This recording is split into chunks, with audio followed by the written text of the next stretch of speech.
Was it any of the session? Did you put it in any of the sessions, or was it just like a still working thing? It still looked. It's okay. You could finish that sentence. Or no, I was in the middle of doing something and I forgot what I was saying already. Nice. I don't remember. I thought you finished it, right? Yeah, I Was it finished it. finished? Yeah, yeah. No, I thought so. Oh. Alright.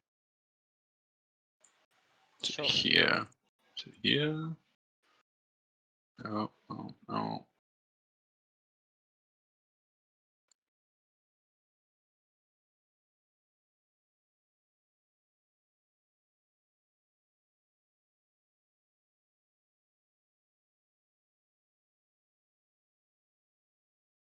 Templar Barb.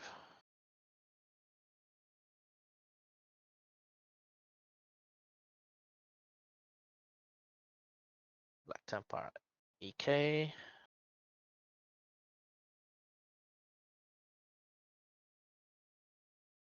I've had a history of just having phenomenally low resolutions when getting it from other people from Discord. Could you just manually put it in? I The could US. find the fucking destination. Yeah. Yeah. Oh, it's not in your incarnate straight up, or what? Oh no, I just have a folder on my PC. Oh yeah, okay. I mean, if you've sorted it out like that, that'll. All right, sure. It'll be a while. Xbox Steams. Barbarian. It gives you more time to prepare. It's literally just going to the vault, going to works, putting in the things. It's pretty much finished. I just wanted like a clear vision of what you did make, or we made. No, you made. Of like the city, so I can better describe the stuff. I know of like the key moments and like the key locations to like describe to you, but I don't quite like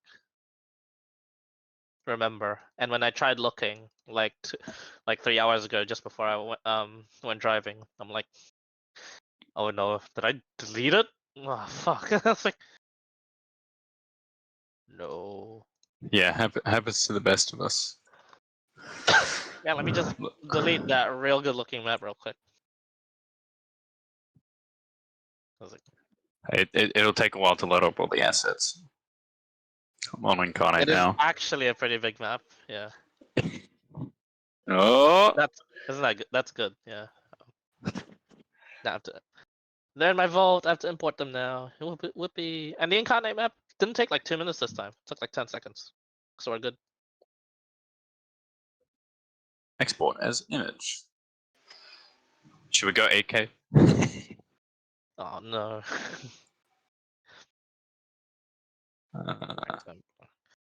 Let me go on the session real quick. There should be a new folder called USF, and then there should be a page called Citadel Fell Bar, and then just do the size and settings yourself, and fit the map as you will. You can edit the page sizes, right? Yeah, should be able to. Okay.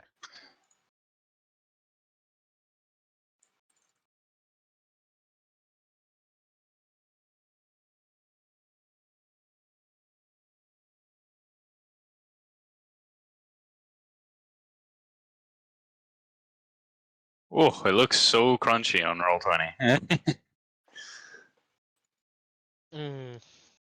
Never mind, it loaded in. We're good. Oh, I love it. There we go. Oh man, I forgot how fucking long this took. Yeah. Holy shit. Dude, look at that. That's crazy. Yeah, jeez. It is what I envisioned. Kind of perfect to so the pits would essentially be like somewhere here ish. Yeah. Yeah. Like like something this big would have like a definitely like a sewage system of sorts. Well, all of the molten core. Absolutely. But dwarves, they work with stone. Work with stone. Oh, I forgot. If you zoom in, you should be able to see. Yeah, there's little supply elevators on the fucking bridges as well. Yeah. We did talk about how like the city was like in different stages of like an elevation. Do you have are these the things that are separating it, or? Yeah. So if you. Oh, I see the cliffs. I see. Yeah. Okay. Yeah. Okay. Yep.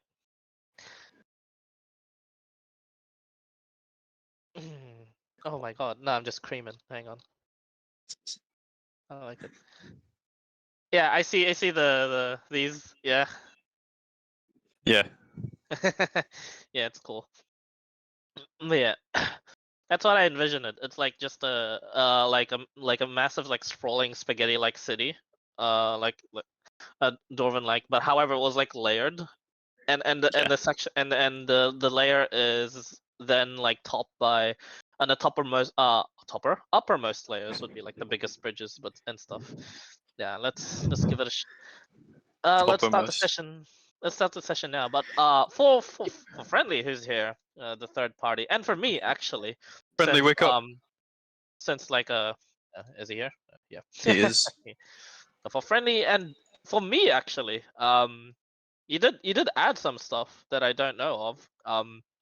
If you don't mind explaining to, so we can actually just record this down and I can watch this later on. If you don't mind to Is Friendly explain recording? Oh yeah, you streaming now, Friendly? It's fucking dead. Okay. Yeah, your friend. Alright, nice. Okay. It's fucking Yeah, dead. okay. I knew. Yeah. There was only like a little. Honestly, there was only like a little bit of this that I discussed with you. And most of this was like the main points. But like, I see added like quite a bit more things and just so much houses and content. But let's start with so explain to us what this city was, what the city was, what the key parts of the city are, unnamed or named. You tell me, and then I'll get to the session. I'll get to exploring your house and eventually going towards where the pits are. Yippee! So, Citadel Felvar was one of the 4, if I recall correctly, on your world lore. Great. 5 actually. 5. It's only 4 now, but this was this was the biggest. Right. 4 now. 5 was. Yeah, 5 was. So this was one of the greater dwarven strongholds in the known world. It served as mainly a massive, I want to say, cultural import center. It was both that and it was like a staging ground. Like Yes. Basically all of like the main natural tunnels I'd imagine connect to here in order for like the Duergar and the Drow to even like think of going to the surface. They'd have to get through this place. Like, Yes. yeah. I mean, they can get through the surface through the magical means and through smaller tunnels, but that's no way to get like an army out without getting fucked. Exactly. You On the can't. surface. You Yeah. can't underestimate the value of hundreds of years of work by dwarves. And choke points. Yeah. Yeah. Yeah. This city served as basically like the beating heart of the southern region in the United Southern Federation. Well, it was the beating heart until it, came to a grinding halt due to unknown and unforeseen reasons. This was where a legendary smith, some may or may not know, was born, and he had a kid. He and his kid got out when he was a little tyke, and they made their way to False, where he was contracted too passive of a word by the Hydra to enlist his skills in order to benefit whatever it is he's doing. This place itself has been dormant for God knows how long. I'm sure there were pockets of dwarves trying to hold out, as stubborn as they are. against trying to stem the flow of an ocean with a broom. Because Yep. I'm sure this being the connection bit between the Underdark and the surface world, at its full glory, it would have more than easily held them off with their dwarven ingenuity and their engineering. But it's anyone's game now. Zane doesn't know that part of the story. Yes. But yeah. Peter does it as well. Who's Peter? Yeah, here's Peter. Yeah, this place looks great, by the way. I never saw the finished product. I only saw like it was just like halfway done, and then Yeah, like the snapshots. the major bridges. Yeah, and I was just like, oh, that's already hyped, and whatever Jacob's ladder was. it's IRL inspiration. I'm like, fuck, I have to walk up that ladder once. Every time I want to do something, I might as well just add it here. I like it. Now, going on to more of the important things, the name districts, right? So let's start off first. We need workers. Residential district mainly composes of everything to do with civil life. You have your bakeries, normal homesteads, occasionally some blacksmiths, but most of them are up in the Royal Guard Palace attending to their gear, mining district, keep the tools up to check. Generally, just everything within close proximity. They have a pretty tight-knit community, I want to say. Everything in order for a dwarf to live a happy and healthy life. Now, going to the right of there, the Sea of Tranquility. This was the main means of how they got their goods up to the surface. These huge, towering aqueducts, basically, were way up to the surface. Keyword were. I'm not sure if they still are. I'm not sure if anyone's still game enough to check. You guys are the only people that are able to. Yes. Yeah. Even then, some of the dwarven engineering, as fine as it is, I'm not sure if it would have withstood however many years of disrepair it's in. So we don't know if the water valves still work. We don't know if the pressure's still right. If we use it, there's a chance that one of them could come collapsing down. Yes. Up north from there, the Dockmaster's quarters would be like a big, huge, like, trade and commerce center where basically everyone who would come in or out of the city would be through the Dockmaster's quarters. As busy as that was, they were still more than staffed because I would say the government would understand where their money comes from. Yeah, of course. Like, it's the place as big as this would only benefit from from outside contact. There's no room for xenophobia here. They're not gonna do a Japan and collapse soon. No, more importantly, they fucking love the surface food, man. Imagine like if they were just stuck with like rock root pie. God. Oh my god, you nailed it. In my Drow campaign, I basically made them like, alright, you invade the surface. This is the best food you've ever fucking tasted. This is amazing. You can't get enough of it. What do you guys do? They're like, we want to eat for a couple more days. We want to disguise ourselves. Yeah, it was pretty much like that. Except the dwarves are a little less numb to it. Still a bit more appreciative than the other Underdark folk would be. However, they of course would have lots more exposure to it. But yes, the whole at certain very rare times of the city when you lot had to emergency ration, if at all ever in Peter's lifetime. I mean, potatoes, fish and chips, and vodka. It's good, but it's not gonna be good for like a month. You're gonna even for a month. But yeah, some at one point it was declared that was all that was going to be eaten, drank for like a year. Hare's blood and the Sea of Tranquility were at one point corrupted, and your father tells that story of right, bloody fish was bad. It got bad. Okay, it's good, but then it got bad.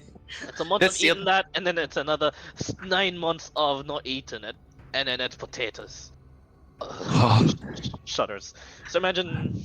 I can already feel the taste on my tongue. Everyone got creative with potatoes, but there's only so much you can do. You can boil them, mash them, stick them in a stew.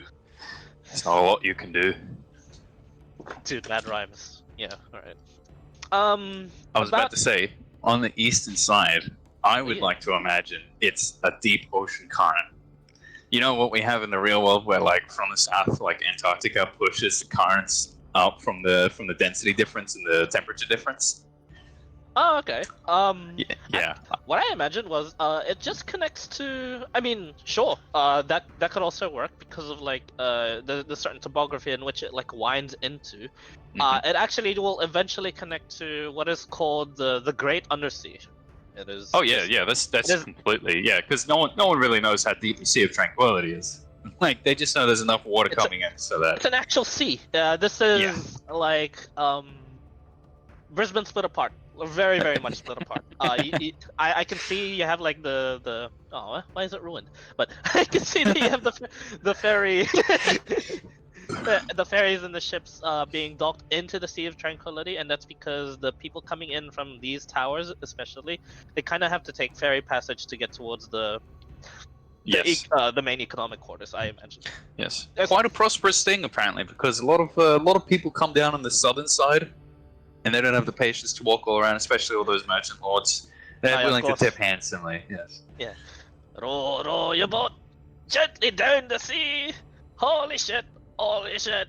It's a fucking kraken! Gross. But yeah, not sure how the shanties of any go here, but like it's like any other place. I'm curious. Could you skip to? Do you have any more to talk about the Dockmaster's quarters? Actually. Dockmaster's quarters. Yeah, I do actually. Oh, there you go. I would like to imagine that the visitors of this city, especially the more not uncommon but just exceptionally rare, they would have to pay like a down payment to visit the city, right? Oh yeah. Oh Yeah. yeah. Like Because it's just like, hey, you're coming in here. We don't know what your business is. We don't have any records with you. We don't have any contracts with you. We don't know your intention here. So the first time you enter the city, the guards are going to make sure that you come in here, you state your intentions, all the rest of it, and then you put down something valuable. yeah, you combine Singapore and New York together. Yes. And this is it. Like you do everything here. There's no. Oh yeah, there's like an outside city you could go to. No, it's just all here. Like it was the center of like the Dwarven world at some point. Not anymore. Not anymore. Every other dwarf was every other dwarven settlement was a kingdom. This was a citadel of explain to me the governing body actually. What Governing body. or what it would be. Yeah, you can decide now if you haven't. From Peter's perspective, there is no governing body. You knew, I mean, you knew of the. You definitely knew of the Chamber of Elders. You didn't know who I guess you didn't know who actually was in the Royal Guard Palace. No. Yeah. All right. The way I would see it is, eventually the city became so big that the rulers or the governors, they eventually decided, hey, this might be it for us. There's only like we've got everything here. We're a completely self-sufficient city, and I think it's up to us to attempt to instill some wisdom into the other dwarven kingdoms. Yeah, the other dwarven king. I mean, still in your thing, the dwarven traditions still run deep. This was and kind of, if it was still going and it was this big till now, is still a meritocracy. A meritocracy with a patriarch, of course. We're dwarves after all. Yeah. Yeah, it was definitely going into the change. Funnily enough, the way you describe it, what this is a democracy. I wouldn't go so far as a democracy because I would say the dwarves give 110% into their job, right? Yeah. I would say they don't have time to go back home and be like, oh shit, who am I voting for? It's, all right, I got to get ready for another day in the mines. Yeah. Like. But there would have been higher. How would it work? That's especially here. I can understand in the smaller dwarven kingdoms, like for sure. You need like it's easy to put in someone a governing body, benevolent or tyrant. Like it's. I would say I want to say this place had an almost like explosive growth due to the mining district. Whatever they found in the ground here, whether it be gems, ores, whatever they can get their greedy little hands on, right? They would have That's had like everything. a prosperous like 70 years of growth, and then afterwards they would have been like, well, shit, what now? Like the city's grown too big for the current system, and so I would say that the whole of the Molten Core, they would have a council, and then that council unanimously decided, hey, that leader at the time, he's doing a fucking fantastic job. Why don't we just keep him leader until he's dead, and just give all the power to him? Not all of it, mind you. Just taking it away from like the logistics side of things, where it's like, holy shit, we have to go to every single dwarf's house to collect their vote. Yeah. You know. So rather than that, it was just like it really does sound like a democracy without voting. yeah, that's the thing where it's like, if the dwarves That aren't happy with something, they'll let you know by burning the building down. Like, honestly, fair point. Okay, we have established it. yeah, because I would say the people here had fucking fantastic lives. Like, in comparison to the rest of the world, like just the amount of infrastructure, purpose, influence from other cultures, like they got to experience everything. Correct. The reason why I didn't really like delve too deep, as well as like mark anything down as to what actually was of import here that thrived this place. No, they were big enough to have. They mattered in every sort of aspect. It was craftsmanship. It was the finding of resources and the allocation, and also security of. For lack of a better term, they are China of the Dwarven world. I mean, China, like Singapore, New York, everything. In terms of like how how a city would work, it has like the density. It has like the density and the access of like the entire world as if it was Singapore, but it also has the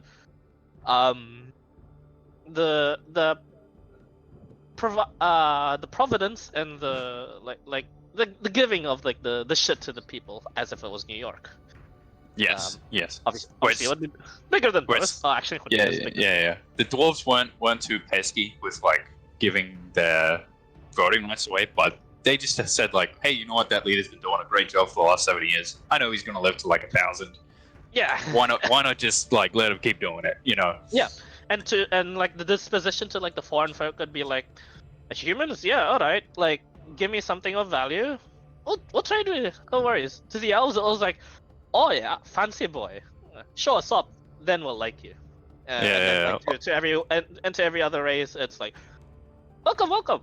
Like, look at our shit. It's great. Like, you pay enough for it. Yeah, exactly, man. It's half greed, half hubris. Prosperity. No more hubris. You guys love to show off, because you are able to. This was like an amazing place. Like the reason why I say China is because like you had like so much people to pick talent from, and you had so much people to they were underpaid like China. You had so much people working essentially, and it was like this, the huge dwarven mindset of like work, and since of contributing to a greater whole.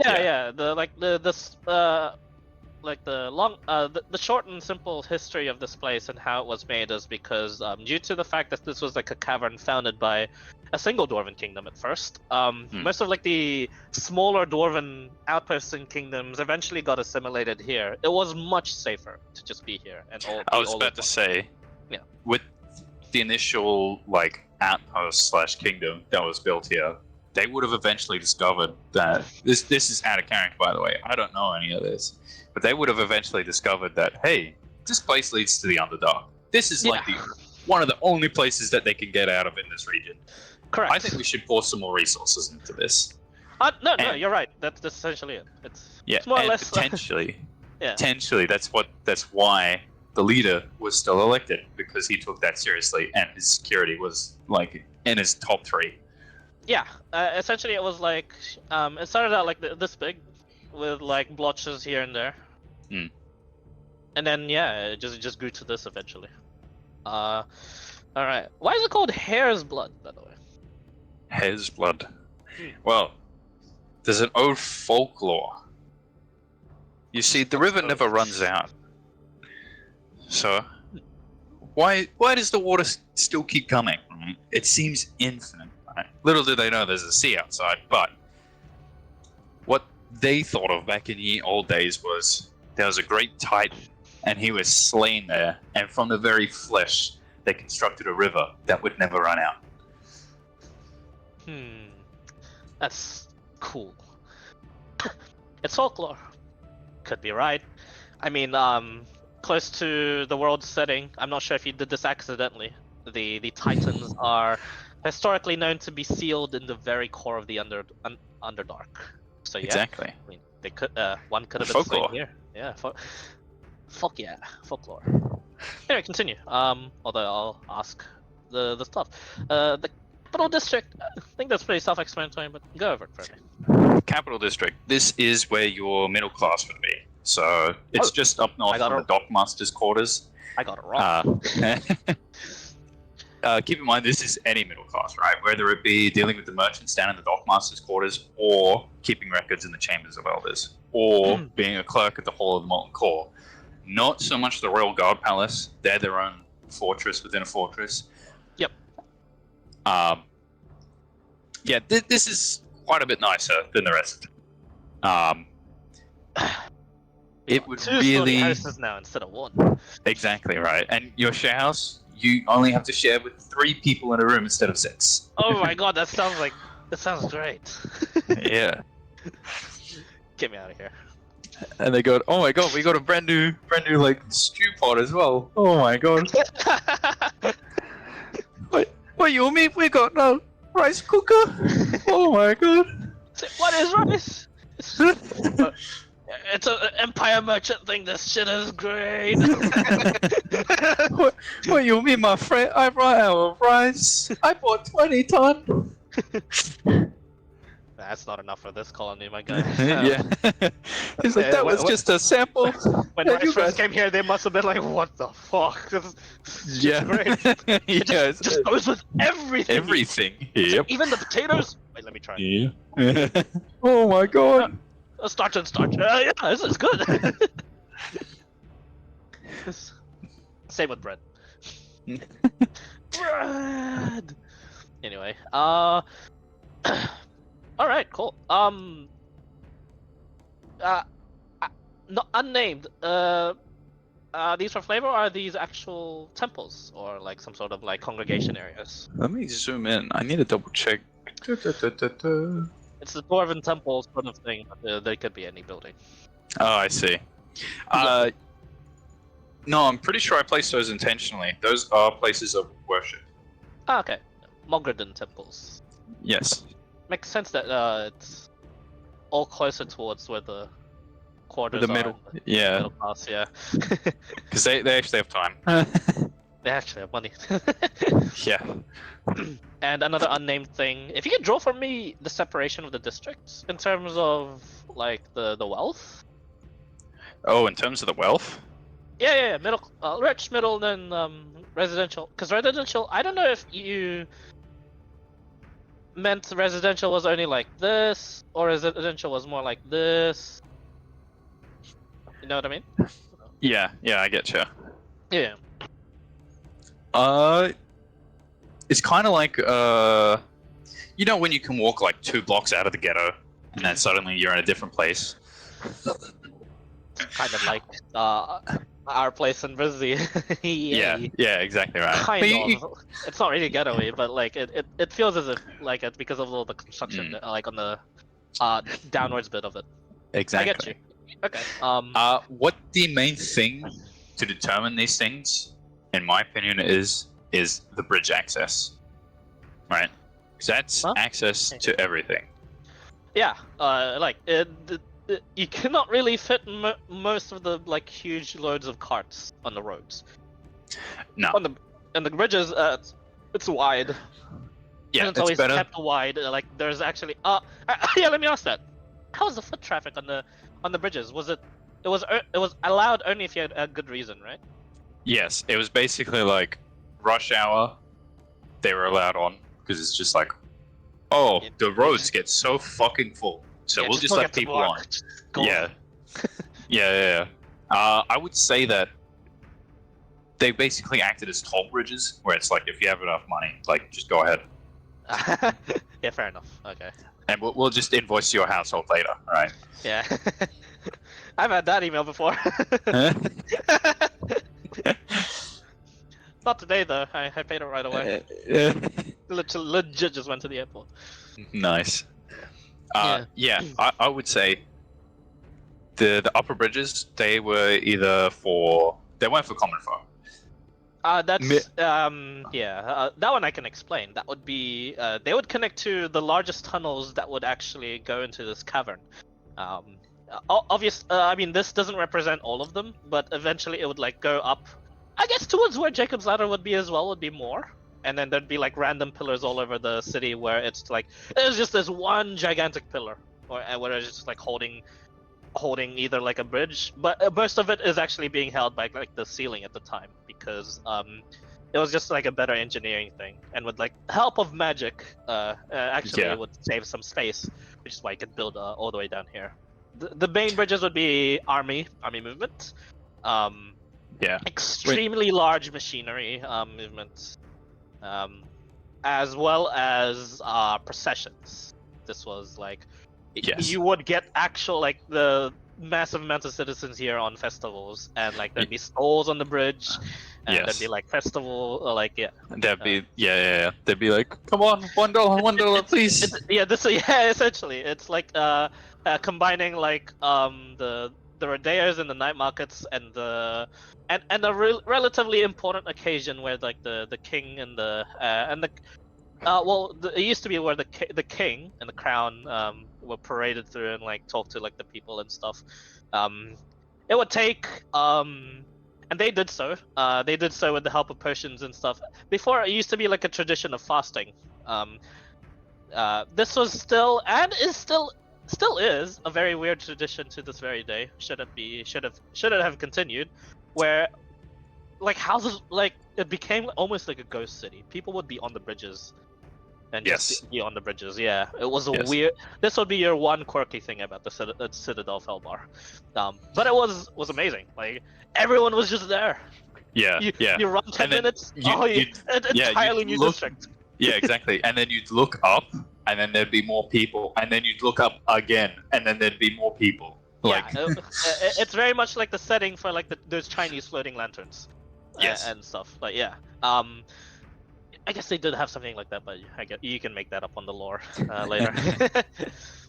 Yeah, that would be like the biggest bridges. Is yeah, you were explaining the separation before. When you said when you walk out, there's actually no defining thing. It's actually just all over the place, like squiggly line. Or is there an actual border where they're like, oh yeah, this is where everything was built in 1980, and then this is 2010. 2010 district. Kind of. I would imagine there would be quite a bit of bureaucracy with this amount of money in the city.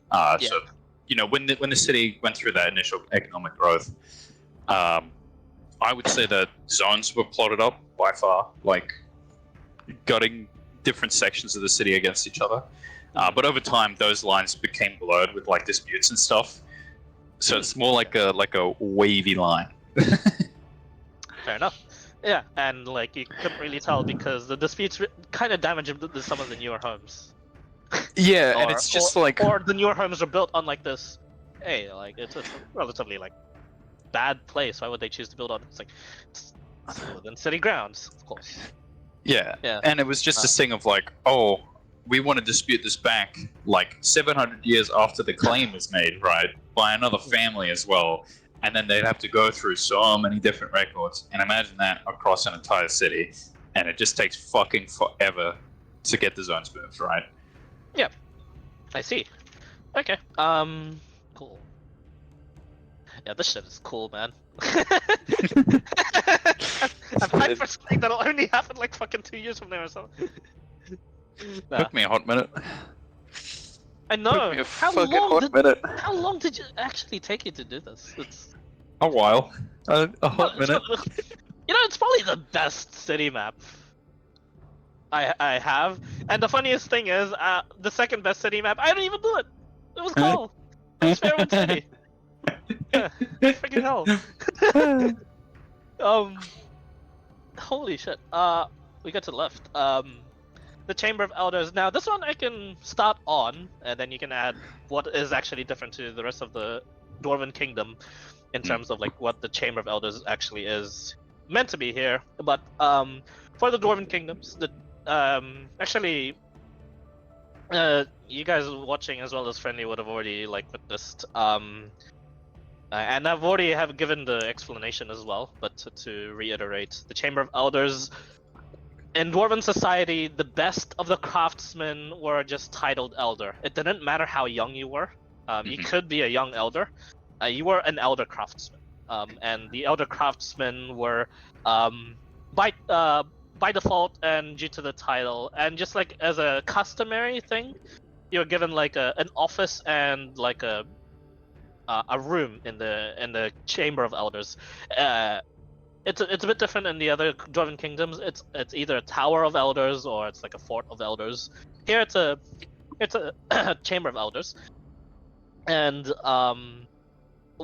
here is essentially where like the top brass, like the lords of the lands, the top adventurers would come here and be like, we have shitloads of money, or we have like a very big favor to give to this kingdom. The reason why it worked as a meritocracy and as well as a patriarchy, a kingdom, was because although they reported to the king, the craftsmen themselves held lots of the power due to the people Their seeking influence, such favors. Yeah, like their influence as well. Legendary sword that's like gonna make you solo an army. You don't go to the king for that. But It's you. yeah, it is like, yeah, it is you. And when they go to you here, essentially, yeah, it's very much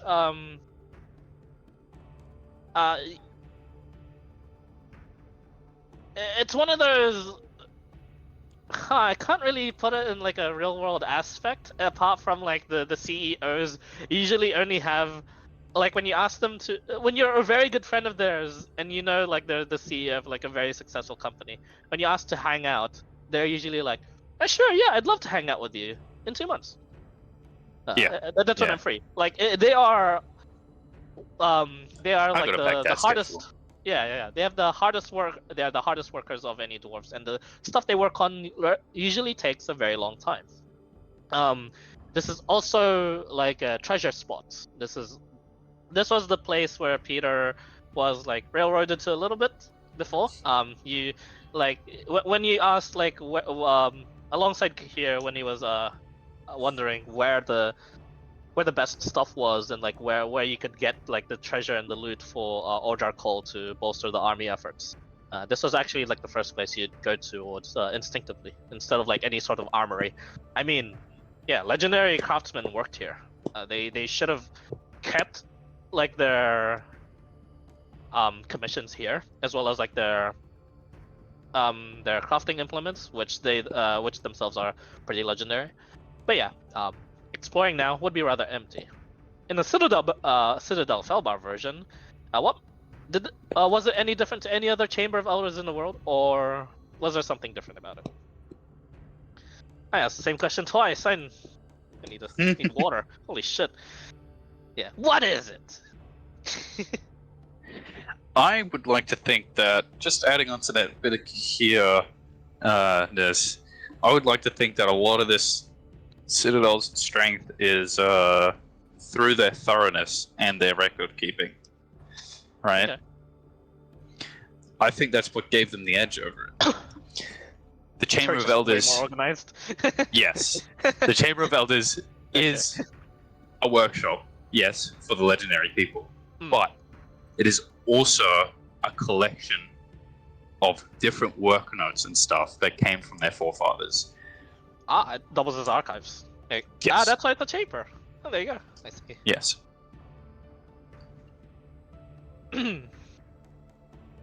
Oh, that's sweet. All right. Let's go up. What is the Hall of the Molten Core? That is where your big boys are at. That's where the council is. That is where any prominent, very prominent political figures are. That is where most of the big decisions get made.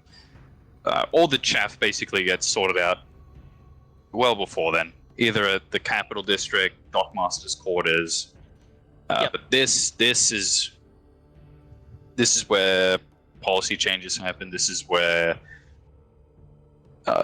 tax rates are decided. Like, Essentially, the government building. yeah. But less so on the government side, more so on the kingdom side. Does that make sense? Less so on the bureaucracy that they need to overlook and oversee because they've got people doing that. More so on it's the actually for the people. and more so on the hey, what's the grand plan this year? Like, we have reports coming in from this section saying that this is down, this is up. What are we doing? You know? Right. Like they. Yeah, just like most of like the collective and consistent worker complaints would go there, and then they deal with it.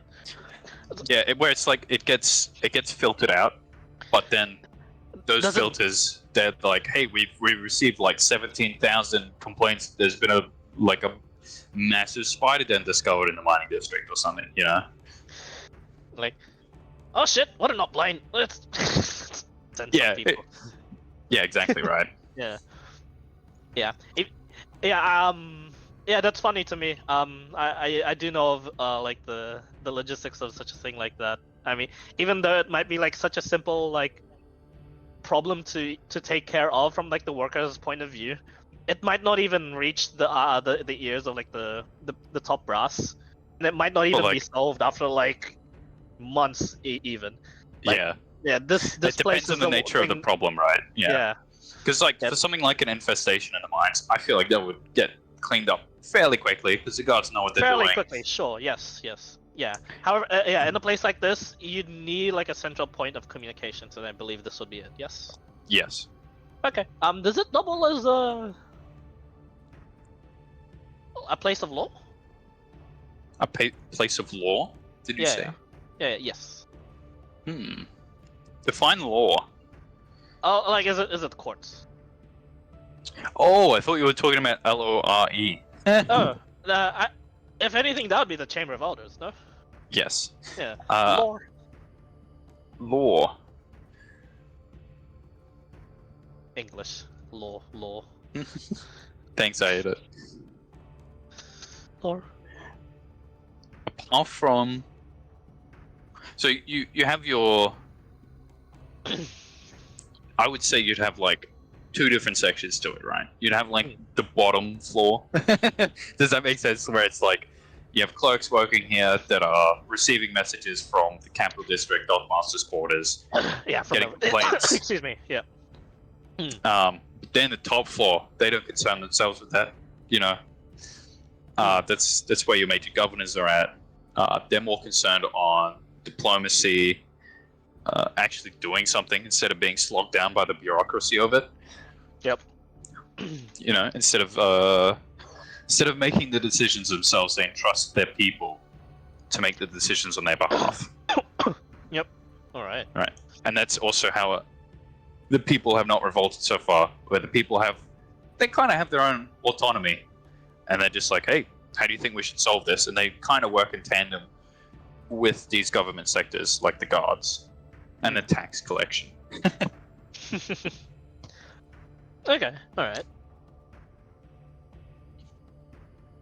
I'm not doing anything suspicious, don't worry. Alright. I don't trust you. Any significance to the trees around? I remember... I mean, this is a consistent theme you've also just either accidentally done or I've told you about it sometime. But like, yeah, the trees in the Underdark are colorful. Any significance to it, or are they just normal trees that are just kind of like living off something that isn't light, which is that's kind of my explanation as to why they're colorful, as well as like just they're living off. It's magic cool. sometimes. It's fantasy. Yeah. Yeah, it's cool. Essentially. Is there like actual immediate dangers even inside the walls, or is it actually a relatively safe place? Like, how big is this place? That place over there. Not that I would say, yeah. That place over there, or for the most part, I would say the entire city is safe. Like, there's not going to be there's not going to be any like, oh my god, there's a Duragar camp like just inside our Of walls. course. Yeah. Yeah, That'd be hilarious. yeah. The trees themselves, not any real significance, but I did hear through the grapevine and through some old sayings that my mum used to say, is that it's an old tradition that once every 5 years they go out and cull the forests and turn them into the sky lanterns. Ooh, that's cool. Yes. Both to keep the trees in check, and Yep. because they look fucking sick when they float. Yeah, essentially. God, I would love, Skylight I'd love- traditions. yeah, I'd love to. I wonder what the pressure dynamics in this place would be. I'd love it if because there's a whirlpool under the sea, would that just constantly create a shift in the water and then the air, and then would like and then the turn into like a galaxy spiral with the lanterns? even that would be sick. I was about to say, I think even without any sort of like influence, the cavern would be big enough for it to be like it's random up there, like where where it would be considered the sky of this place is. Yeah. Like it would actually have like close to what would be sky winds, but that is just like the air coming in from the surface actually. That being said, holy shit, that's cool. Nah, put that in, Chief. Put that in the book. The giant whirlpool causes Causes the galaxy spiral. the galaxy spiral of the Sky Lantern Festival. Oh, that's probably think up of a better name for that though. But yeah, no, that's awesome. Cool.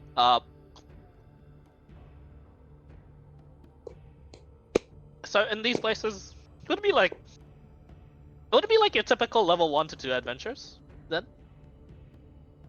Apart from inside the city as well.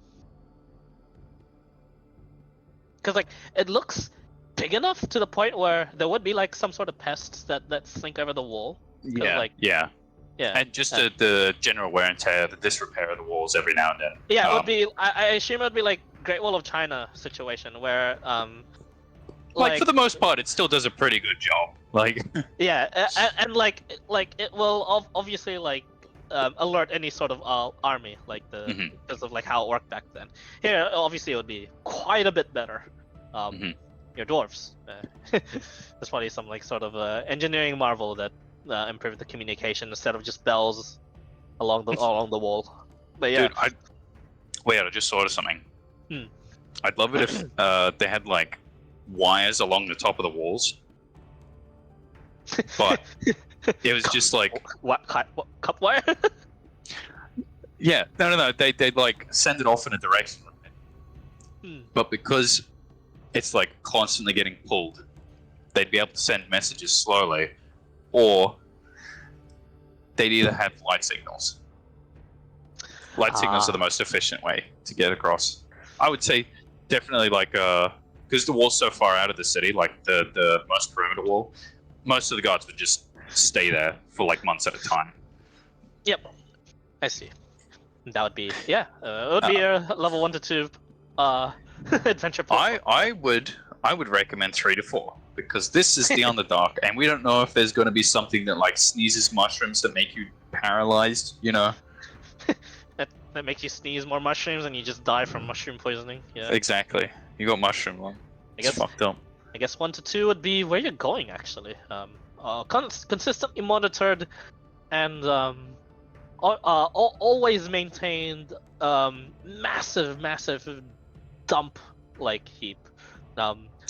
This place would generate so much rubbish. And while there are lots of like magical means to like get rid of it, they were only there's only enough spell slots. Yeah, so, exactly. So, yeah, no, this place would produce fucking tons and tons of rubbish. Yeah. The poorer folk would just tip it out into the sea, right? Now, you would normally get fined for that, but if you're willing to pay, they don't want to walk all the way down here just to arrest some folk to do that. Exactly, just living on the like some poor fishermen just throwing out fish bones and shit. Yeah. Like they're not gonna bother with that, right? But that's technically it is illegal. But going into that whole, the dwarves have their own autonomy. The guards are just gonna be like, that's one, not worth it, and two, I can see what he's doing. You know, like it's not going to Yeah. impact us long term. If anything, it's going to help us. Like, Yeah, and, like you keep an eye on them, like in case it gets out of hand.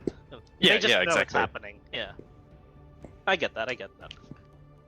It's pretty much how our cops view the people throwing rubbish. Except for Singapore, they're fucking hardcore. Cool. Shit. There's only 3 more places left. Yeah, let's start with I mean, I think I know what it does, but explain it to me anyway. How is the mining district here? What is the Mining district. This. What actually? Is it just here, or there's more in the north? There's more in the north. Okay, gotcha. And It's like, I see the bridges lead to it. Ooh, yes, causing people to work. Oh no. yes. Same situation with the people on the walls. People just they have like on-site hostels and stuff. So it's like a FIFO worker basically. Is the way I'm imagining it, right? Yes. Because you would spend like 2 weeks, 2 months at the mines, depends what you want to do, right? And then get X amount of time off, and then just go back there, right? This is your bread and butter. They basically like just strip mined it for what it's worth, and they're not too concerned with the walk, but if it gets egregious, like people are spending like more than a quarter of their day walking to and from like the mining point, then they're gonna just go start somewhere else, right? Yep. But it's not a bad thing, because I would imagine in this city's prosperous times, this is where new housing projects would have started up as well. Oh wait, yes. It would give birth to the rise of either like a call for new districts to be built closer to the mining districts, probably like this bit of the forest like chopped out, right? Yes. Or like RVs can prevent. But, like, yeah, basically, just the like trailer inventors, parks, the inventors are going like, how best can we make something like this without it being just like a home on a cart? And then they're just gonna essentially like work on that. Yeah, I guess I like would the last imagine. years of the whole of the molten cores like announcements. It's like the call, like we have approved the call to making new districts towards the mining exactly. districts. Yeah. And given more money to our inventors in the creation of, and then they present like the homemobile. Yeah, work in progress. Work in progress name. Oh. Like, whoa! Clap. Yeah. Yeah, I would imagine during the last few years they would have settled all the agreements, and like building would have just have started, or like was in the phase just before where they were getting all the materials. But then, level 5 to 8. Haunted. Who knows? Yeah, who knows what's in there? Yeah. Nowadays, no, this place is endgame territory. It's just a ghost city. Yeah. All right. Jacob's Ladder. What is it? Jacob's Ladder. That leads from the lowest point to the highest point. Easy. Yeah. Towards by the way, they still call it the skies here. Just like the highest point of like the place here. It is extremely windy up there. Basically, I assume at around like the halfway point of Jacob's Ladder is like where the city's like finest guards are stationed, just to like warn people and prevent not really prevent people, but like just be like, hey, it's a warning. Just make sure you do all this, keep safe. It's not a path for old nannies, you hear? It's like, it's like, why do they station the best people here? These are like usually the people that with like either the gear for mobility or have the magics themselves to transport themselves to wherever they can see danger. This is, I believe this would be like the best lookout place on the city. Yes, there's two things I want to add to that. One, I would like to imagine the eastern side of the city was the initial. So when they first started this place out, they had no forethought for like bridges and stuff. That's why there's just the Jacob's Ladder, and then everything. Yes, and then and then they built it up over time, and then they were just like, shit, I don't want to walk all that way just to like do a U-turn and then spend like an entire day just walking. Yeah, You know, fair enough. Adidas and and it's Nike come to the city. exactly. And the second one was on top of your lookout. I would like to imagine it's a pilgrimage, right? Yeah. It's a pilgrimage for new blood, people just coming into their castes, whether it be like smiths, bakers. Oh, not so much bakers, but like people that have a chance of getting into the Chamber of Elders. Yes. And on the top, I would imagine they would have some sort of congregation of churches, like a plateau, basically, just carved out into the side. Churches? Like God, John. Would it be like shrines? Yeah. Give me a Churches second. I'm would sending be- you an image. Oh yeah, if you got something for me, yes. Yes. Like this.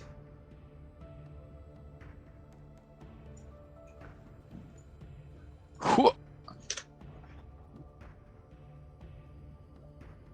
Like that. What the fuck am I looking? Oh! Yeah. What are they? Huh? Are they churches? Not inherently. They're from that. through- I know they're from that fucking horror film. It's also from Indiana Jones. The Jewish one, yeah.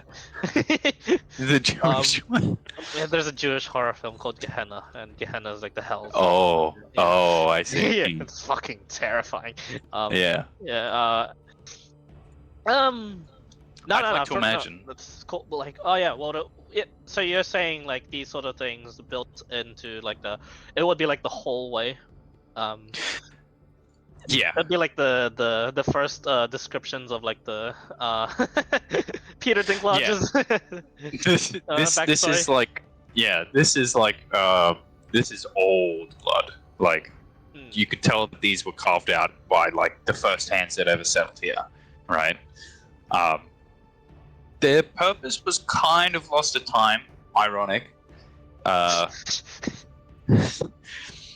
would like to imagine that down here they used to worship some different gods, right? Not so much anymore, right? But Thank back you for in giving ye me old that. days, Yes. back in ye old days, I'd like to imagine that these were different temples constructed for different deities, but now it's just been converted to, oh, you're coming into a caste, you need to take the million steps or whatever, All right. I see. That's cool. That would be it. I mean, I guess it would be, right? Like, it doesn't really lead to anywhere. It would be like a dead end going here. Basically, yeah. It just like at the summit. Imagine like a semicircle carved out at the top, and then like a hallway carved into the mountain, like leading to one of the major like caverns, and then connecting back onto that bridge up top. I see. I'd like to imagine this used to be strictly dwarves, or like strictly of the Citadel dwarves only. Yes. And then over time, and then over time, as like the world became modernized, this became like a tourist attraction. Yeah. There is still some like what's the word I'm looking for? Like obviously, like on the days of like on the proving ground days, like it would be off limits to everyone else, but the. Oh yeah, 100%. And there is not so much animosity from the outsiders, but there's still some reverence from the locals. And for the outsiders, they'd be like, especially the ones that are like pietists, they'd be like, "Oh, this is like a sacrilegious place. This is evil place."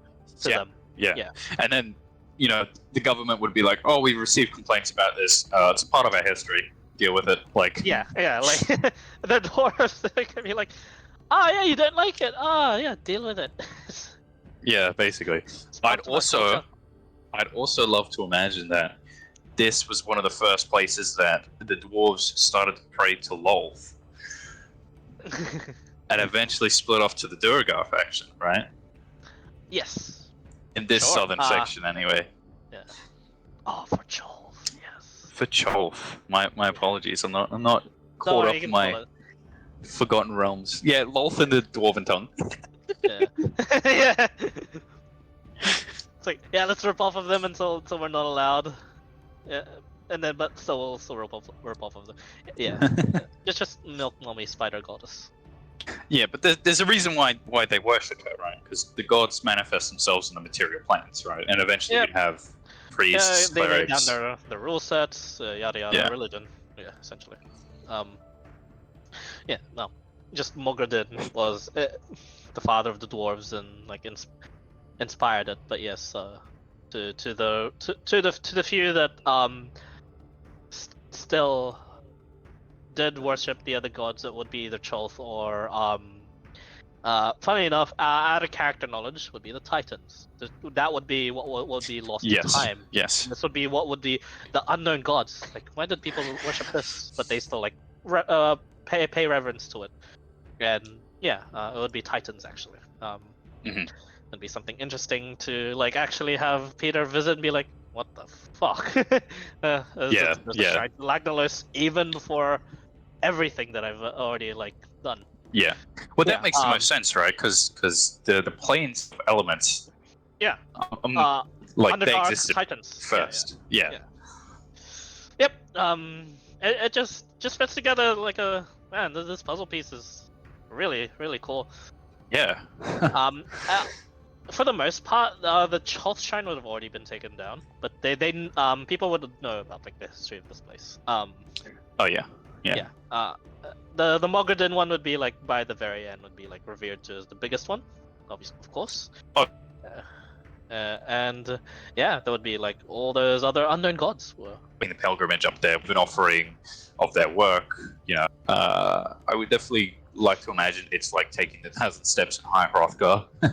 Yes, no, yes, actually, that's what I was thinking. Where I it's was like, yeah, everyone has to take it at least once, and while you're going up there, you might as well just get this stuff with you and just do something while you're up there, right? yes, it was. Oh, I thought of a good idea. Yeah. What if they had to construct something like that image I showed before you, where it's like every time you go up there, you need to take back like a chunk of stone with you, right? That way we can carve out the home. Ooh, yeah, that's cool. It's also like something to take. Yeah, it becomes like a family heirloom. Yeah. Yeah, no, kind of like it just becomes like a common occurrence now to like the dwarven homes around here. They would have like this random like, it's put on display for some reason, but it's like either like a piece of rock chunk from there, like a chunk of a wall. It's like, and then like if any of like the tourists want to like go into like a home, they're like, oh, why is this everywhere? And it's even in like the places like the Dockmaster's quarters, places like the inns and the taverns around here as well. Oh yeah. Yeah, you have now created a tradition. Oh, we've created multiple traditions, but you have now created what is like essentially like something akin to like the Bible, just being present in every home and stuff. Rock Bible. Last but not least, you can totally leave this up to me because this is like the most mysterious part of like the Citadel Felbar, the Royal Guard Palace. Self-explanatory. It would be in the Dwarven Kingdom world, the king is usually the strongest warrior. The title of them would be the Mountain King. Here in Citadel Felbar, was it completely different, or was it somewhat the same? Not completely different. Strength measured by a different metric. Okay. So, Mogredin loves to judge his children's work, right? So he took that to the nth degree. He's like, sure, you can be a capable warrior. Where's your sword to fight with, though? Yes, correct. I would like to imagine that those who had made something of themselves would have ascended into the high government because they've worked the jobs. They know how shitty it is. They know how to best improve it, right? Because if they've been working that job for 70 years, they're going to pick up some tricks of the trade, right? That they can then attempt to pass down through bureaucracy. I see. All right. And a good thing you said it was mysterious because this would also be mysterious to basically everyone, bar the upper echelons of royalty. Yep. This is basically just a fortress. On a lucky night, you'd be very, very, very lucky to see like a single guard patrolling the walls. They don't really respond to anything, bar like a cataclysmic event. I would like. Yeah, to they imagine. are like they are the might of the kingdom, but they're hardly seen. Yes. Okay. So it's a cross between like ninja and like the cataphracts of like the hussars. Yes. Yeah, cool. That's actually pretty sick. Okay.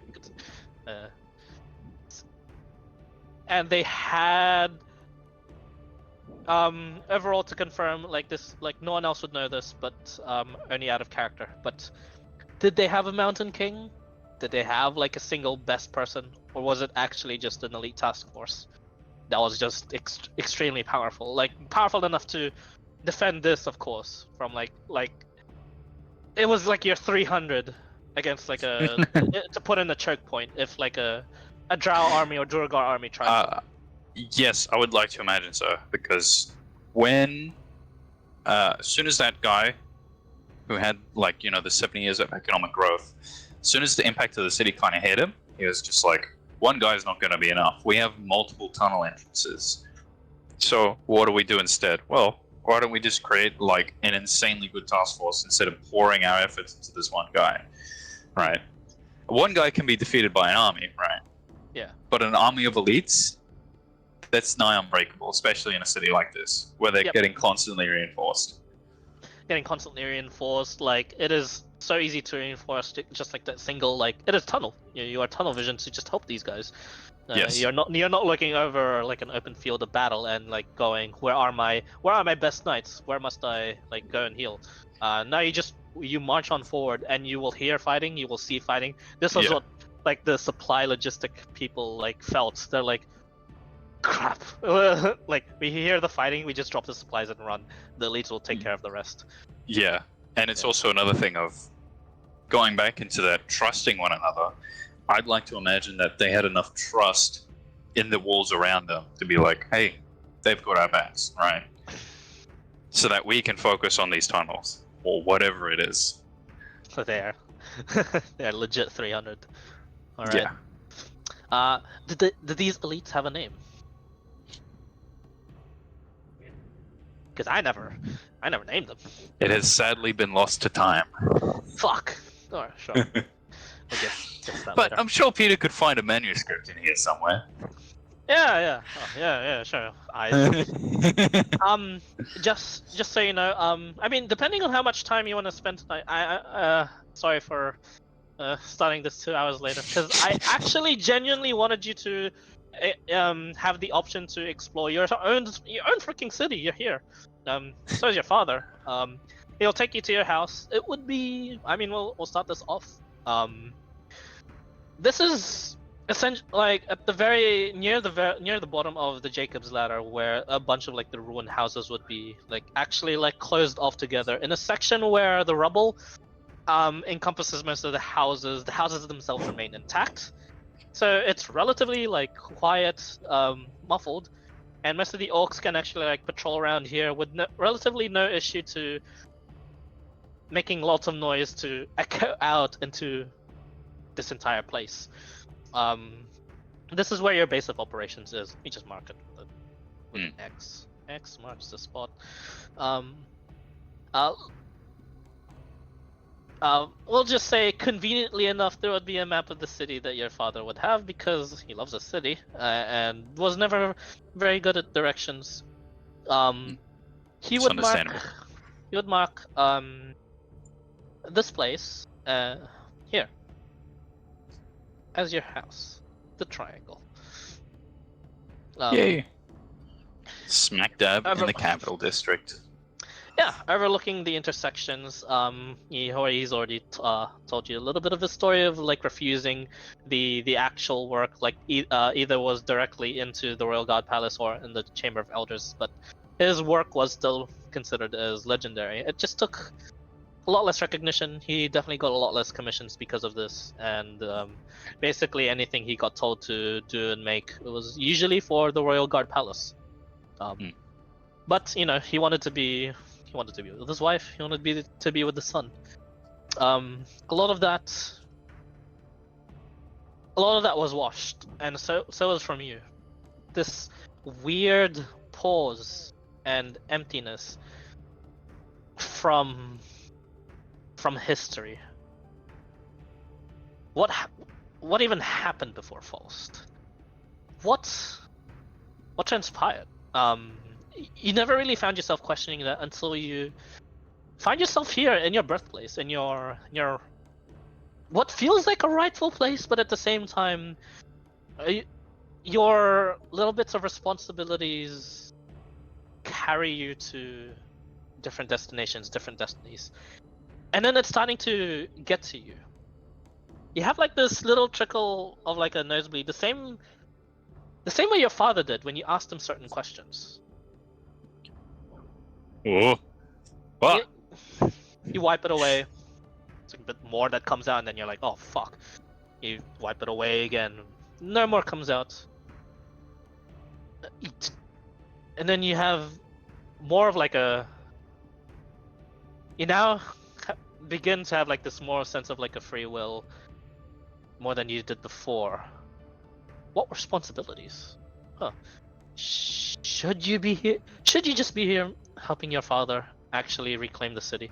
He said he's got a plan. He did some. You could ask him more about it, but he did summarize reaching out to.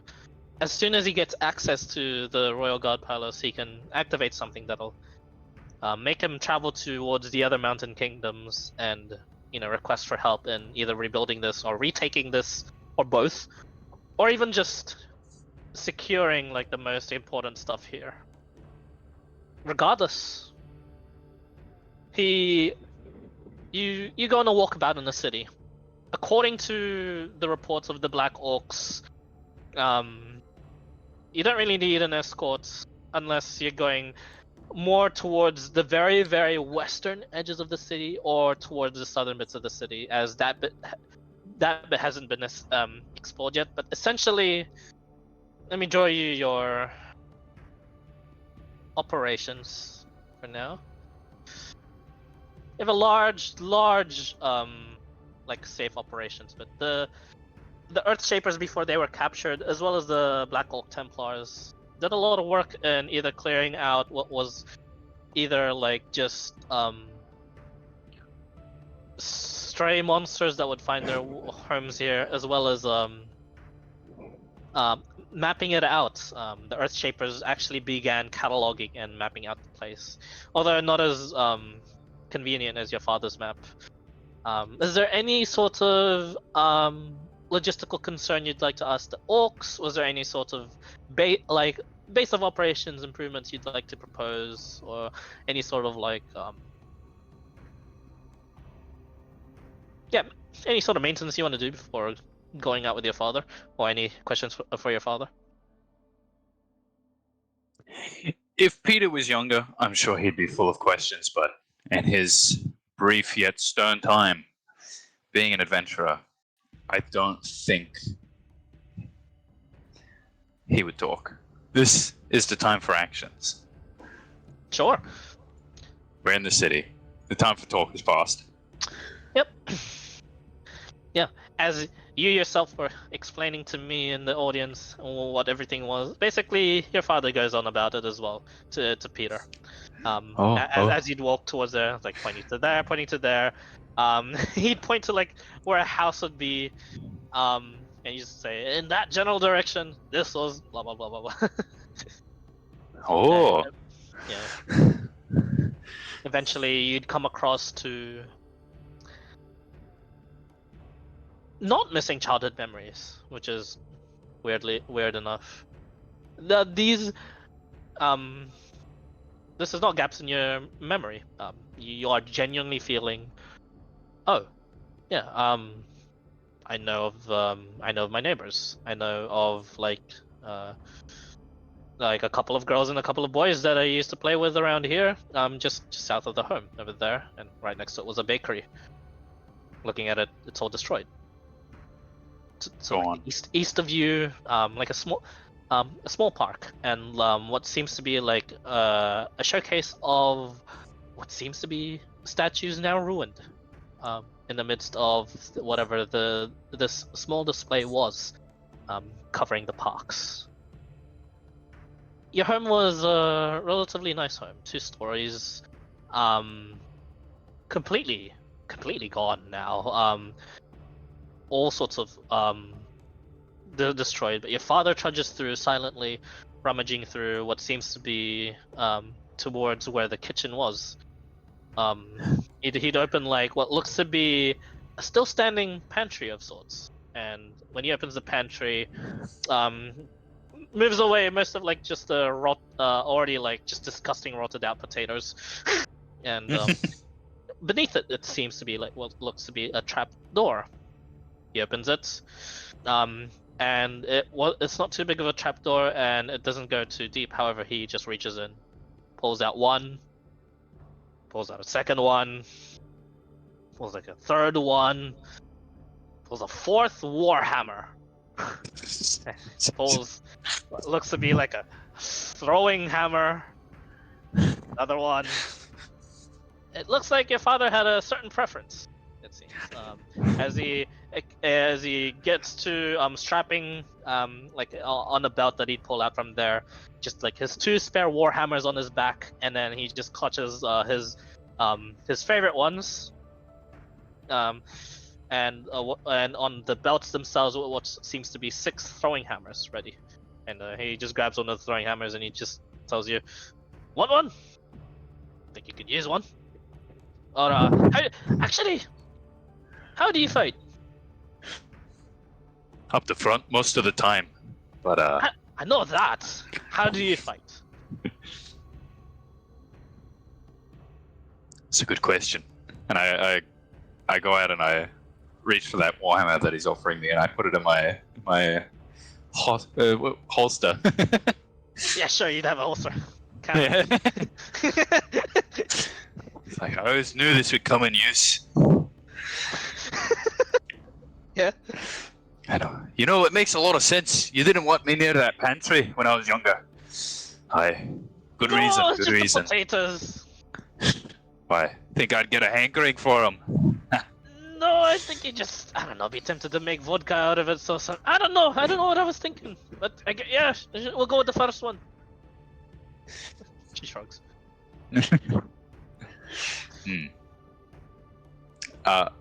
Yeah. I'll take the warhammer and I'll just quickly assess our surroundings as well. Just see if there's any threats on the horizons or anything. I'm paranoid. Perception check. Your father will assist you on this. Let's go. You have advantage. No, don't you mean dadvantage? What the fuck? Alright, sure. Oh man, glad to have you back, Peter. Yeah, it's so good. So good. 15, like your level. There is actually, not on the ground, thankfully. There seems to be movement, on the top of what seems to be Jacob's ladder, and, excuse me. The light crystals that are beginning to dim that signal the day begins to end on the surface world as well. These crystals that siphon up the mana and the energy from what seems to be the light source of the surface world, the sun. As these solar panel-like crystals begin to dim, you do see flying creatures. It's hard to make out what sorts. They're relatively big, if you can see them from down here. I just tap him on the shoulder and tell him to look up, and just Oh. put my finger to my lips and tell him to shush. They can't hear us. Yeah, don't worry, I'll take your word for it. It's not like I was shouting in the first place. He was definitely shouting. Yeah, typical dwarf behavior. Yeah. No, typical dad behavior, actually. Yeah, it's Um, twofold. Yes. Extra shouting. Oh no. Apart from that, underground seems to be truthful, or at least consistent to the reports of the orcs for now. Mhm. Yeah.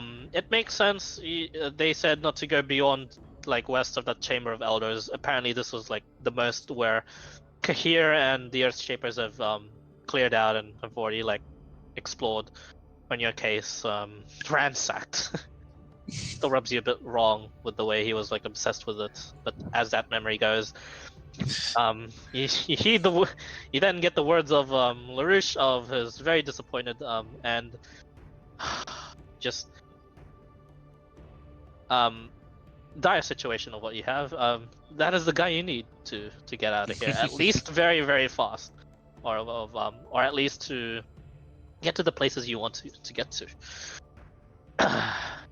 As you said before, a man of action.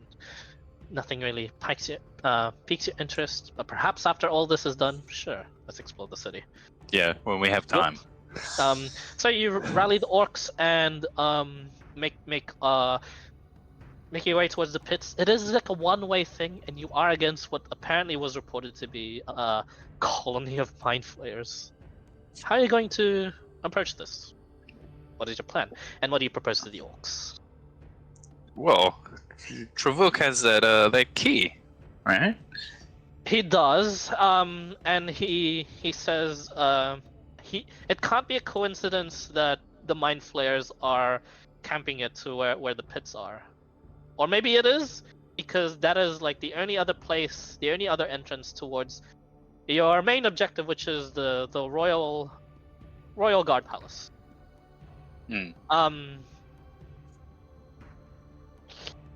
He did say that was one of the entrances. He hasn't really talked about the other entrances.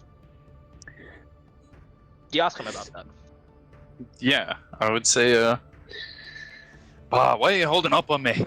We're in a pretty dire situation. You'd rather not. Yeah, walking around and actually looking at the palace myself, they was largely untouched, which you saw with your perception, yeah.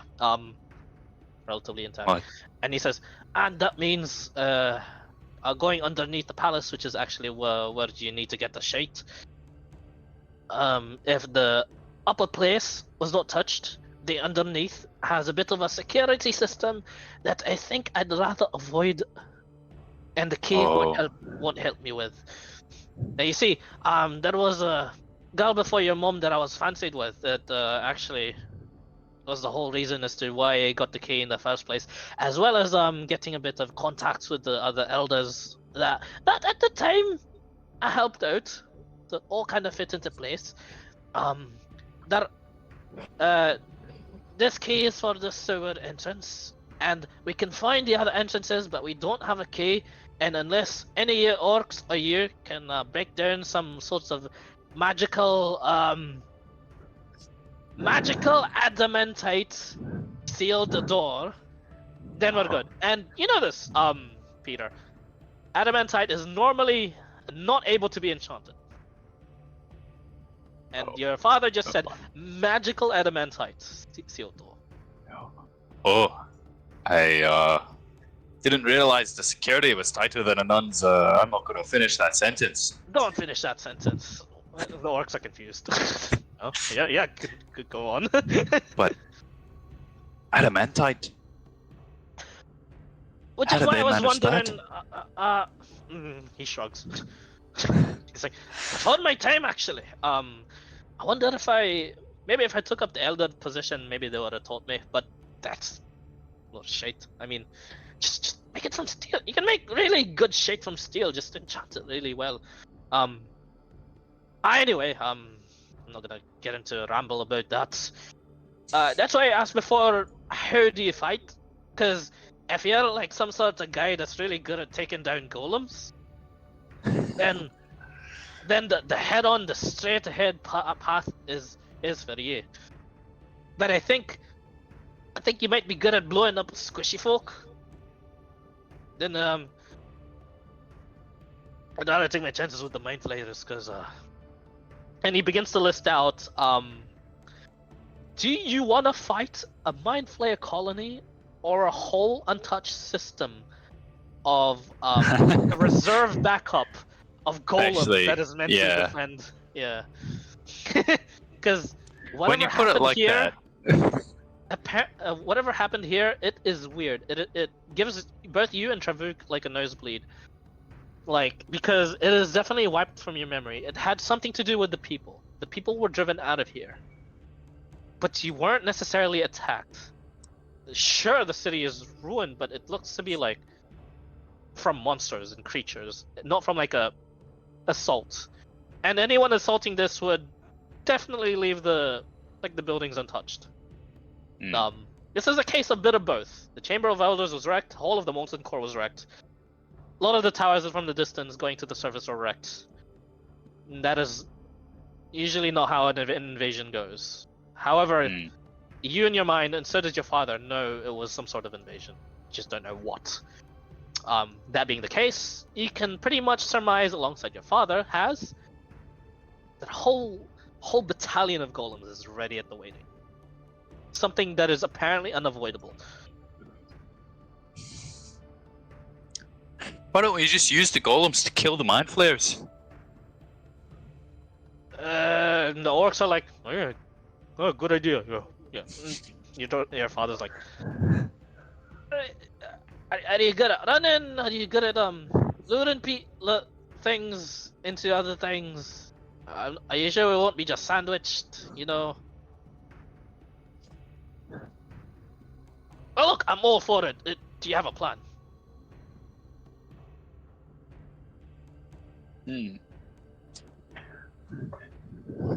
Where are these golems exactly? Are they Underneath. everywhere? Underneath. Underneath. Well- Everywhere in the Royal Guard Palace. Let's say,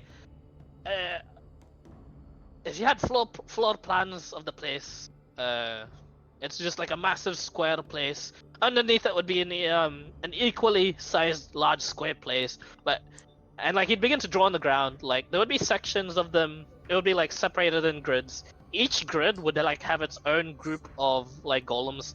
But the thing is, if there he explains like the failsafe system of this place. If there is no royal guard like detection or presence, and it is like invaded, all of the golems would rise and look and like apparently sense and like hunt down.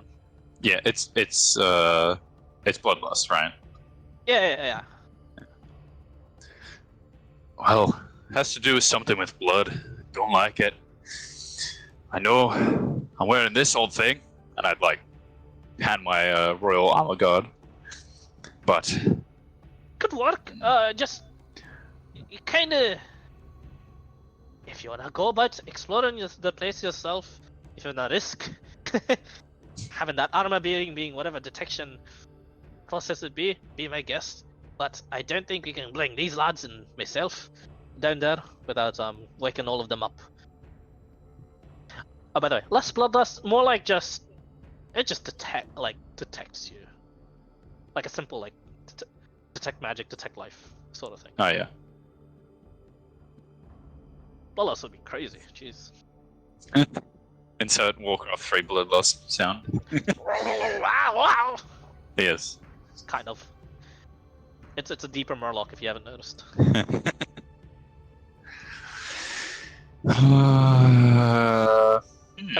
That's a good idea. I mean, if you can outrun all the golems and lead them to the mind flayers, you may not even need a fight. Just how do you plan on doing that? I think I have something.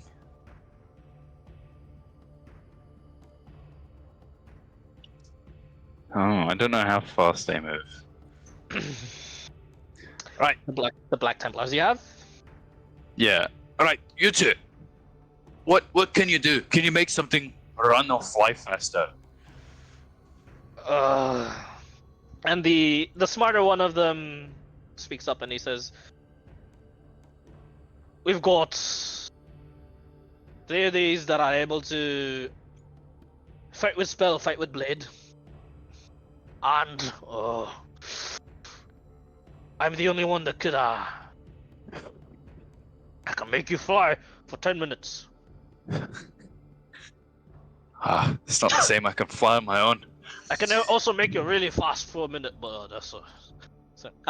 Gives you the rundown. You have 1 Black Templar sorcerer, you have 3 Black Templar Eldritch Knights, and 2 Black Templar Paladins. Sadly, all your barbarians got captured, and the majority of the marshals, essentially. So I was thinking, right?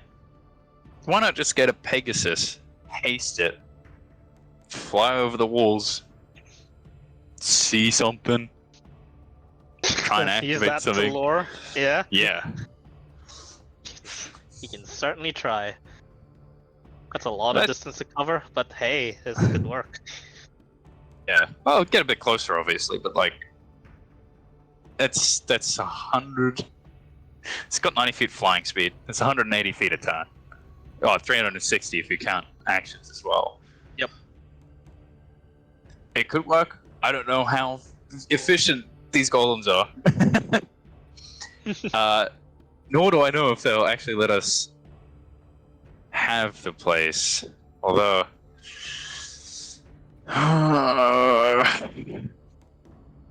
Explorge.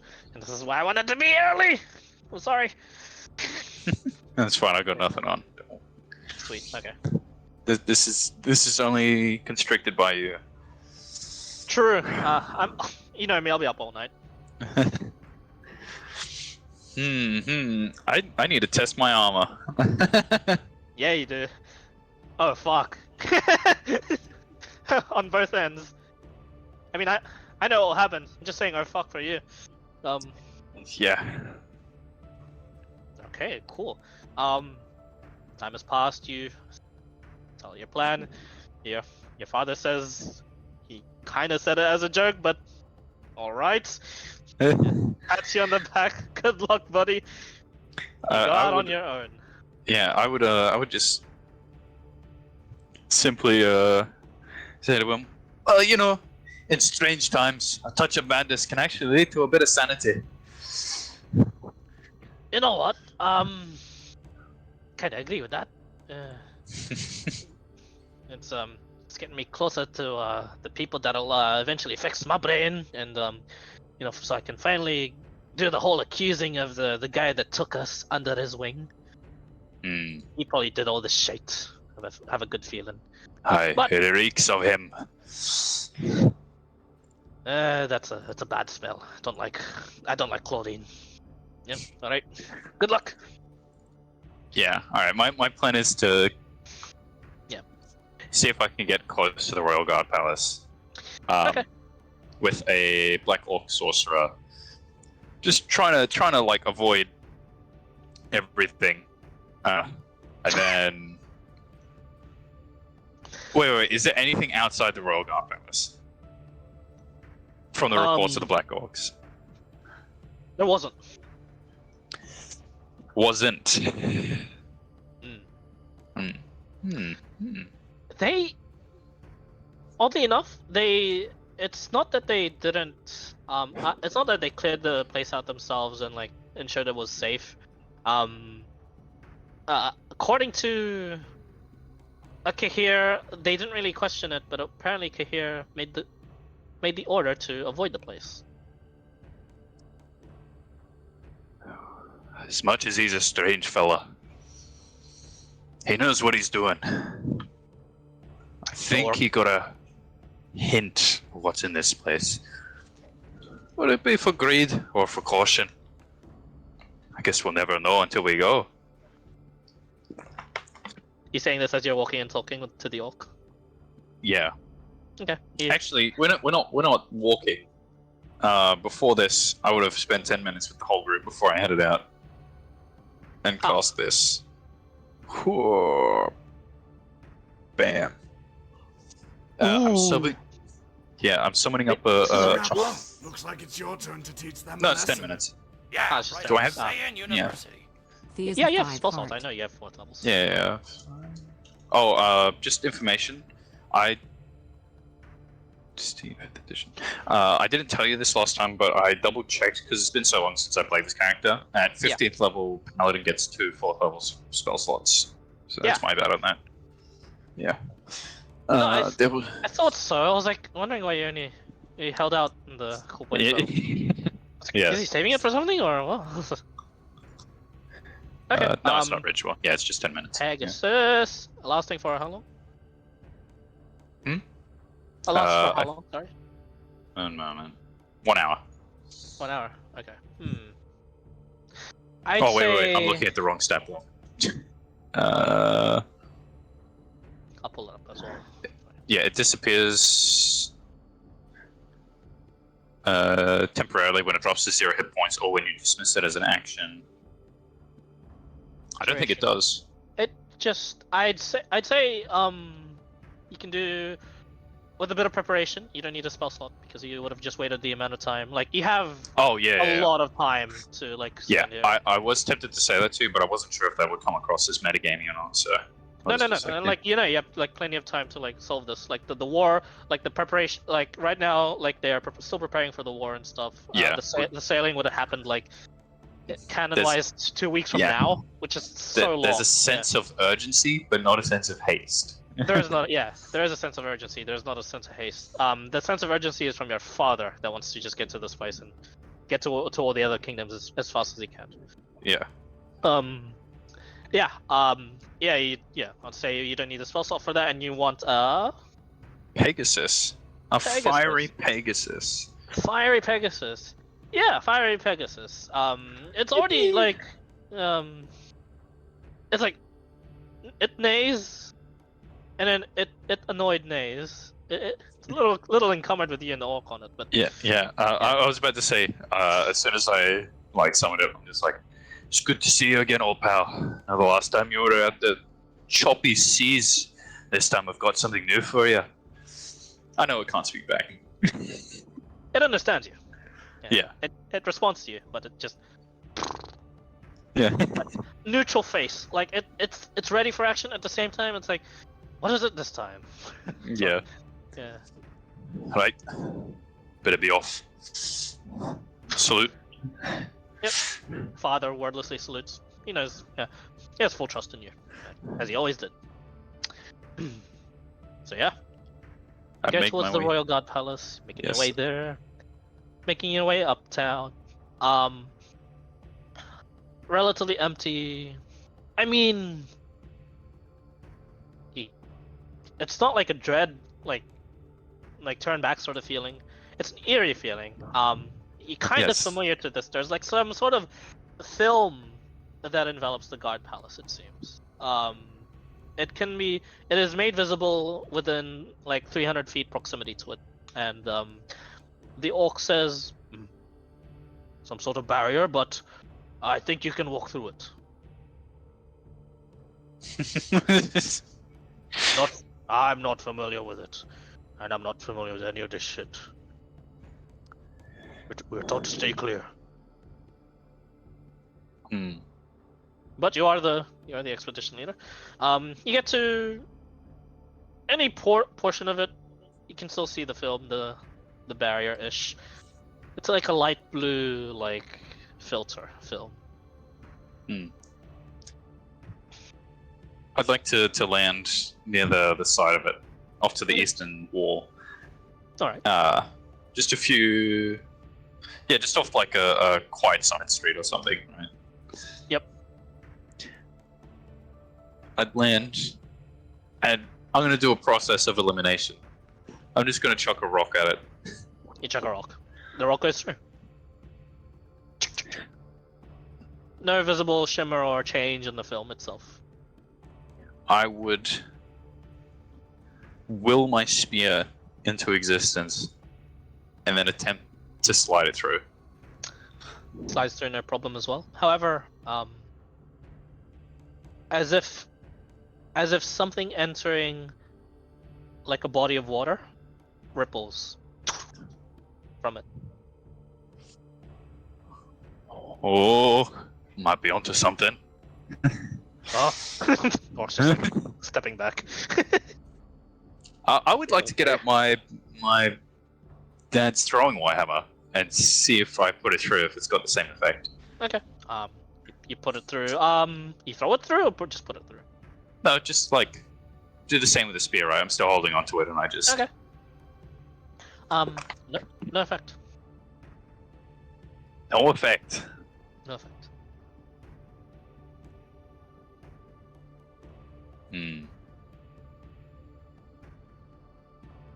I'd like to touch it with my finger. Touch it with your finger. Same deal. Ripple. And it's like a tangible film to your finger. You can easily push through it, it seems. But it's like it's very, very, very light. As if pushing through like a very thin balloon. And like immediately popping it, but not hearing the pop.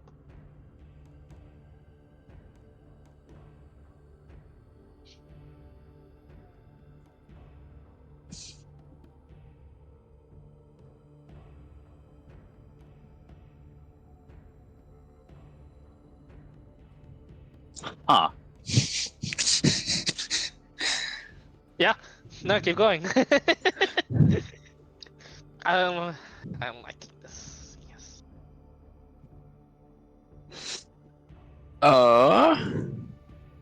One moment. 1, 2.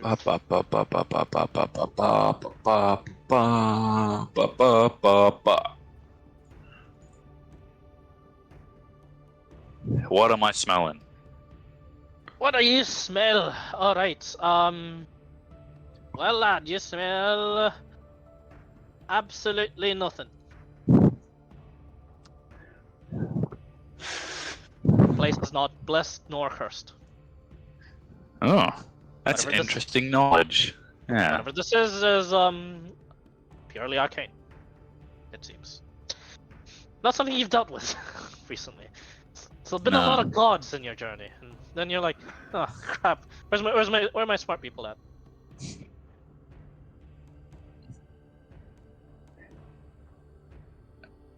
Ooh.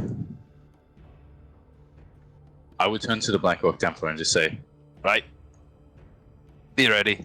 And I just start heading towards the film, seeing if I can walk through it. He nods and he steps back. He gets like something ready. Looks like he's about to counterspell or something. But yeah, you walk through. You walk through, no problem. And you feel it's like you hear a drop of water, like in your mind. Sourceless. Just echoes out. That's it. There's like a heavy amount of rippling though, and like it just like the waves cascade out towards like the entirety of like this dome and film, and basically the orc is just like watching it. He's like, ooh. I need him. I'm gonna mount up on the Pegasus again, and get him on the back, and do like a circle motion to see if we can just go straight up and look over the wall. Could you repeat that? You want him to go on it, or are you gonna go? No, both of us. Both of you entering it, the film? At that point? See, when you say stuff like that. I mean, you know, you can certainly just do it. Don't be shy.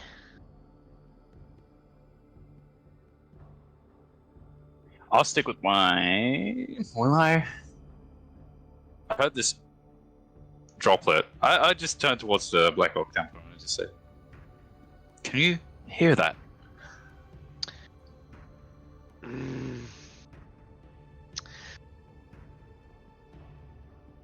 I mean,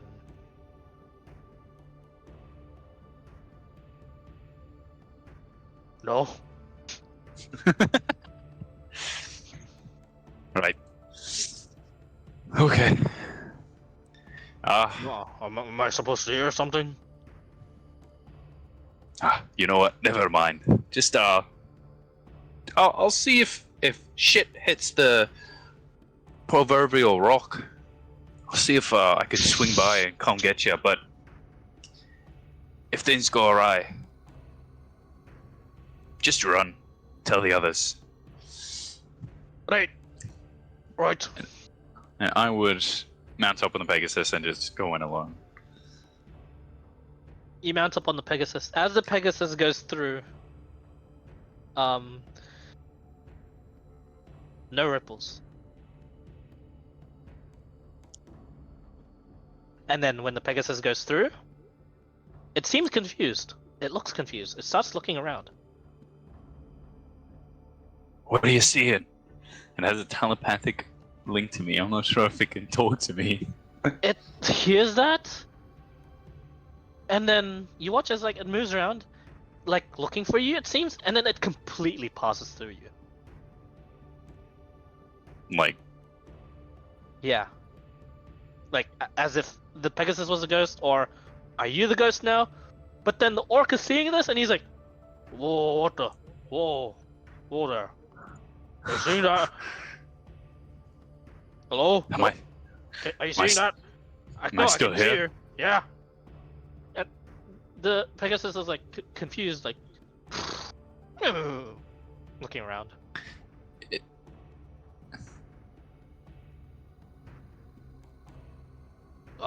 What?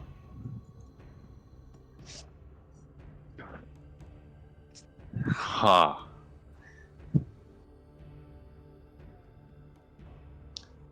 I would like to turn towards the Royal Guard Palace. Is there anything different about the building itself?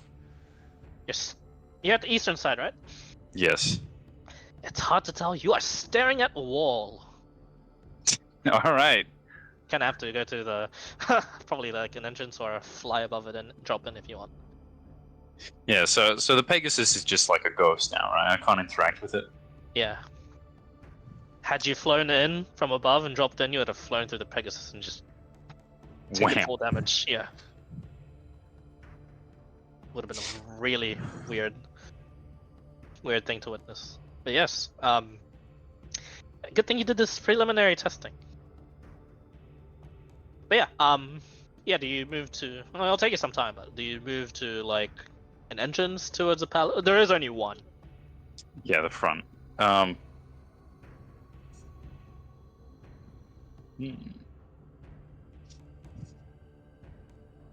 It can understand common when I speak to it, or telepathically at least. Yes. I just tell it to get out of the field. Okay. Gets out of the field, looks around, seems to look at you directly this time. Acknowledge you. There's the... Huh.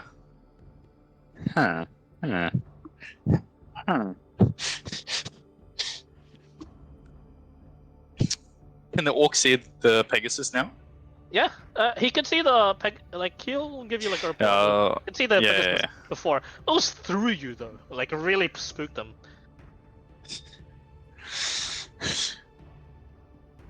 Huh. He's not exactly sure what this even is. Before he thought it was just a protective barrier. Now he's like, what the hell? I guess so are you. Yeah. I made a fighting option and a puzzle option, baby. Let's go. That's why I said 2 entrances. Haha.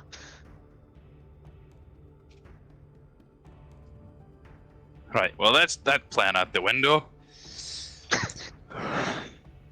Well, I mean, technically. I mean, remember what your father said. Just invade it. He'll alert the golems, alert the horde, per se.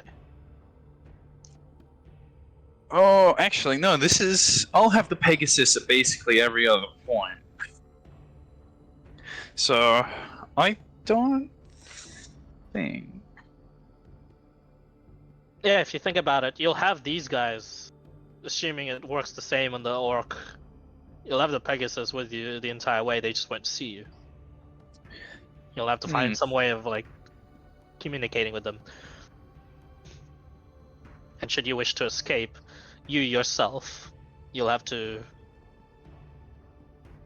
Yeah.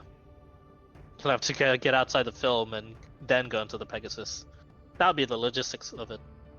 I mean, you're literally at the start of something. There might be something there that'll help you escape. Who knows?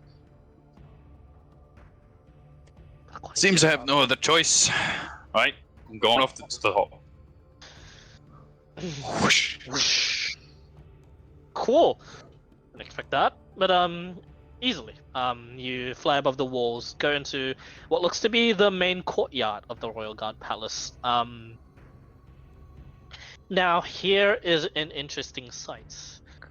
You had gone above on Jacob's Ladder as well as the grand bridges as well, looking down into the city. You could have sworn you could have easily perhaps seen this, or if not you, the Black Orcs or Kahir and his men. The courtyard is filled with what looks to be frozen dwarven bodies. Oh, that's not a good sign. Frozen? In time? You're not sure. You inspect one closely. It looks alive. It feels alive. They're just Wait. not moving. Where is it? Where did it go? Where did it go?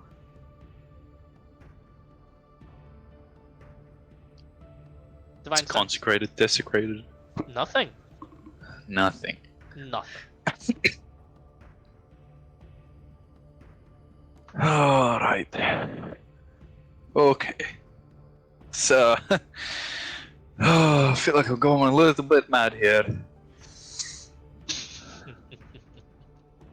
I'd like to look around and see what I can find. Okay. Perception check. Perception.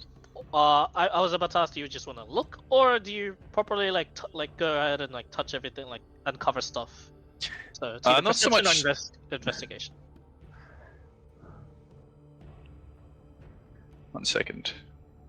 Yeah, you'll get different bits of info with whatever you choose. But yeah, if you wanna do either or, let me know. Investigation more does require yeah. touching. Yeah, I think the more pressing issue on Peter's mind is the bodies, Sure. and if he can, Perception. yeah, perception. 9. You're not sure who these people are. I mean, they look very well equipped. They have what looks to be 5 of them that seem to guard each other's backs at the very center of the courtyard. Seem to have the same armor as you do, as you're currently wearing. And oh my god, I've just got this apparition in my mind, a sudden callback to their names. I've sent it to you. Yeah, the Khal Zamdor, did I say it right? Yeah. Yeah. These were the elites. Yep, these are indeed the elites. Shown about the place what looked to be more very well dressed dwarves that they seem to be cowering in fear, and the dwarves that are armed are in the midst of either a battle swing or at least in a defensive position, with the exception of these 5 elites. Sadly, that's all you can gather from it. The elite have different weapons of their own. Yeah, it's a bit weird. Is one of them holding a warhammer? A couple of them are. I'd like to. A couple of them. One is a dual warhammer, just like your father, and one is a shield and warhammer. I'd like to touch the double warhammer guy with one of my father's warhammers. You touch it. Like a clink. Yep. Clink. Seems like a solid warhammer. Huh.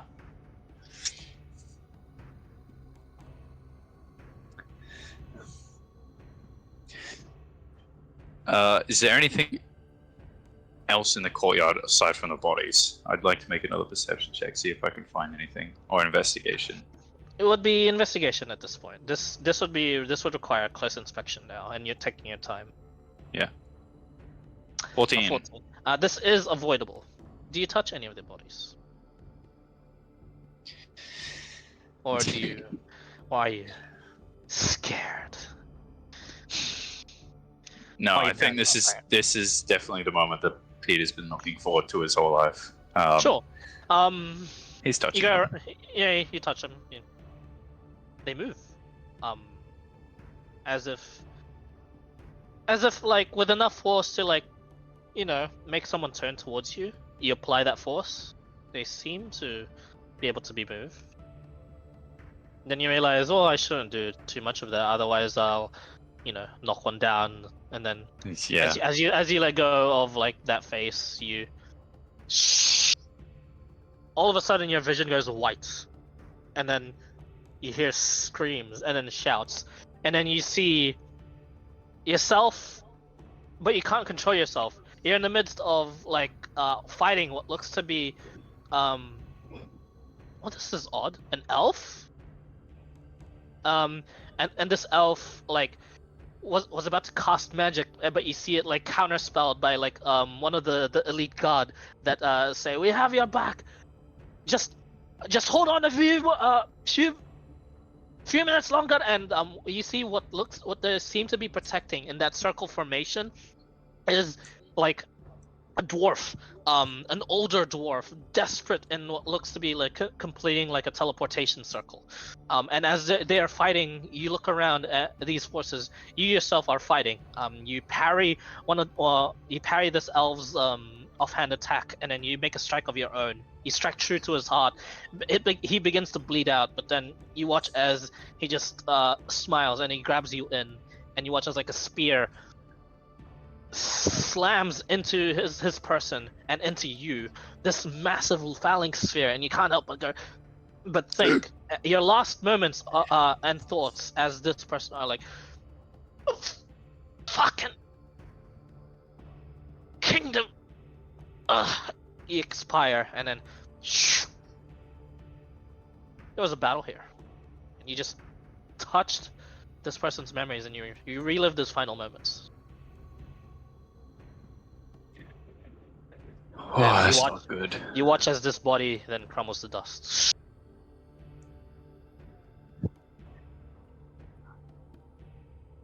Ah, shit. This was a body that was relatively close to the center. Is that old dwarf still there? No. Oh. You take a look at it now. Whatever they did, they may have either failed or succeeded. You're not even sure. So it's weird. They're in that. They're still in that formation, largely untouched. I mean, they were the elite guard. Yeah. But what was really concerning to you was not your usual suspects. It's elves. Elves, and then when you looked around, just in a brief moment, humans, other dwarves, but they had a different uniform. They wore light whites and light blues.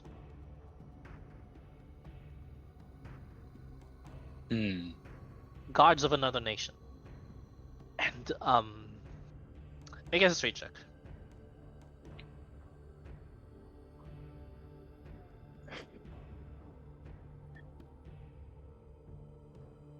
15. 15? Good. You vaguely remember the very people that apprehended you when you meteored into prominence. The Royal Guard of Prominence. Surely it's a coincidence. It's light blues and whites. I mean, this happened like years and years ago.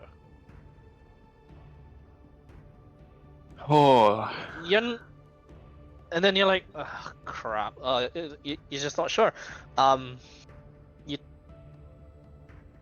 as you touch that body, also from the aftershock, you take. Don't worry, not about 5 points of psychic damage. It's not that big of a deal, but okay. So many souls quartered and slaughtered.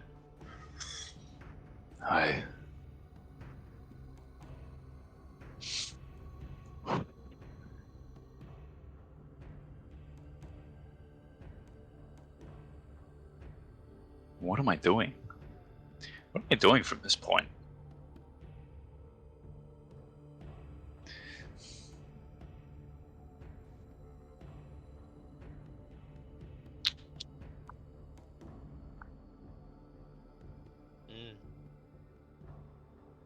Good question.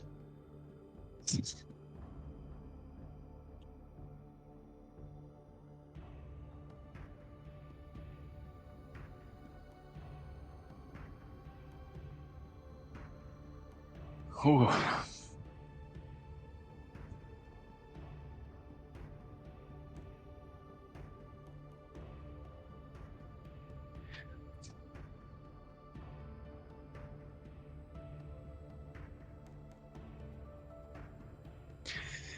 Oh, many moral choices to make.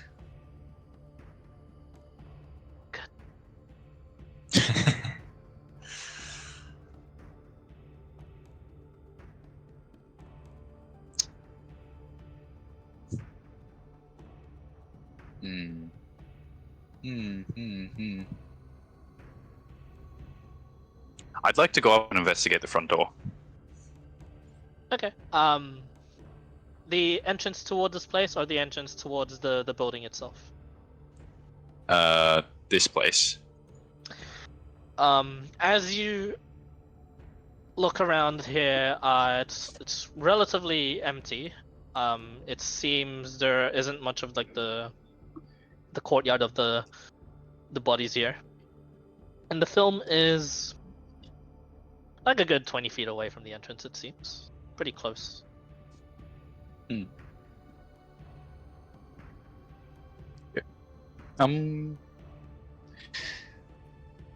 More answers lie within. I'm heading towards the building. Yeah. As you do, you hear a, "Oh, hello." The orc has finally made his way towards the entrance. You want me to stay here, or? Stay here. I'm on to something. And I'd fly off towards the building. You fly towards the building. Past the courtyard, towards where the building is. The building is shut, but it doesn't look to be unlocked. It is just like a grand set of like double stone, marble stone doors.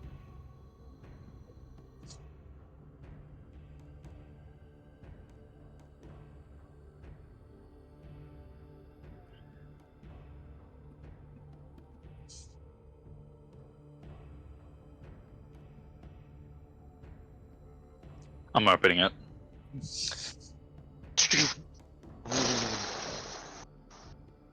Dust of centuries.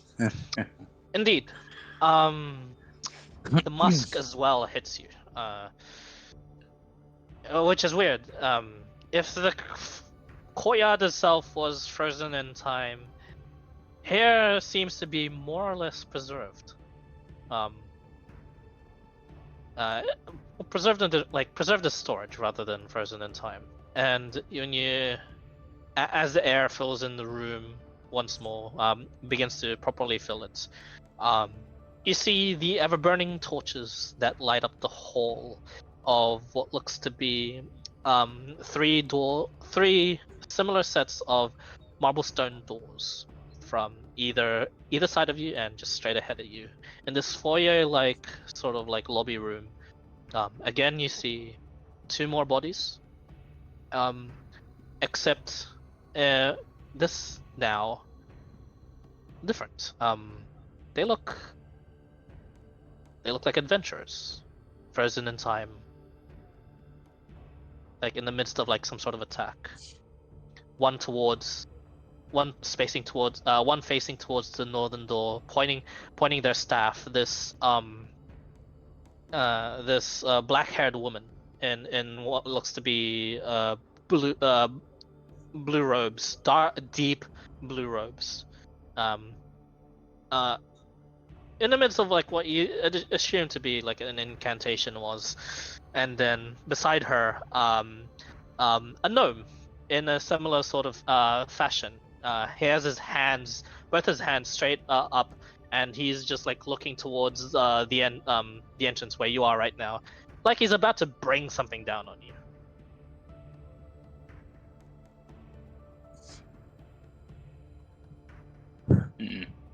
Different sort of armor too. Like yellowish, very flashy looking, like patched like leather armor. There's all sorts of like embroidery, and you see as you take a look around, there is like a smudged out like message on like the brighter patch of the yellow on his right side. It says sponsored by, and then it's smudged out. What a coincidence.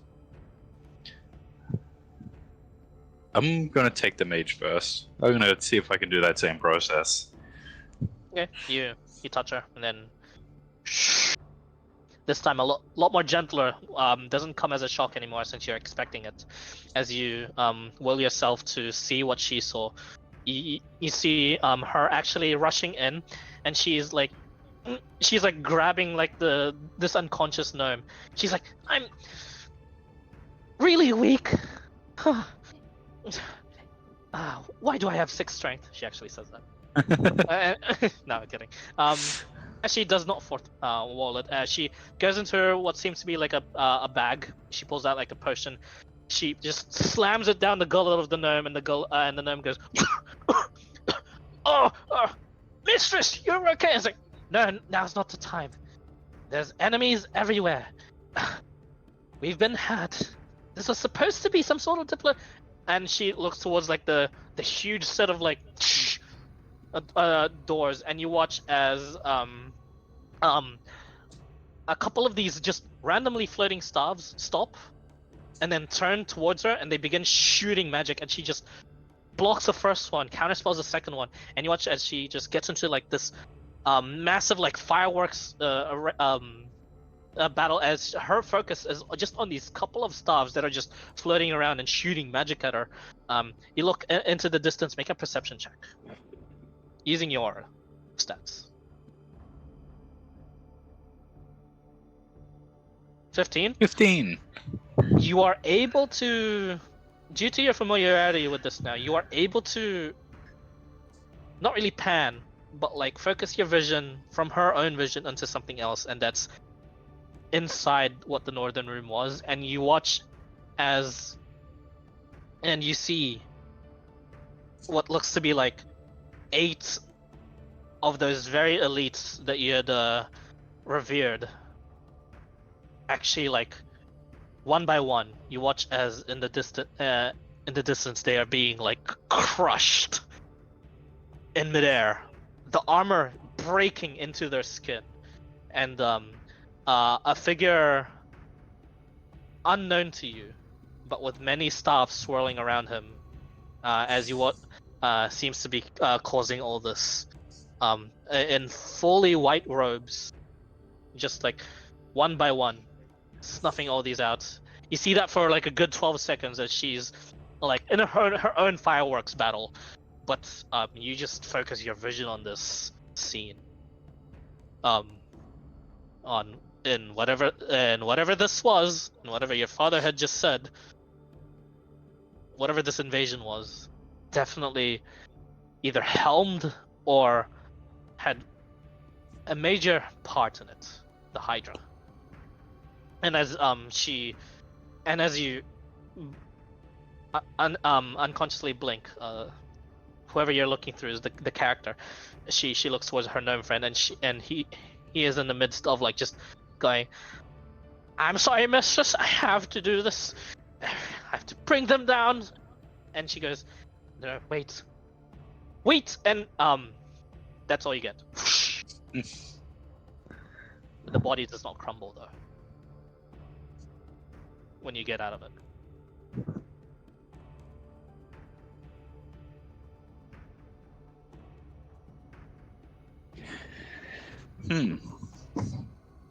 Intriguing, but highly disturbing. Heard that before. I would take the time to attempt to lay these fake corpses to rest. I would just lay them down on the ground. Okay.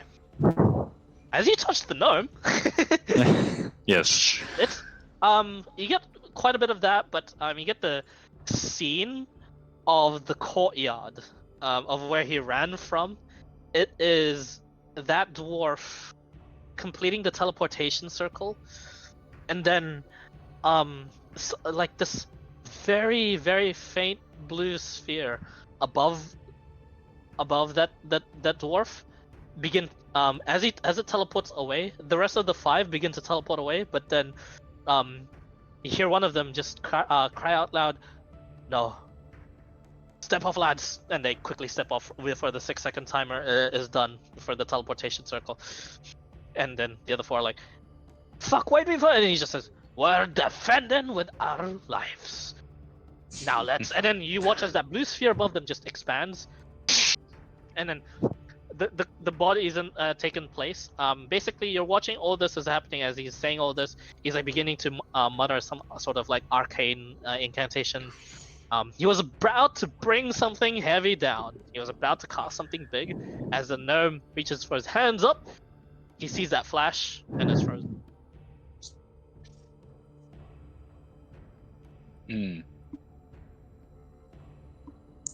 Is there anything else in the room? All the doors are closed. This is like a... This was like a lobby, foyer, Is it left, middle, right? Correct. I would take the right path. You take the right path, you push through, and there you see what looks to be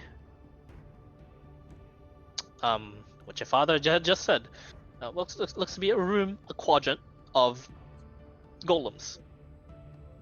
These are large, 4 times the height of you, it seems. They seem to be resting, and they have these they look like any ordinary like stone golems, except for they have like a singular large runic marking on their face. Circular runic marking. You're somewhat familiar with these things, kind of. Make a Arcana check, sounds like. Well, Arcana check. You have advantage because of like your heritage and your background. 22. 20. Cool. You go, "Oh, these are bad if they are activated." Good. You kind of like instinctively get quieter, although you're not sure if it'll make much of a difference. There are circle markings on some of these golems, on a couple of these golems, and then on the other golems there's a square marking. The square marking you're not sure of, but that circle marking, that is definitely a very like expensive way of like designating, very expensive and simple way to designate an opening for either a kernel thing or a beam thing to come out of a golem. Oh. You're not sure what it shoots, even with that natural 20. But you're guessing if a golem shoots, golem is bad. Yeah. Is the room just filled with them? There is it looks exactly like the foyer, same dimensions. There is 4 of the square marking ones on the other side, just lined up, and 2 right next to you on either side are the circle ones. I'm gonna slowly back out of that room. You slowly back out. You close the door. Uh,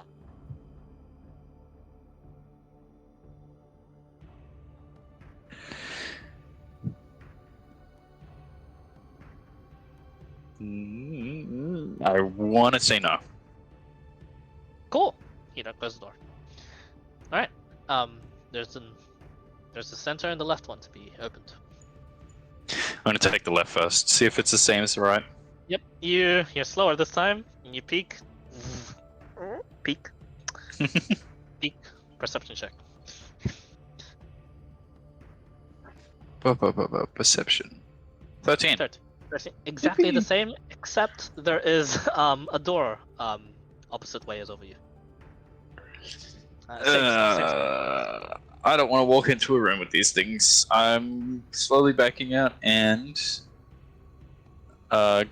going to the middle. Middle. Yeah. This place looks as if it was like a chapel, like a cathedral. There are rows of seats, stone seats, that line themselves away a cathedral would, going towards where, as opposed to where an altar would be. It looks like some sort of like, and you're just not sure what it is, and you're surprised it's still here. But this, whatever this is, which you did not see in the vision of the mage lady, this attachment to the end of the room, like it's a core attachment with is what looks to be carrying the single biggest arcane orb focus you have ever seen in your life. It is occupying a good, like, dimensions wise, like 30 feet by 30 feet. Ooh. It's a huge orb. Does it react to my presence at all? No, doesn't seem to. And you were expecting bodies in here. No bodies. It's like a chapel, right? So surely there would be braziers. There would be where you look towards where these braziers are. It's just like simple torch implements of like the ever burning torch. They beat me to it.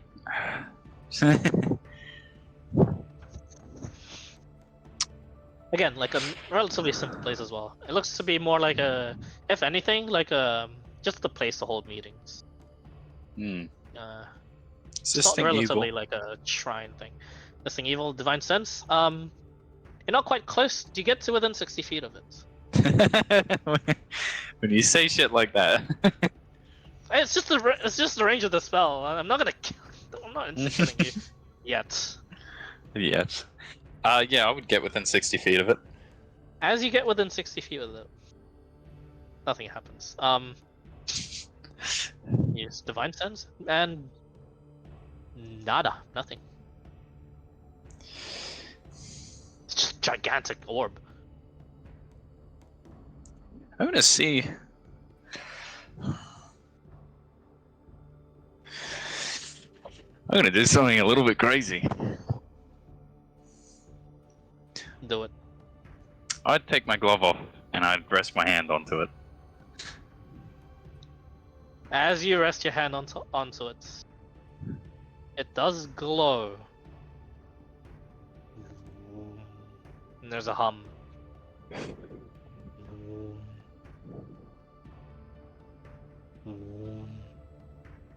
It's like a pulsing, consistent hum.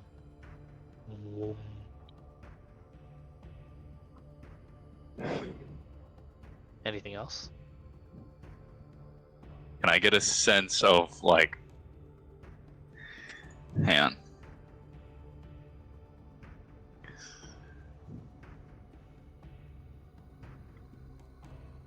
I'm so mad.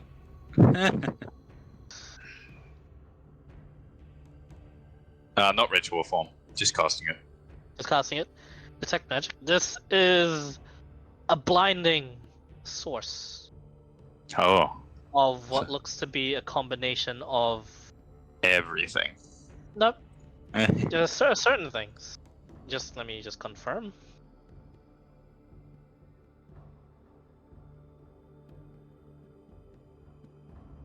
Transmutation and necromancy. That makes sense. Yeah. Yeah. Oh, I'm starting to get a picture now.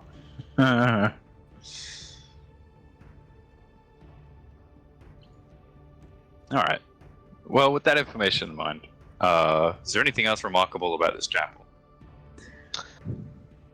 I did describe it like a chapel, but not really a chapel. I mean, it's Meeting just room. like the best, like sort of, it's the closest you can look to it, without saying, yeah, it's a meeting room that looks like a church, but that's essentially it, honestly. It seems whoever these guys were that resided in the Royal Guard Palace, a lot more simple, a lot more just efficient. It seems. No grand fancy chambers, no reception desks. Not quite what you were used to when you were visiting the other places of note around the city in your young days. As you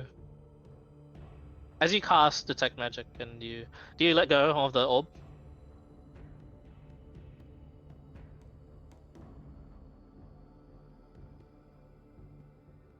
No, I think Peter would be very hungry for answers. So Okay. if the orb's willing to give him anything,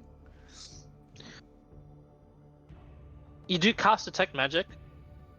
You feel the detect magic run its course, well, a lot faster than what it normally is. You feel as if when you casted something, it began quite a bit of it began to siphon into the orb. is that hum that I heard? Is that anything like the water droplet I heard when I broke the barrier? Not quite, no. Alright. I am going to sneakily make my way out of that building. So Okay. I get out. You let go of it. The orb powers down. And then you hear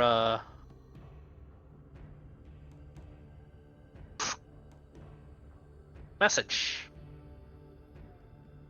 Weird. It Message. starts speaking in common. And then you hear this. It's not sourceless. You're hearing this from the orb, and it says, "To whom it may,"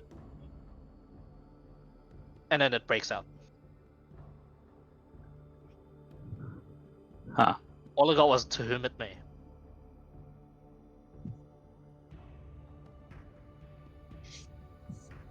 I think I have an idea. I'm gonna quickly go back to the orc. Yeah. And just give him the down rep. I'm gonna say, hey, lad, listen. I know Yeah. you're good at following instructions. So listen very, very closely. I need you to go back on that horse and grab as much fucking dynamite as you can. His eyes look wide. We have explosives. Whoa. Why? Well, if everything goes according to plan, I'll tell you afterwards. Okay, deal. He seems excited about that prospect as well. It's not like 30 minutes later. It's a yeah. I would be Uh, doing things in the meantime. Okay, sure. Yeah. So, yeah, it'll It'll take a while. Yeah, it'll take a while. Yeah. But what you be doing? I will be going to explore that fourth door.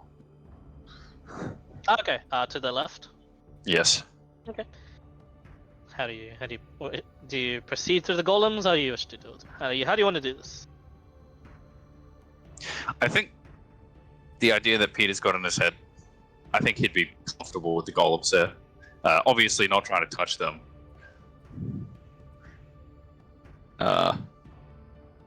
Yeah, I think he would move towards the door. Just not trying to interrupt the golems.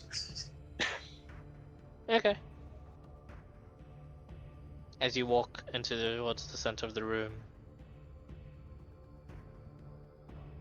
the golems activate, and you stop. But they don't do much else. You continue to the door. I take one more step. You take one more step. Nothing happens. Nothing happens. Alright, I'm making my way towards the door. As you take your fifth step, the golems, the ones with the circle, begin to follow you. Are they just looking at me? Can I glean an intent from them? Can I do an insight check? You may not. They are golems. However, yes, they are. They seem to be following you.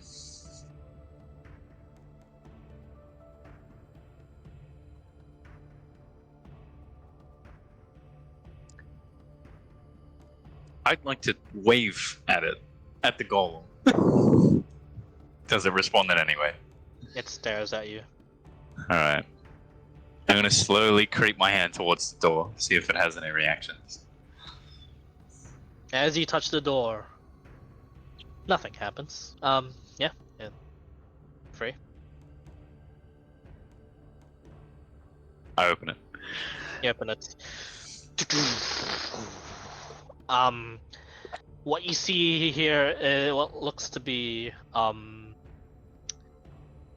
unexpectedly finding what looks to be where these golems are created and repaired. This is like some sort of massive workshop, and it begins to go all the way towards where the location of like that center door was. We'll just call it northern door. It arcs towards there in a long hallway, but the hallway goes slanted, going a bit deeper into the underground, but ever so like slowly. It is very long, and it just goes just as far as the eye can see. Actually can't see the end of it. This is how long the hallway is.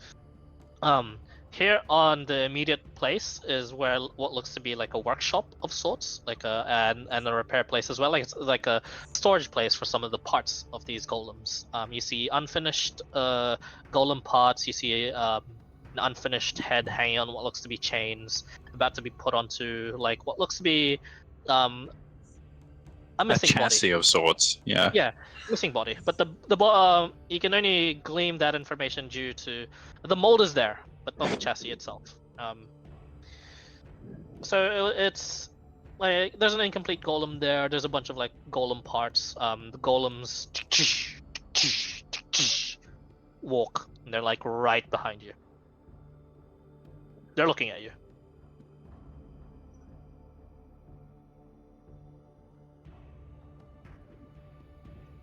Is there anything arcane in this room? Like, are there any? I'm trying to glean. Yeah, not detect magic.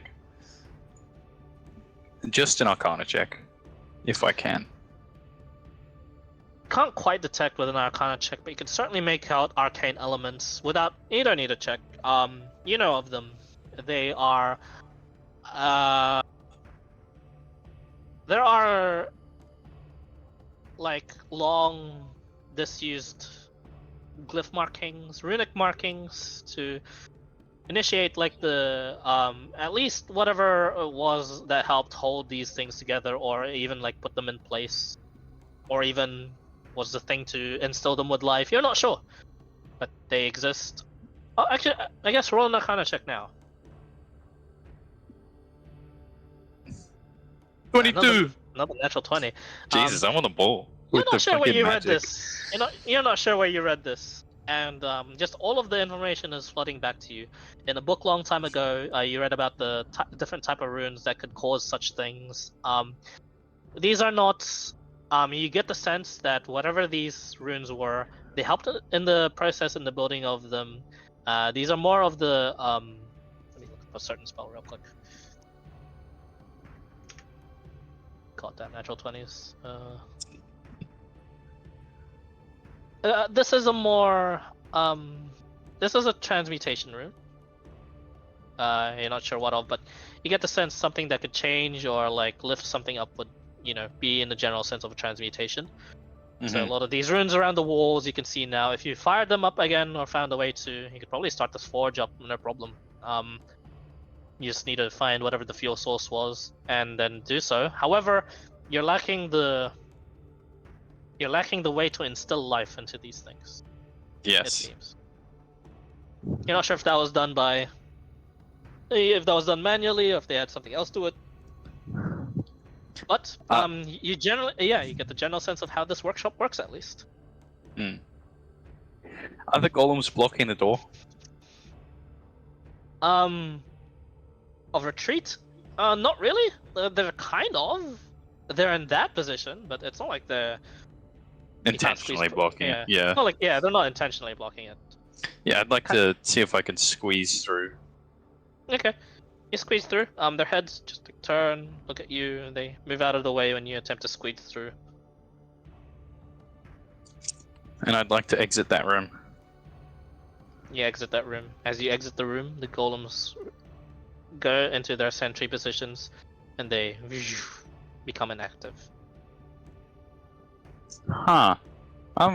Yeah.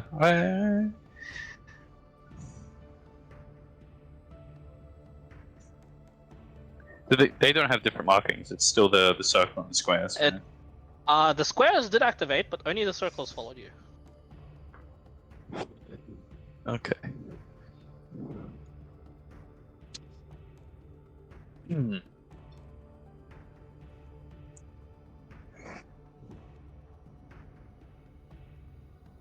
I'm gonna wait until the dynamite guy is back. You wait at the entrance. Takes a while, but yeah, you get two. You get all their explosives, which wasn't much. It's 2 satchels worth of explosives. It's miscellaneous explosives. Yeah. Alright.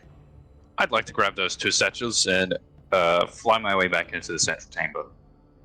Okay. You're gonna threaten the orb. No, it's simply, what's the word I'm looking for? It's insurance. I like it. Right. Now, obviously they get me a way to light these things, right? Oh yeah, the ever. You can certainly light them up with the ever-burning torches, or you can just steering smite into it. Go ham. Yeah, I'll keep the torch near me while I. Yeah. There's no fuse. These are just pure explosives. There's no fuse. That's fine. Yeah. I would just like to layer it evenly across, like maybe the bottom bits of the orb. And does anything happen? No. All right. I'm gonna do something I'm probably gonna regret. I'd like to unsheath my spear. It explodes. I'm kidding. Before stabbing it, I would like to toss something. I'm going to see if I can get the most amount of information on this. So here's the chain of events I'm thinking. Before, I'm going to like hold action attack, and then on my next turn, like attack, cast staggering smite at the same time, and stab it, and then expend the 4th level spell slot to it. All right. That's my chain. Okay. When you commit. I'm committing. I'm doing this not in a way to hurt it. I'm just attempting to draw more power into it. Yeah, I get what you mean. Like, you've kind of figured out how it works. Yeah. Sure. Anything else? That's it. Okay. With the staggering smite, as you're like smashing into it, shing, you feel the magic run through you, and yeah, smash into the thing as you normally would, channeling through your spear and into this thing. You smash a good smash.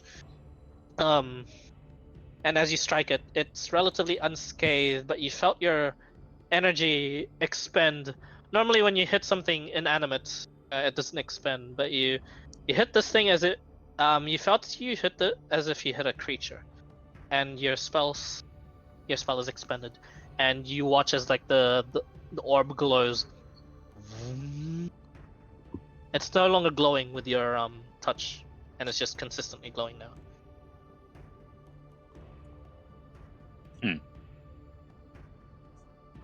That's also including the 4th level smite, yeah? Correct. Alright.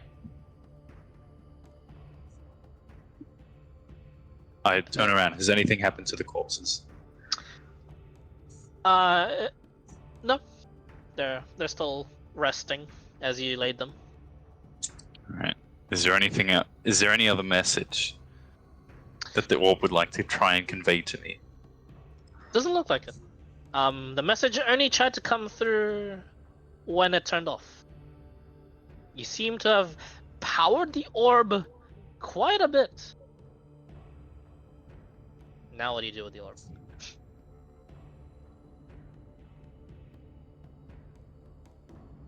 Can I move it? I try and move it. It is stuck on that claw. Those claw attachments. Hmm. But it looks like yes, you can. You can actually dislodge it. You are strong enough to like actually lift it off. But you kind of need help.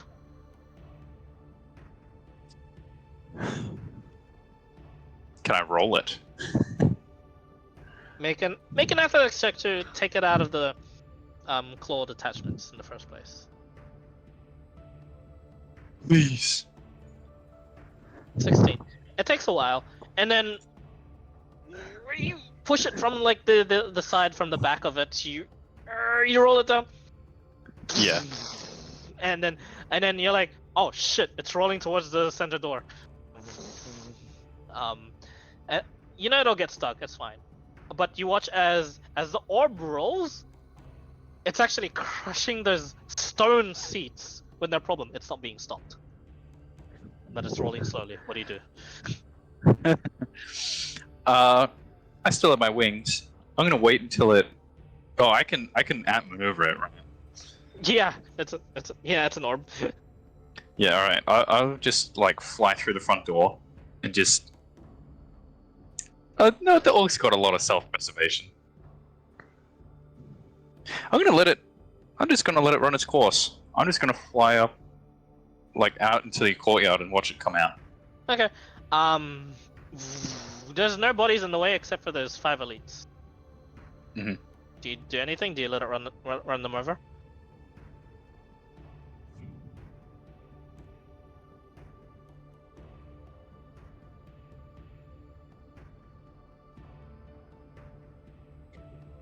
They're already dead. I have a chance at saving this city. Turns them to dust. It slows down. And the orc starts to see this, and he just shouts out, "Whoa, what the heck?" He just begins to like, get his like spells out ready. He looks like he's about to attack it. I just wave him down, be like, Oh, I've got it. okay. Puts them down. Puts those deadly weapon hands down. The orb stops at the entrance. Yep. And you look at the trail of destruction. It seems to have carved through the stone doors, and then some. And smashed onto this, smashed the stairs. The ground's holding up for now. You have gigantic orb. It's still pulsing with power.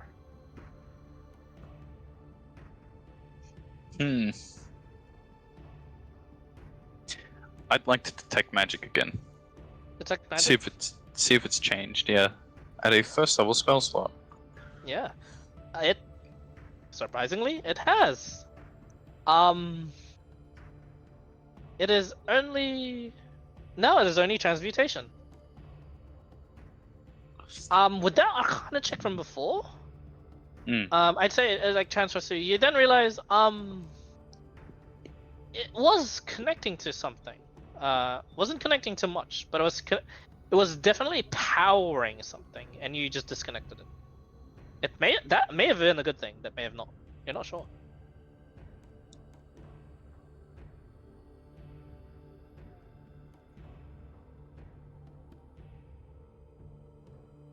I mean, it might have been a good thing. You dislodged necromancy, after all, or whatever it was. Now it's just transmutation. Yes. How long does detect magic last for? 1 moment. And I assume you did not pass this while touching the orb. No. It's up to 10 minutes. Okay.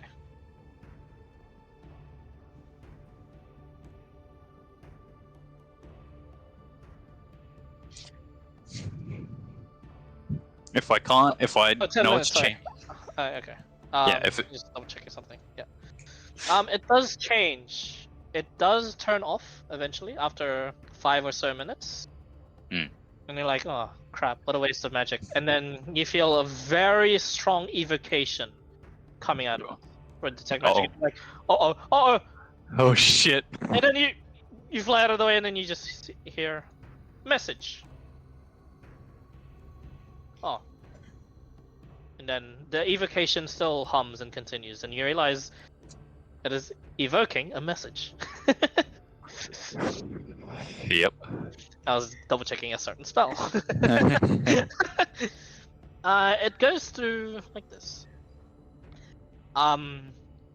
It's a voice you're not familiar with, and it just says, in a feminine voice now. Before it was like a deep, like breaking up gravelly voice. Now it's just like a feminine voice, and it just says, "To whom it may concern, you need not know my identity, but heed these words. The being responsible for the destruction of this city and this culture is known as the ruler, the sovereign of prominence, monikered himself as the Hydra.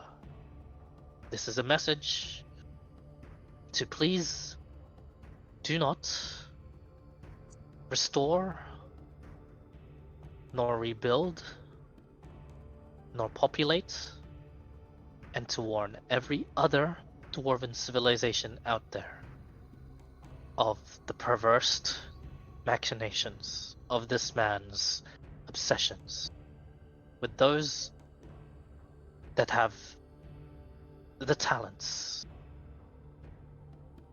the utmost talents of the crafts. I myself reside as a member of the Archmage Council to help keep him in check. If you have powered this orb, and I know you have, fellow adventurer, with your curiosity, you know now to very much heed this message. Please, I reiterate, do not let the Hydra have his way with this culture. Stop him at all costs. Right now you cannot. He is a man that is detrimental. He is a man that is important to the progress of technology for this world. However, he will be detrimental to the survival of it. This is my belief. And should one of these orbs find your way to you, adventurer, know that I have already perished. Know that installations of these are located all over the world in order to help spread this message. This is nigh unbreakable, and its only purpose was to bring about this message. There's a bit of like hesitation.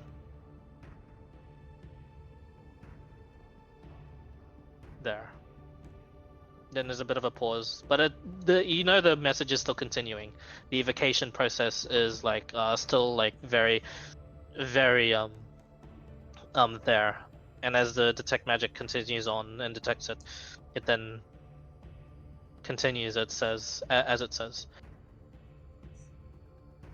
the ancient kingdoms of the frozen wastes. They too were dwarven. Citadel Befalbar. That too was dwarven. The core city to the west, underneath the dynasty.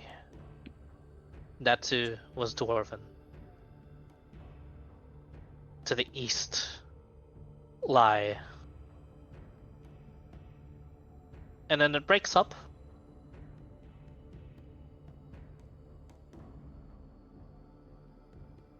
And that's it.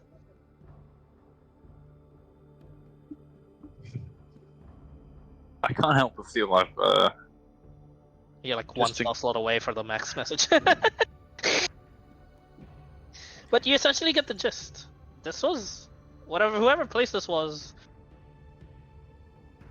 It just no wonder it looked out of place in that place. Where the altar was, yeah, it was just like random protrusion of like these clawed attachments to it.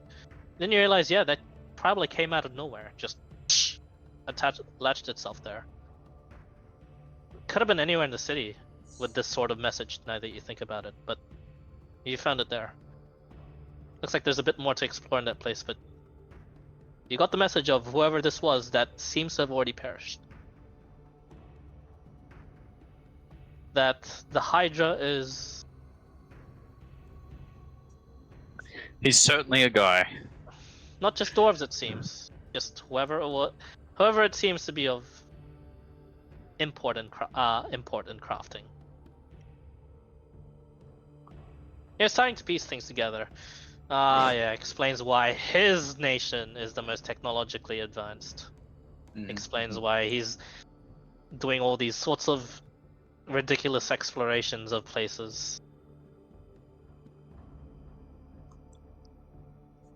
Doesn't change the fact you can't remember anything from the day of that invasion, but you get the sense he has something to do with it. Apparently to eventually get rid of, but whoever the message was from, they knew of the importance of the Hydra, at least, to the world. It's up to you. It's up to you to do what you will with this information, but you have it now. Yeah. I was about to say, I And can't help so does this other orc. He's like, oh, Oh. what the? Yeah. Okay. It's like I feel like I'm a little bit out of my depth. He's just look, man. I just follow orders. Like Out of his mistake, right? Just like he was happy he got promoted to the Black Templar Order anyway. yeah. He wasn't planning to. Just was planning to just die for the High Lord, not get into this shit. Yeah. As it should be. Well, some very interesting news. Interesting news. Not very helpful for your current situation, but hey.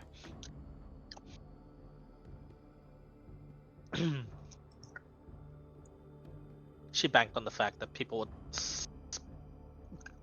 just put spell slots into random gigantic orbs because that's what you do with them. Yeah, of course. Anyway, for better or for worse, you have a gigantic arcane orb. It can apparently indestructible. Yeah, let's just roll it towards them.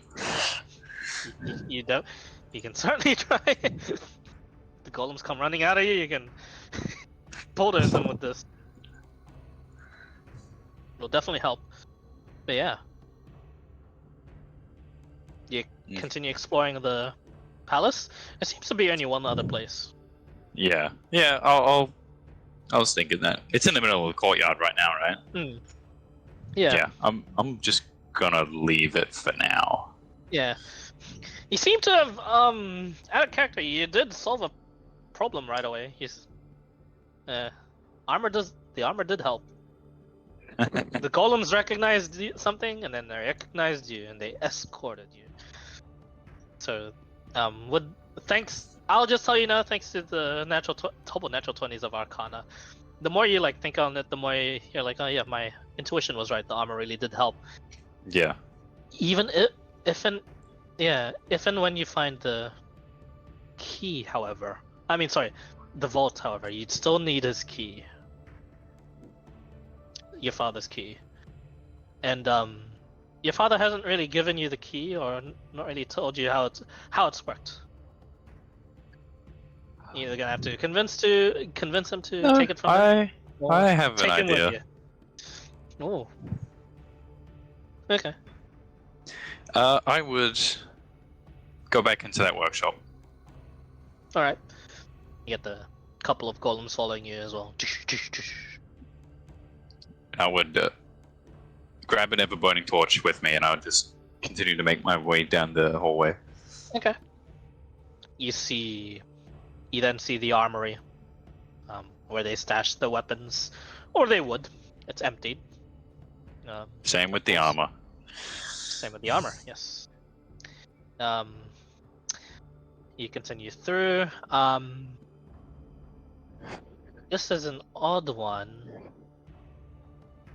It looks like there are rooms, the offshoot rooms, and they look more like. Now it's starting to feel a bit culty. Like there's a singular circular altar in the middle of like a room that is completely singular. There's been splotches of blood on it. Yeah, I know what I'm gonna do. I take off my glove and I grab my dagger, my true striker, and I just cut along the skin enough to make it bleed. Oh. Place it on the altar. Yes. Your hand or the blood? The blood. The blood.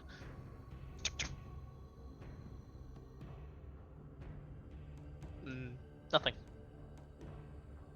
I touch it. Touch it.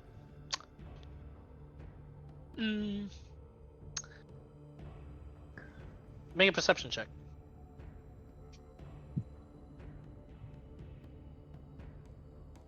One. You swear you heard the golem behind you go, really? You're a golem, you can't speak. You look back at it, not talking.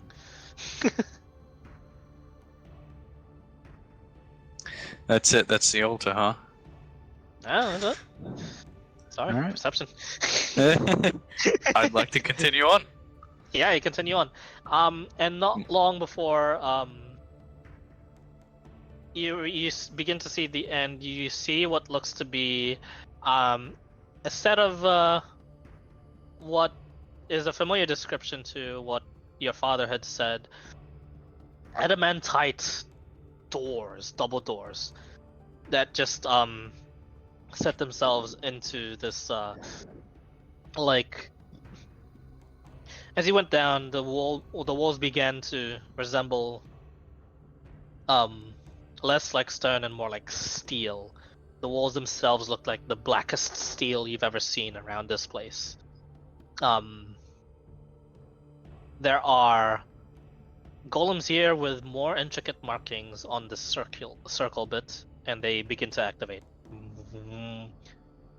And they just stand to. There's a couple of them.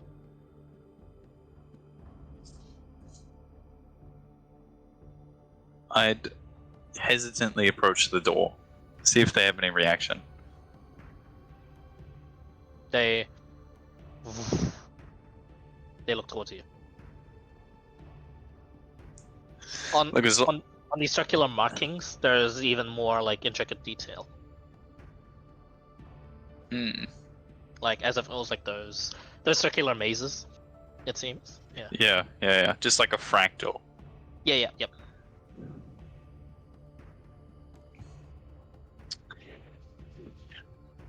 I take another step. Do they? I'm basically trying to find out if they're just gonna fucking grab me. As soon as I like. Make an insight check. Oh, so now I can inside them. Yeah. 15. Fucking hell, looks like it.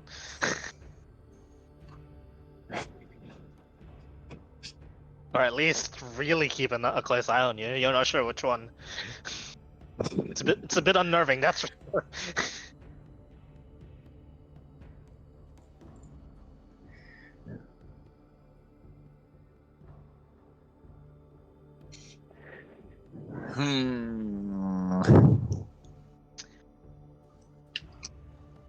Does it react if I do anything? Like wave or like flail my arms about?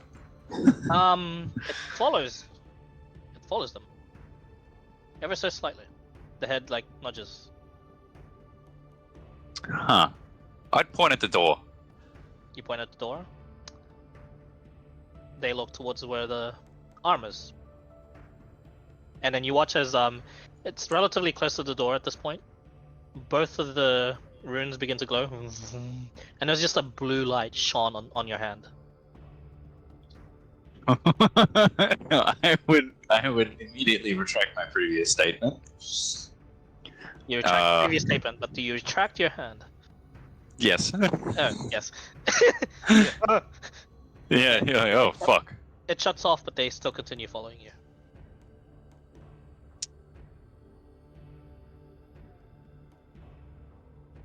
So they can understand that. I would point to me, and then the door. When you point to the door again, then you realize, oh, I think they're only shining on proximity. Oh, I would. Surely there's like a loose stone I could throw at it. Yep. Just like skid across the floor. You throw it to that vicinity. They don't pay attention to it. you motherfuckers. So you're conscious enough to recognize that, huh? I would. One of the golems shrugged behind you. Yeah, I would talk to the more intricately ones, and attempt to convey my message across. Me, important, royal, son of Smith. They don't react. Just... Ah, you motherfuckers.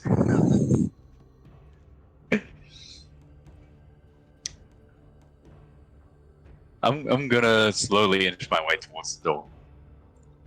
As you do so, the blue light engulfs you. Nothing happens. But then you're like, oh, yeah, that's alright. Oh, shit. My armor is a bit heavier than usual. Oh, your wings are gone. Oh. You don't feel as if you can muster up any power. And then you finally realize, oh crap, oh shit. No wonder my armor is heavy. Yep, anti-magic.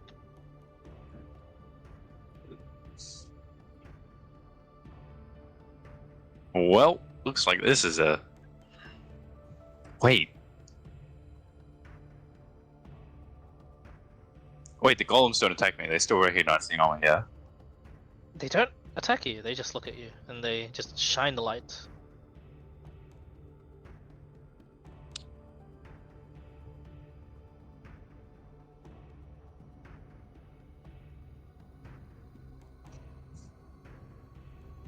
I'm gonna test something.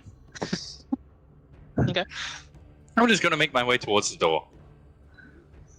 Make your way towards the door. Yeah, as long as I don't hear like angry footsteps behind me. You don't. In fact, the other sentinel golems are very much away from these golems. And these ones are quite a bit bigger. They look more like blue buff. And they, yeah, just as they shine the light towards you, and as it hits the door, you watch as the enchantments do fade on the door. Yes. That's interesting. How do I convey to them? Can I see any markings for like a key?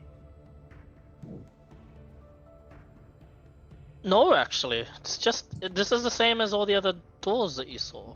Push. That's what I thought. Yeah. No obvious keyhole. Make an investigation check, actually. As you're looking around. 19. God damn. 19! You're confident that there is no, like, keyhole. Or, like, way for, like, some sort of key. Alright. I'm gonna slowly reach out with my glove off with my hand that I cut earlier and touch the door. You touch the door. It's cold. Stings a bit. Nothing. Interesting.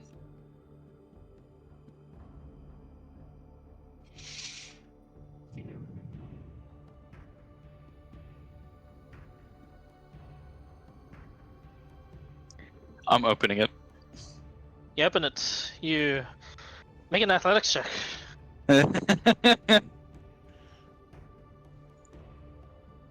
20. 20. Does not budge. Oh. Just. And then you're like, as expected of a fucking vault. Also, you realize, oh, right, adamantite doors. Yeah. Shit's heavy. Yep.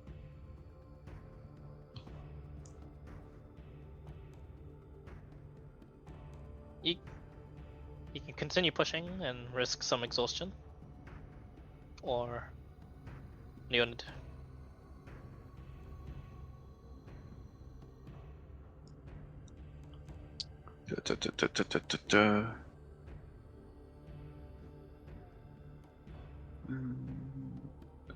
No.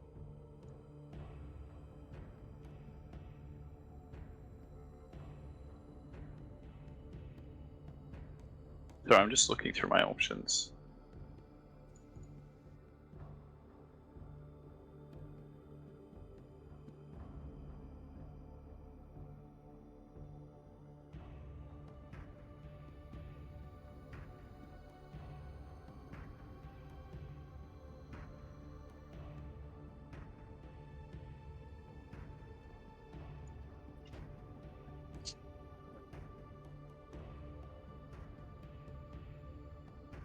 I'm gonna keep going. Okay.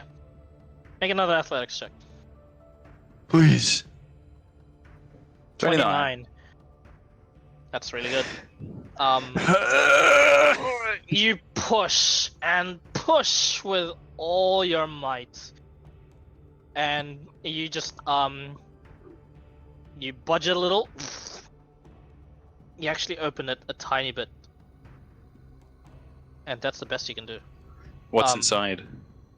You can see. You can at least see what's inside. You can't squeeze through, but you can see what looks to be mountains of treasure.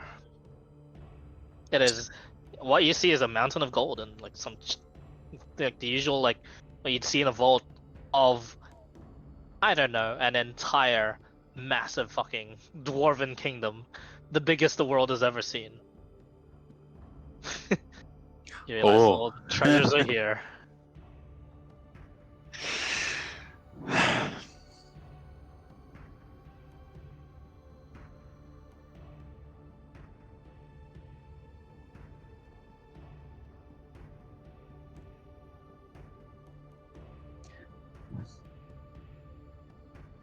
Well, if it's just treasures, I have no interest in it. I'm gonna walk away. Do the sentinels follow me?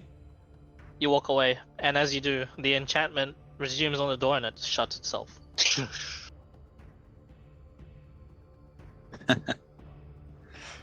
Alright.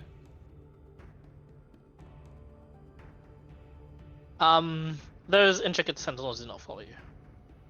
I mean, all you saw was treasures, but you get the sense this could be the place. I mean, what your father was looking for was a vault.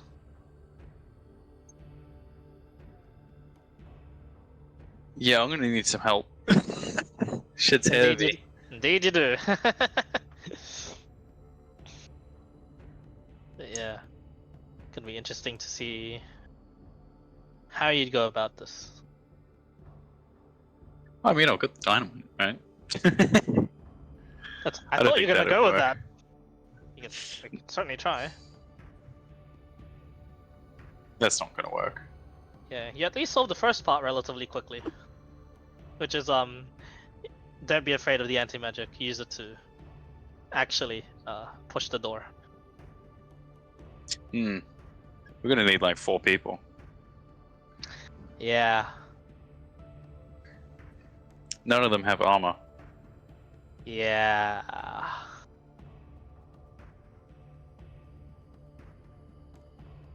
This is the predicament. Either have to solve this puzzle or enter the back way, which is a guaranteed fight. Or fight this. It's you get the sense you're gonna agree with your father on this one. It seems like a lot worse than a Mind Flayer colony if you're gonna fight through all these golems. Costa made fucking a mountain of security for the gold, not for fighting. Mm.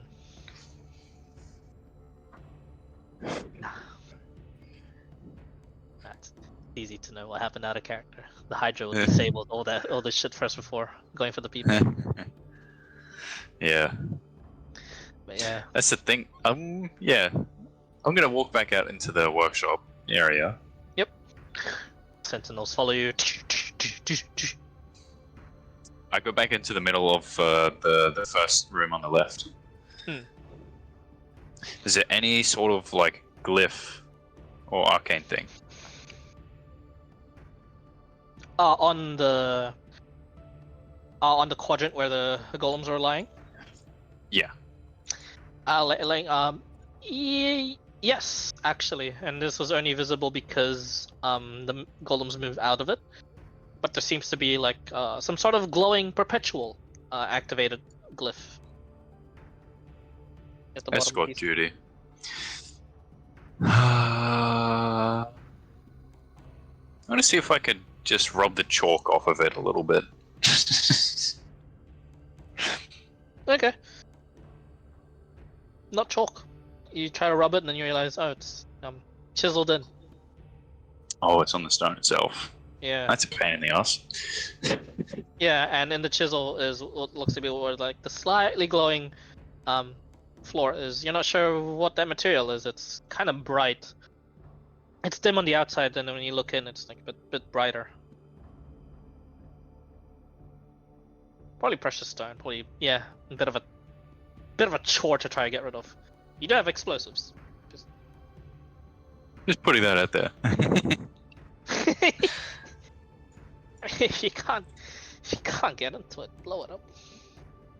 Can't blow it up if it's magically enchanted. I need to be there. You do. You wanna blow yourself up? Yeah. That sounds fantastic. It I mean, I does, do have- especially when you have no more magic. It's protecting you. I do have Undying Sentinel. Is that? So it's Is it Ancient Paladins, yeah? yeah. Well, that's the thing, right? Nah, I'm kidding. It'll probably work. I'm just double checking. It's a class feature, so like rules is written. I would say so, yeah. But like Yeah, thematically, Additionally, you suffer none of the drawbacks of old age. You can't be aged magically. It's funny. Time ravage doesn't work on you. Yep. Okay. Yeah, you can't be killed outright.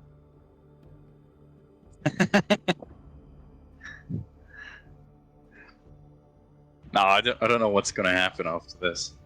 Plus that much noise.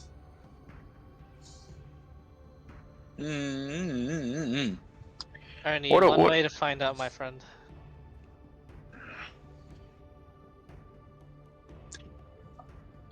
I think taking like 2 levels of exhaustion would be way worse than Yep. than doing I like- this. Like the attempts. Look, I mean, like, it is very possible with your strength to do it. It's just I did the minusing and stuff because you wouldn't have access to the The belt, items. Yeah. It'll be very close, but yeah, like exhaustion is not worth it due to like the amount of long rest you need to get rid of it each time. It'll affect Yeah. the story. Yeah, up to you. There's all sorts of ways. I made it so this puzzle can be brute forced. You were almost doing it. Yeah, I just wanted to test the waters, honestly. I'm just here for the ride. Yep. But there are plenty of ways to solve this. I feel like that altar would have been handy. Yeah. Oh, Just flavor. can I grab? You said there was a golem head in the workshop, right? Yes, there was. I can hear that shit-eating grin. You can hear smiles? God damn it. Yeah, the golem head had a circle. Had a circle. Seems to be the more intelligent ones. Yeah. The things trailing me, they have circles, right? Yes. Alright, I'm gonna grab the circle one.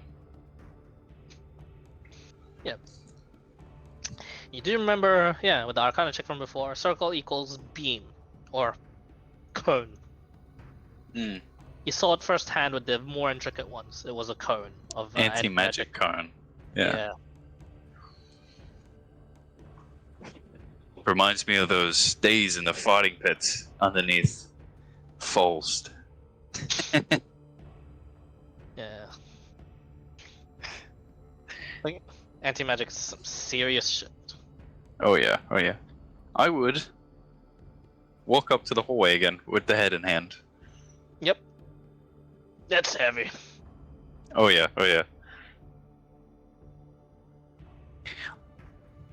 I would see if I hold it up to them, do they have any reaction to it? Kind of. I mean, they look to you. You're not sure if they're looking at the head or you specifically.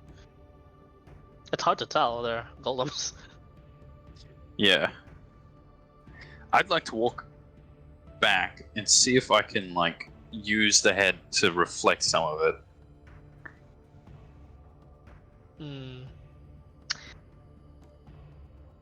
Can't quite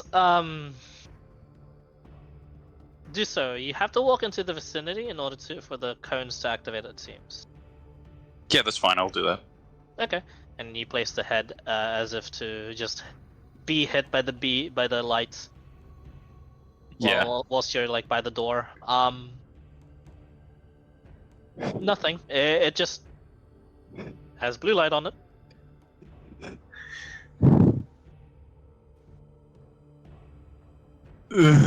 Tell you something. You're close. I did smile. You did sense that smile for a reason.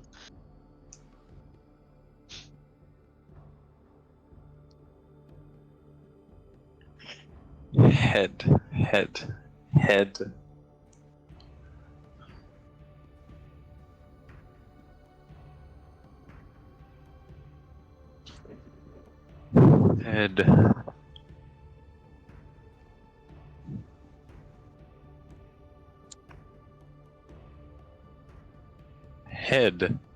Can you imagine Peter just like funking his head while he's saying this head? Yeah, just Head. Come on, man. I'm pretty smart. I'm not wise. That's why I'm doing this. Hmm. I'll give you another clue. Beams and cones.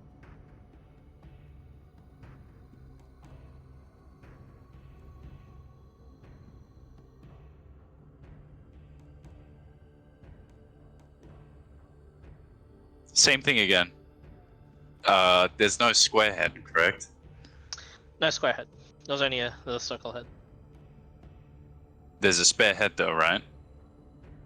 There are spare heads, however, they haven't been marked. They haven't been chiseled through. Alright, that's fine. I'm gonna grab my dagger and just crudely scratch out a square. Okay. And then try and do the same thing. You walk down with it again. There's now just 2 golem heads there. With this crudely scratch on, and you do the same thing. No effect. No effect.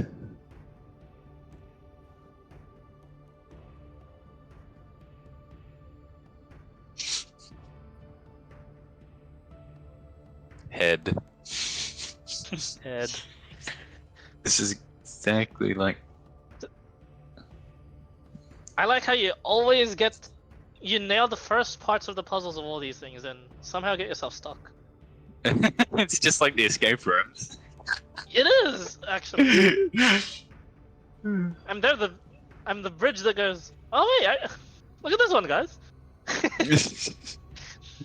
I just noticed the oddest things. And no one looks up. Those are down. I'm salty. I can imagine, like, oh my god, these guys are actually smart. They did it in their first time. No, we didn't get that. Good ending. We got a bad ending. Fuck. Stuck on one thing for Yeah. 20 minutes. What does the ceiling have to say? The ceiling. Funny you mentioned. In the hallway, it is stone actually. It is only steel now where the right wall is going in towards where this vault is. On the right wall? Yeah. You get the sense that the vault was definitely what this steel sort of protrusion is like in comparison to the rest of the cobblestone and stone sort of walls that line everywhere else. Hmm. Can I shift the golems? The anti-magic ones. Oh, the anti-magic ones? No, unless you have some sort of godlike strength. Actually, and even when you do try, the opposite one would always look at you with the blue light. Oh, okay. Yeah, just try to imagine, trying to move lore accurate blue buff in League. Like, that's a hell of a task. Blue buff's like, why are you touching me? Ooh. I'm gonna go back through the altar room and see if there's a secret like key thing along the wall, or any like secret. Make an investigation check. Man. 13. Head. Head. You don't find any, and the more you look, the more you're confident that although this altar room did serve some sort of purpose, it may not be what you're looking for. However, it does. This is the most eerie place in the city so far, and you've gone through the entire ghost city. This place, even with your divine sense off, this place feels slightly evil. Don't like that.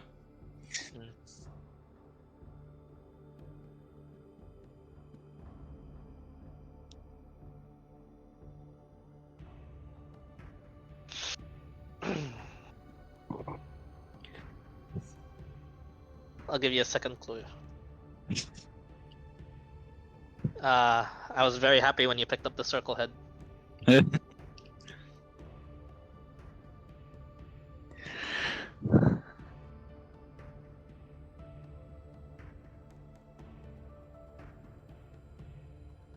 this close to avoiding a full encounter with the Mind Flayer colony. Holy shit.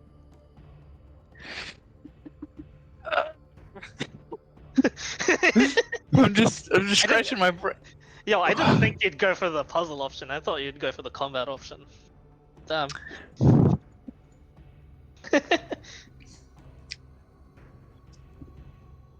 I know, like, I know the different bits to the puzzle. I just can't. Yeah, you nailed the first bit, which is like just walk the light into the door, and that's the first lock done.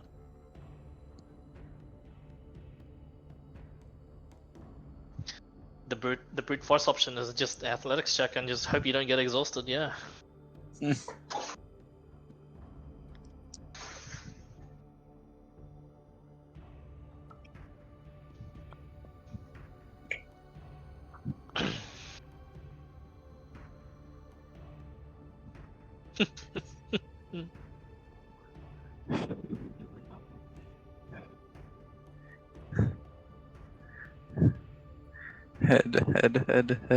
Head, beams and cons. Beams and cons with the head. Power. Authority.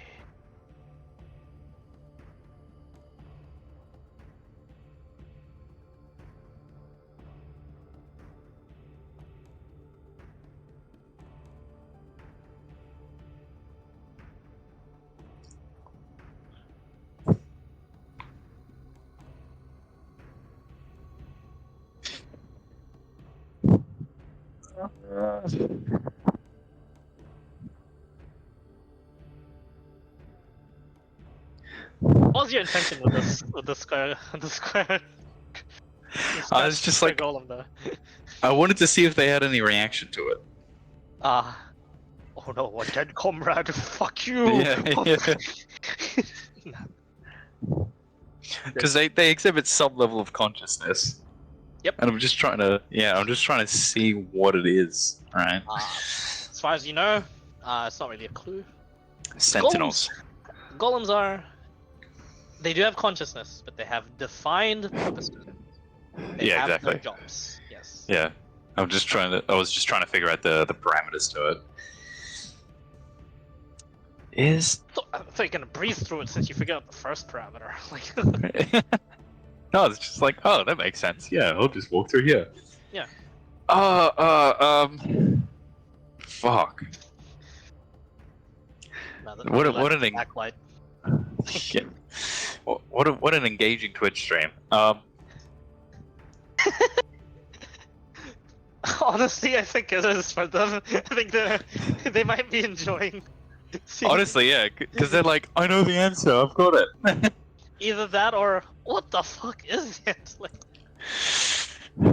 I'm a bit of both. surely this Clyde guy's mad. Like, I am. I am. Yeah, that's why you're the mad merchant. Yes. Anyway, like, I believe in you. I won't give you a third golem. Oops. Golem. I won't give you a third clue. It's not really a giveaway. They're all golems there. I won't give you a third clue until I think you really need it. But honestly, I think you. Apart from me, like, just throwing shit at the wall and see what sticks, just give me a few minutes. Sure. You gonna down a Jaeger bottle real quick or something, or? No, I'm just gonna sit here and contemplate. The worst. Peter sits. The golems are like just looking at you. Yeah. For like a better visual, if the ancient, sorry, not ancient, the anti-magic sort of like golems are blue buff fat boys, the sentinels that you see are more like the little legend tree spirits, rune spirits, sorry. But they're a bit more like if they went to the gym for like 6 months straight.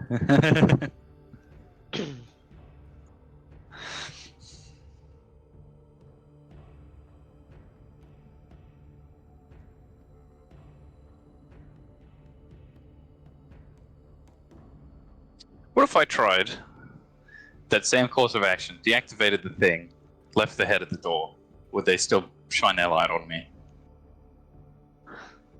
Deactivate the what? Sorry. So if I have the head, Yes. I walk up to the door. They have their beams on me. I place Yes. the head in the middle of the doorway, and then I walk Yeah. off. Is it still on me?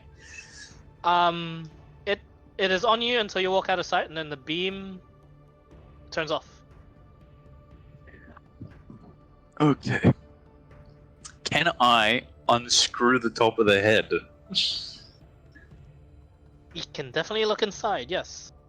It's not really so much of an unscrew. I mean, it takes you like a few minutes to actually figure out where, and you're like, oh, you just pry it. Like you just needed like a blade to like pry off like the top bits of it, and you do so.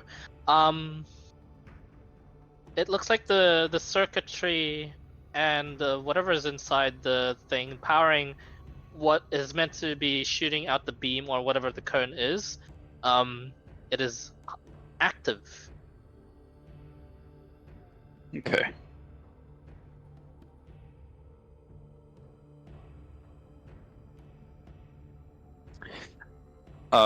It's circuitry, right? Does it deactivate when I hold it in front of the anti-magic zone? It does. Okay, so it's like a yeah.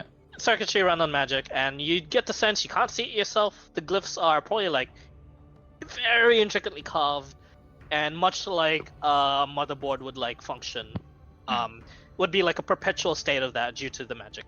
Magic. If you can't explain something, magic.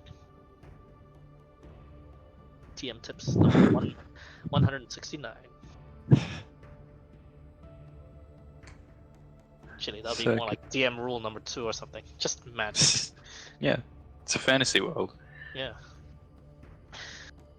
But yeah, good test by the way. Circuitry seems to run. When you do the when you place it outside and you walk into the light, so if you like place it away, it seems to still run. If you place it by the door with you while the light's shining on it and you, it doesn't run. And then when you walk away and it's by the door and the light is not shining on it, it still seems to run.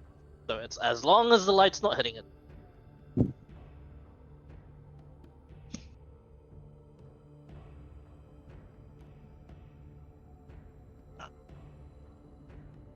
Oh, can I? I'd like to see if I can jerry rig up something. Like a beam, if you will.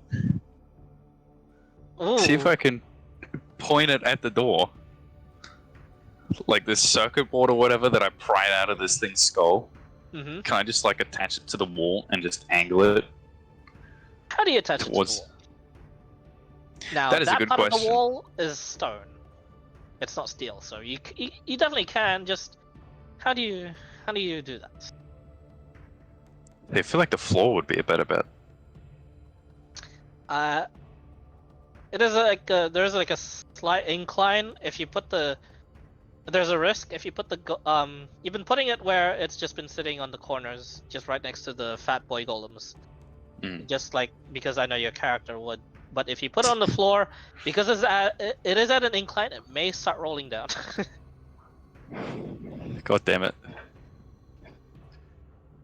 This is like a very well-shaped head. It's more like an egg. Yeah, just egg? yeah. Yeah, there's no neck, so you can't place it down, sadly. But how do I activate it? That is the question. It is. You have your means. Is there a button? Clue number 2.5. The means of finding that out. They're currently looking at you.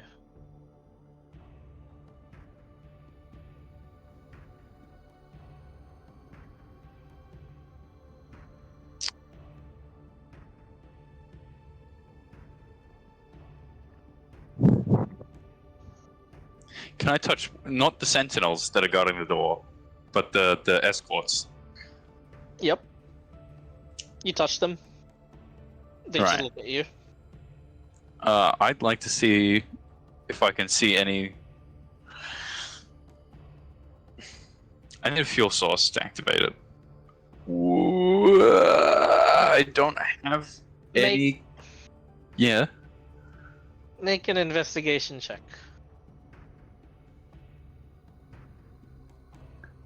13. 13? Just from looking at the exterior, you don't see like some sort of like port or like a way to put in fuel. You get the sense then, with that deduction, once they're activated, they are just working. As what most golems are anyway. Like, then they have that single directive, like overriding purpose of just what to do, and they carry it out to what they're capable of doing with how they're made.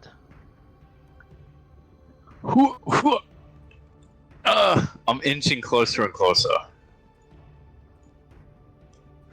Are you climbing it or something? I don't have. I'm not a magic guy, man. I can't like.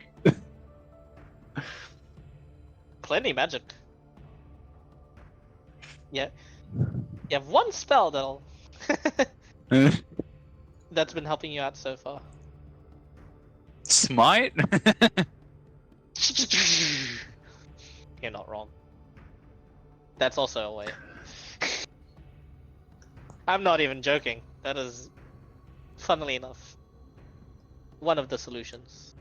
Right. It just needs magic poured into it.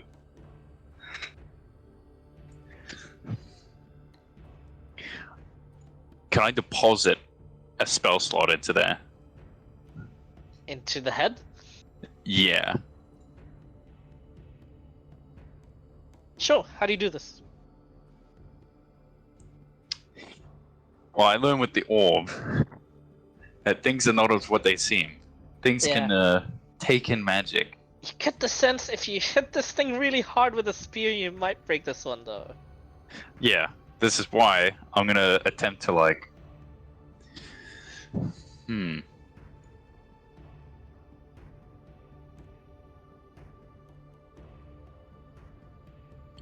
gonna attempt to like put my hand up its neck. You do that. It is smooth there. That's not where the opening is, sadly. It's on the head. Yeah, it's on the head.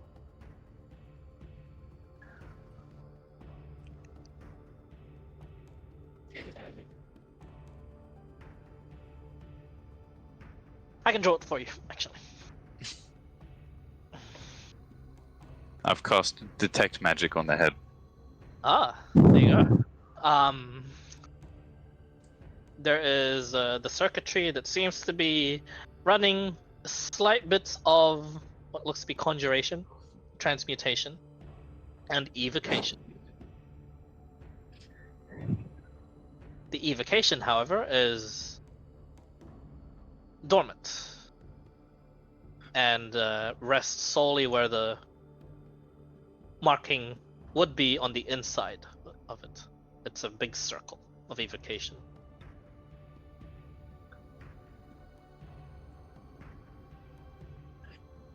Oh. Do I need to touch it?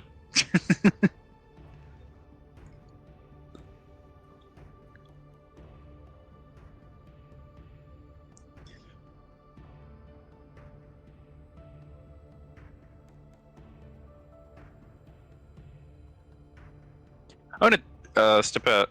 I'm already outside of the anti-magic zone.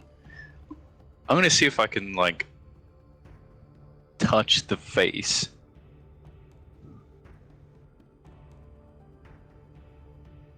Okay. Let's see if anything happens with the evocation part of the.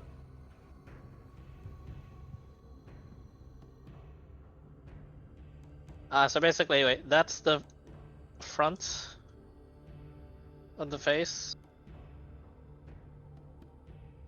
Inside. Yeah, and then That's what down it's the shaped bottom. like. Yeah, that's why it will awkwardly roll down if you place it down. Yeah. Yeah. All right. Sorry, could you repeat what you're gonna do on the face? I have a better idea. I'm gonna go get that black orc That's I don't- standing outside. I don't even know what your previous idea was. Okay. Go grab that orc from outside. Tell him, hey, listen, it's all safe in there. Dynamite was apparently not needed. Need your help inside. Ah, alright. He walks in. And he loses track of you. Ah, shit. He walks back out and he looks at you.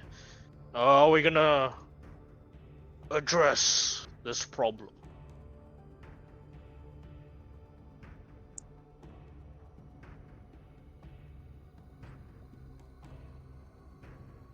Oh, can I? I've already got a hold of a ever-burning torch. Does that go invisible with me? It seems so. Whatever you're carrying. I mean, I could just talk to him, but actually, no. When he steps inside, can he see the corpses? You tell him the instructions outside, and when he steps through, then he steps back out, and he says yes. Okay.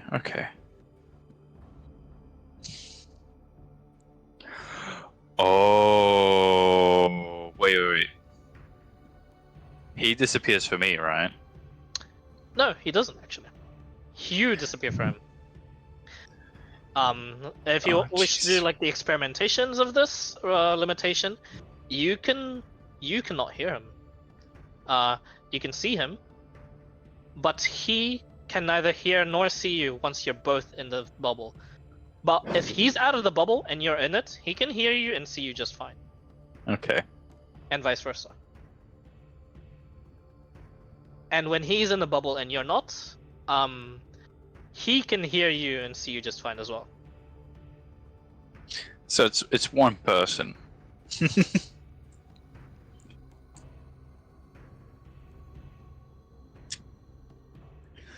Can't get that.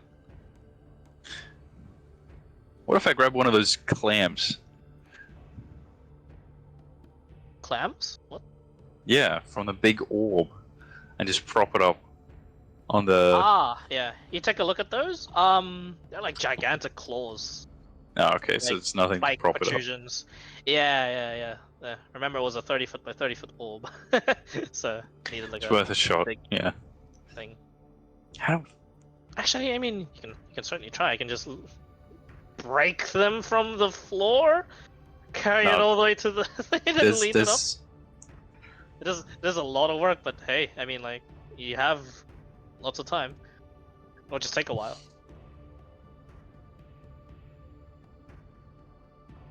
It still doesn't solve the problem. Yeah, I'd say if you want to spend an hour of doing any of the options, any of the like possible options to prop it up, you can eventually get like some sort of platform for the head to look at the door to prop it up. Sure, I'll let you do that.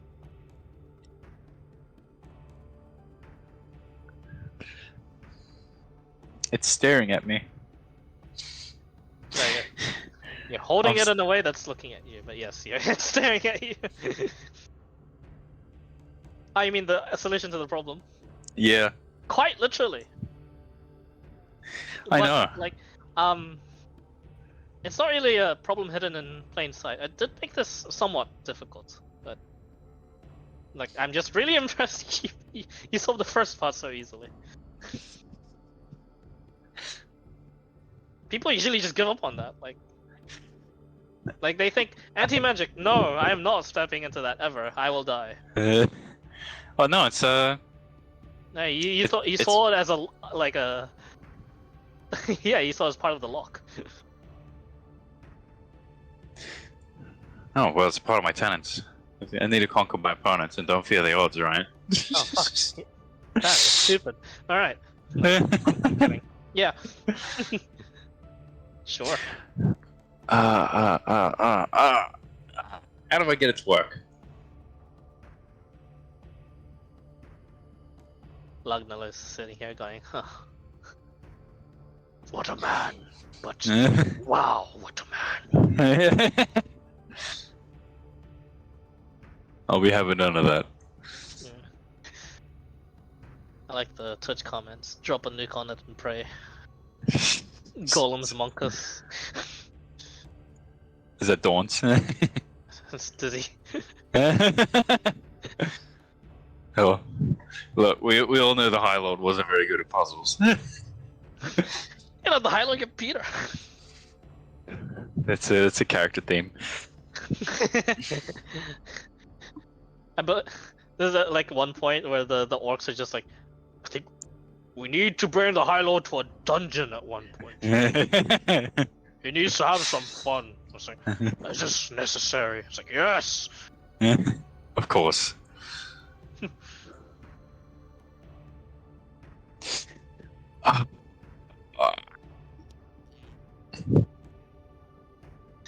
Yeah. My spear. What happens to that when I go into the anti-magic field? Can I manifest it? You cannot manifest it, but if you go in with it, its magical properties does not go away because it's an artifact. Okay, I'll use that information. Yeah, artifacts are not affected by anti-magic. Unless anti-magic is made from an artifact, then I don't know how that happens there. Oh, but then no, it'd be useless because the robot head would be deactivated. I feel like I'm at the last hurdle and I can't. Like, what's? You are. At the same time, the last hurdle does need it's its own set of problems to address. But once you figure it out, you're like, oh yeah, I know how to work my way towards it.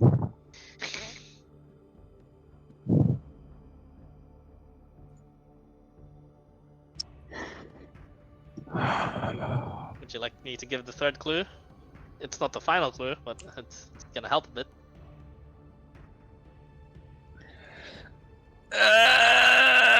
If I can pop it up. Hang on. Oh, wait, hang on. Can I go to one of the escorts Yes. and pop its head off? You climb on top of it? Yeah. Okay, it tries to shake you off. Do you resist?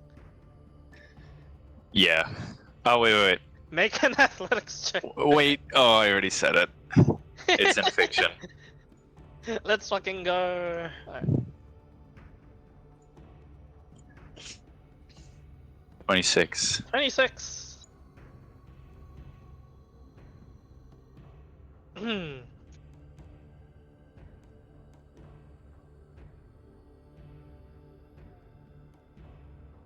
What's the with me? I forgot to put the sheet in. Oh, I know its stats.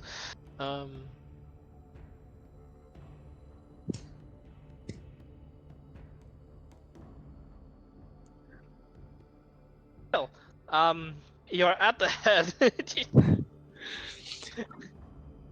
What are you trying to do? What differences can I fucking see with this one? You try and pry it open. As you're doing this, I'll keep that. It's gonna try and shake you off again. 26. Go roll against. Yeah.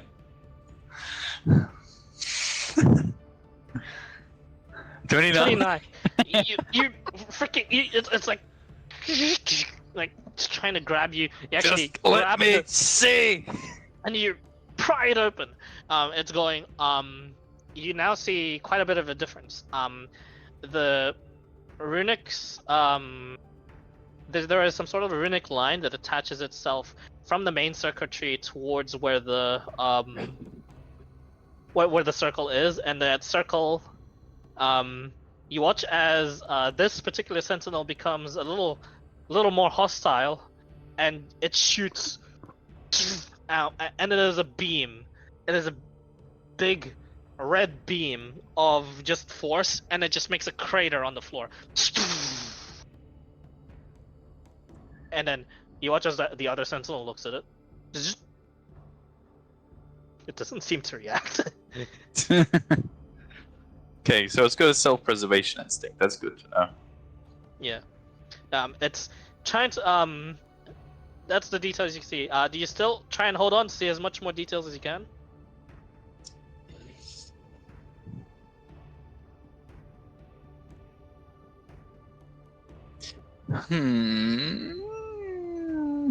I'm gonna see if it has like a fuel source in there that I can steal. Make a perception check.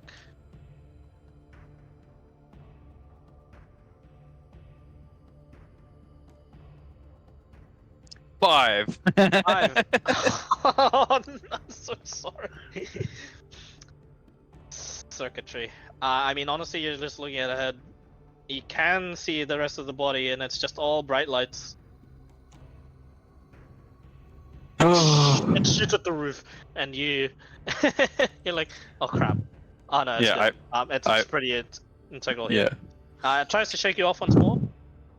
I 24. don't resist. It On my way grabs you. down, I put the cap back. Actually, it grabs you. It's just like a bulb. it's capless Oh.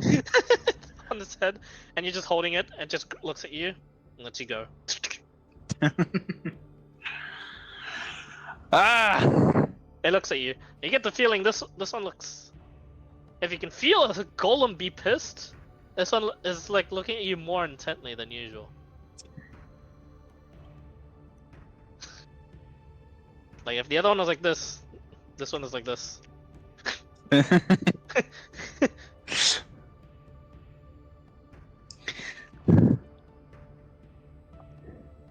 So the other ones don't care, huh? It doesn't seem like it. And there's no. It was a construction thing, and You get the I don't have enough. sense only maybe if you actually like attack it, maybe. Okay. And with my rolls from before, I don't have the arcane knowledge to prop up this forge again. To prop up the forge. However, you do have a head that seems to be almost complete.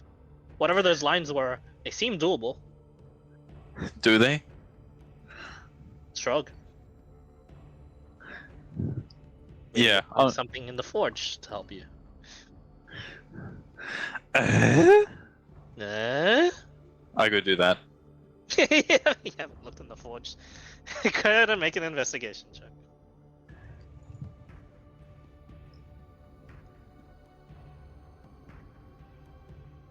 4. 4? I was only looking for a natural one, that's fine. The thing is, it'll take you like 2 hours. You become frustrated by the end of it, and you kick aside like this this bag that's just been, oh, what's in this bag? You look, it's all sorts of like, oh, well, silly me. Maybe I could have chiseled the square a bit better with these chiseling implements that staying above before you. However, they do look quite a bit different. You're not sure how the things would actually work, but they seem to be. There seems to be like a large, like oval attachment to like the chisels, and a large, another set of like large oval attachments. Like these are metal, and the metal the ovals are also like these metal attachments onto the pick. And onto like the chiseling hammer itself, that is normal. Okay.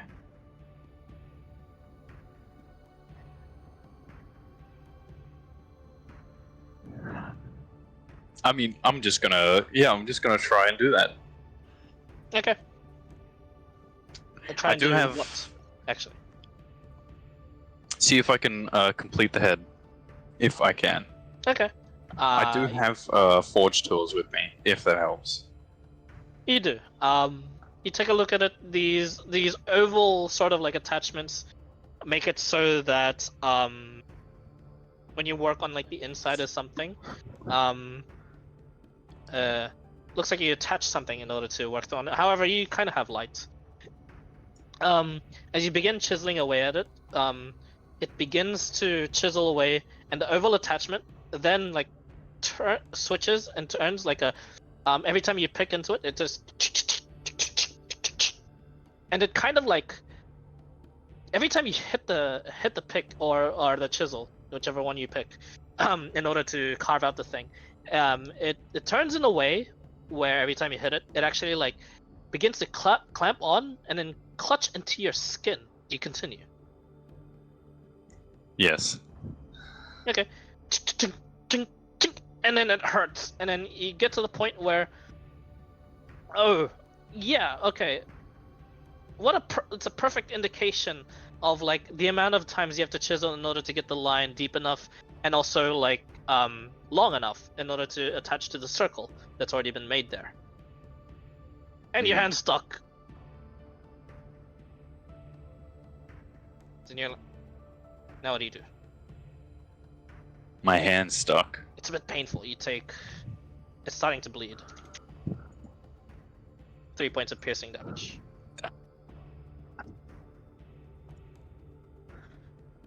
Okay. My hand's stuck to the circle, correct?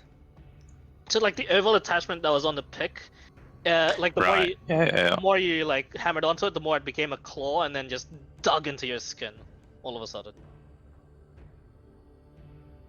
And you can't let go because, well, it's kind of clamped your fist into it. I see, but to my knowledge, this is functional, right? It is functional. It seems strangely like a measuring tool that involves clamping onto you. You're not sure. It's definitely clamping onto you good.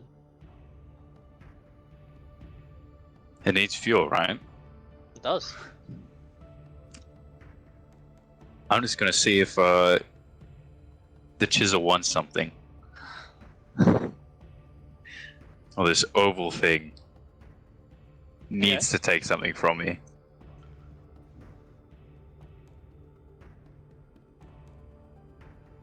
You take a look at it. Make an Arcana check.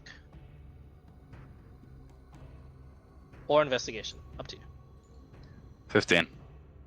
Oh, 16, sorry. 16. Well, 15 was what you needed. Yes, actually. You're thinking, huh. I mean, this could be barbaric, but what if? And then you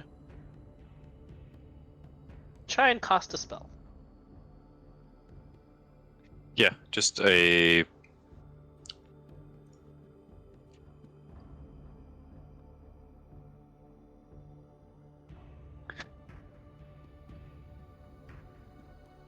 I'm gonna put a third level into it.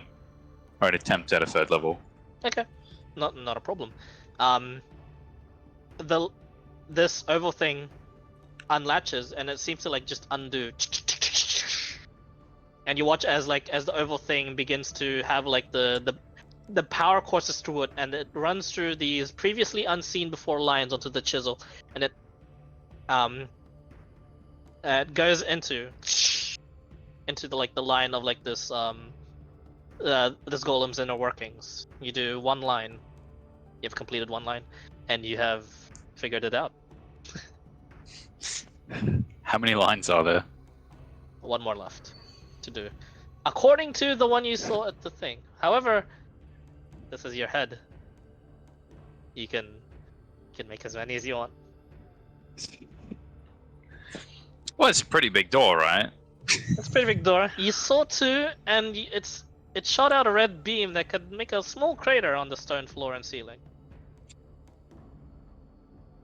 I need something bigger. I'm gonna put 2 more third level spells into it. Just repeating that process. You take, as for the Yeah. crude process of this, you're not sure why your forefathers didn't think of something a lot less hurdy, but it seems to be a good way to make sure the lines are as straight as fucking possible.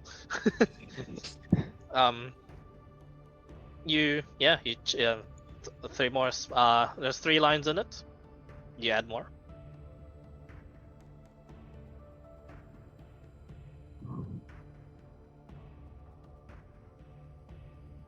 I'm gonna have 1 more first level spell.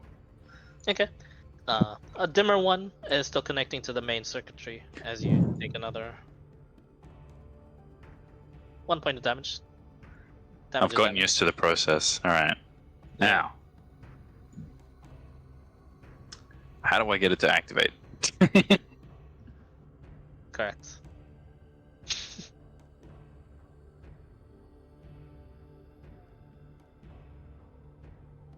With that detect magic before, could I see like any connections between it, or just the schools? The schools mostly. You saw the. It began to intermingle once you saw like the golem itself and the inner workings of it. It was just all those schools everywhere. It became like an actual. If you were like looking at an actual being, honestly. Yeah. Begins to like just intermingle when you look at like powerful mages with like heaps of magical items on them. It begins to just mix around. It's kind of like that. Okay.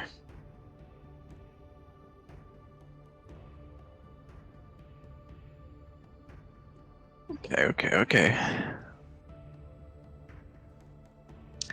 I still need to prop it up and find a way to activate it. Propping it up is easy enough. You get like a bunch of the rubble from outside, inside, and prop And it up. the shockwave. Yeah.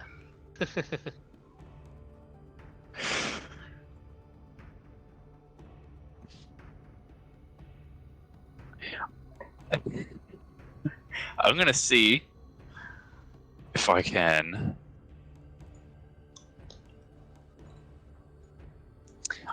I think I just need to tank this, right? I've got it facing towards me, towards the door. I'm gonna stand next to the door, wait until the anti-magic lock is pushed on. It is. I've dragged my spear in with me, and I'm just gonna make a ranged attack at a stationary object right in the middle of that. Of the circle. On the pedestal that is propped up on you, throw the spear at that thing? Yeah. Okay. Alright. Keep in mind, the anti-magic is still on you. Yeah. And the beams that came out of that thing were magical. Yeah, but it's a cone, right? It is, and so is the cone, shining both on you and the door. Yeah, no, that's not what I'm saying. What I'm saying is, it's a cone, so it's emanating from a certain point. There would be points at which it wouldn't be affected. I wouldn't be affected by it, right? Because the anti-magic's on me. Ah, yes, there'd be a bit of it. Let's see how big this is. 3 level 3s, 1 level 1. I see. Good enough. Make an attack roll against the spear, the head. Let's see if it. Alright. Attack roll, is that just standard? Right. What's ranged attack rolls again? 20. You can standard roll. It's standard roll. Yeah. Alright. Thrown weapon is 20 to 60. That's range. 29. Okay. I'd say without the passive divine smite, I think. Oh Because, yeah. it's in the field. So Yeah. he did not shatter the head. It sticks into it. However, you watch as it begins to charge up a lot longer than you'd expect. What do you do? I would like to just prepare myself. You just stand there? Yep. Okay. It then and then that force energy that's about to hit you like instinctively and flinch, it dissipates. It hits the edges of like the door and like where the edges would be. There's a significant burn mark and it looks like it dents the thing. However, door remains shut. Is it easier to push open? Make an athletics check. 16. With that, it doesn't feel like it's any different. You can confidently feel it. You didn't do all your might. You're not exhausted. You're just like, oh, yeah, it's not any different. You get the sense you may need to perform some sort of fourth and final clue. You've solved most of the puzzle, so I can safely say this. You need to perform some sort of acrobatics in order to get out in time. Shut off the anti-magic and let the full blast hit the door. Oh, there's a delay. There is a delay because he added more lines. That you did not follow the head specifics. You actually went above and beyond, which is exactly what you needed to do. So good job. So all it is now is to yeah. When I first heard you go explosives route, I'm like, oh, he's onto something. That was an option. Yes, it was an option. You know, the two ways you could have done this in this certain scenario that you're doing right now. Way number one is what you're doing, which is the what I expect people to do, and way number two, which is what you kind of came up with and what I thought of it on the spot, and I'll let you do it if you thought of it. A bomb. Just explosives and a head bomb by the door. Yeah. Both of these will work. So yeah, do you prop it up again? Yeah, I just run it back. Except Run this it time back? I'm like, oh shit, that wasn't enough. So I got to get out of there. You gotta get out of there. Okay, good. Roll damage for the spear.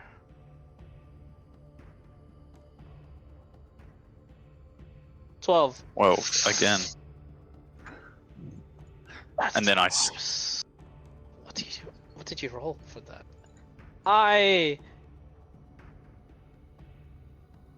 You are a lucky motherfucker.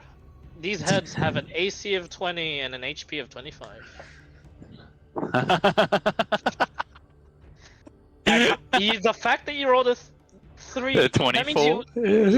that means you would have had to roll a 3 both times is the max you could have rolled, which you did. And I'm get the fuck out of Dodge. You get the fuck out of Dodge. It's enough of a thing. The head is not destroyed, but like with that force, it's probably like out of commission for a bit. It's starting to fall apart.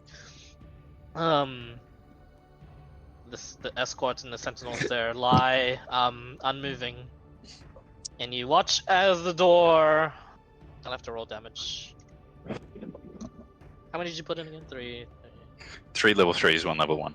3, 3, 3, 1. That's 10. Oh, okay.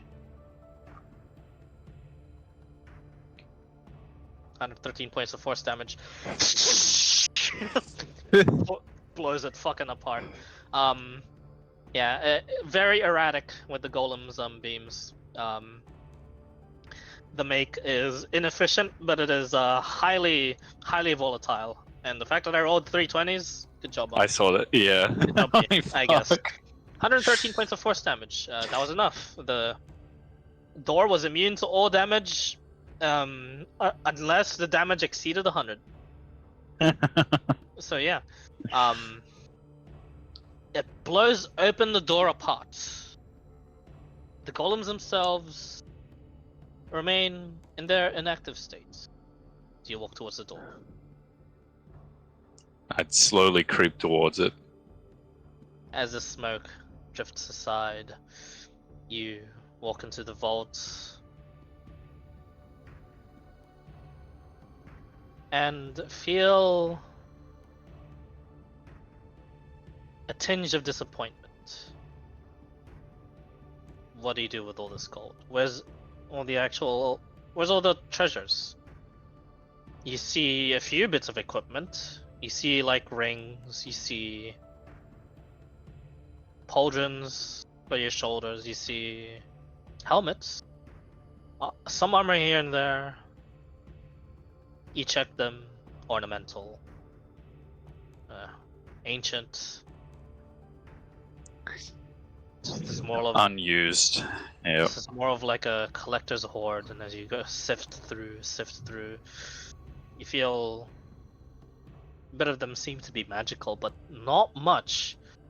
As you start to get a bit disappointed, and then you see there hidden amongst the center, in the center of this room, hidden amongst like a blue shining light coming off of the golden coins.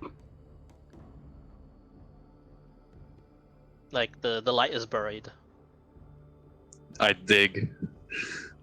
You dig, and you see what looks to be a very big, currently what looks to be set and active, what is probably what your father was talking about, looks to be a teleportation circle.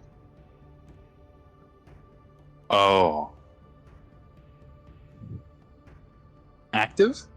It is currently active. Do not step into it unless you want to go to wherever it leads. Huh. That's interesting.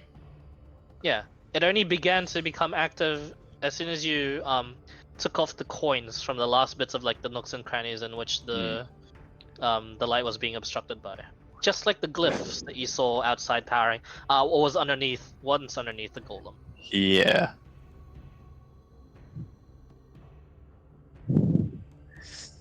Yeah, make a perception check. I'm not bullying you, so don't worry.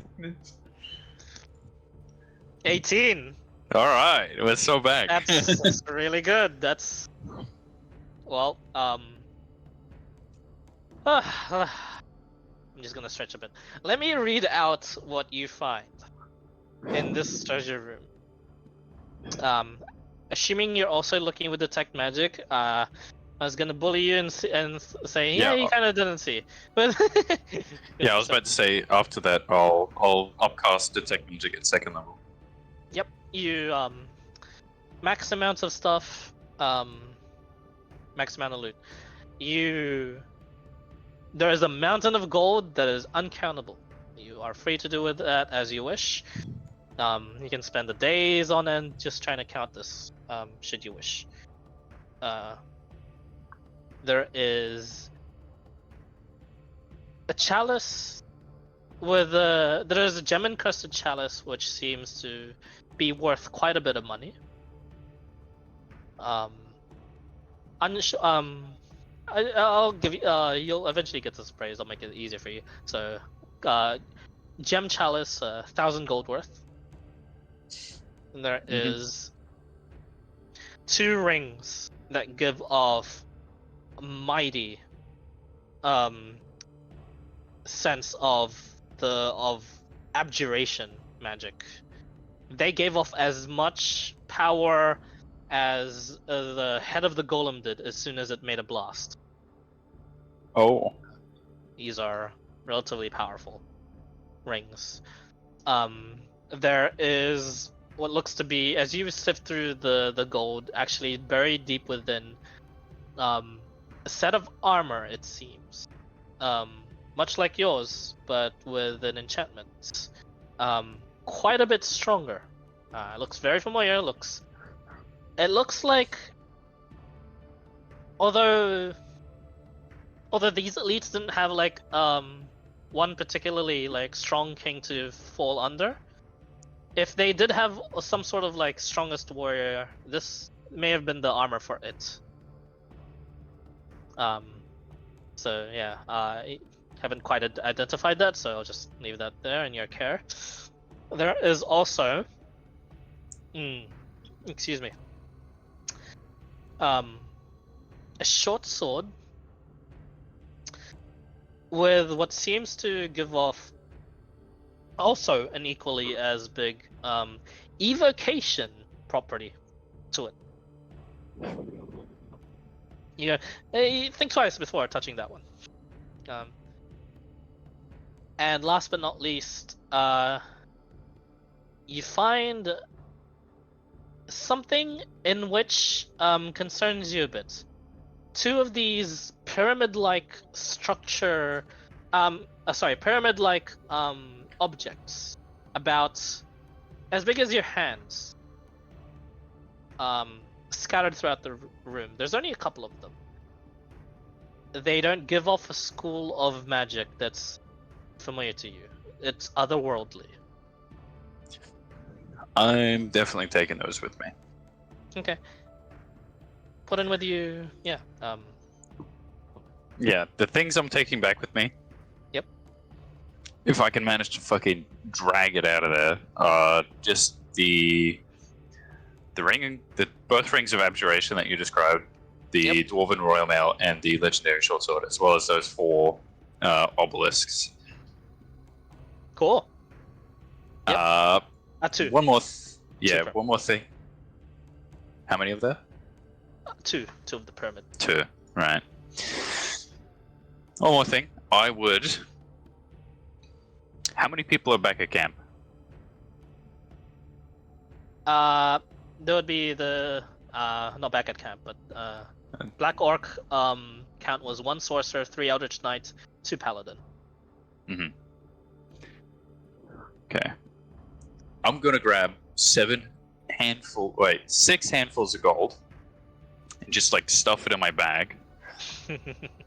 I'm then going to grab the gem encrusted chalice, and I'm gonna make my way out the front. Okay. That Black Orc Templar with the Pegasus. Yeah. I'm gonna stroll up to him. I'm gonna be like, oh shit, the explosives. 1 second. I run back inside and I grab both satchels as well, and I like hand it off to him. He goes, oh, no need.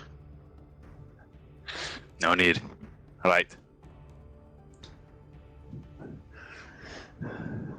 I have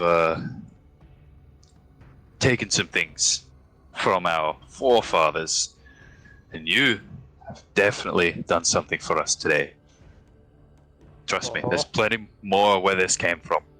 And I hand him the gem encrusted chalice. Oh. Now. Okay. Just pocket it. Yeah. Trust me, you want to get that appraised. Now. Want me to tell the others? Or is this... I am unfamiliar. I am smarter than the other orcs. But is this a bribery? Do I not see anything here? Or do I tell the others treasure, or what do I do? I think you should enjoy your gift. And not to worry, I'll tell the others. Okay. Happy to be of service. He says. He was very, very careful with his words. He realizes, oh, there's treasure. Oh, what do I need to do? Yeah. Yeah, with that, we would take Pegasus back, I presume, back to our camp. Good job. Yeah, making it back to your camp, to the surprise of your father, he's like, oh, he's expecting you to be dead. Yeah. All right, I was gonna go looking for you after an hour. What the hell happened? Quite a lot of things. Now, just give me time, settle down these orcs, and then we can chat. And then I grab like the 6 fistfuls of gold, give one each to each of them. They're like surprise part 2, and they're like, oh. They genuinely didn't know what they did to deserve this, but they're like, yeah, sure, like why not? They put in their packs. Yeah. Like, Now trust me, we're a all... couple of them will go, this is bribery. No, this isn't bribery. Tell you what. That's what I asked. You'll just be very, very happy orcs when you get to the surface. Now, I found some more intriguing things in there. Aye? Travok? Right. I would, You punch your way through the problems.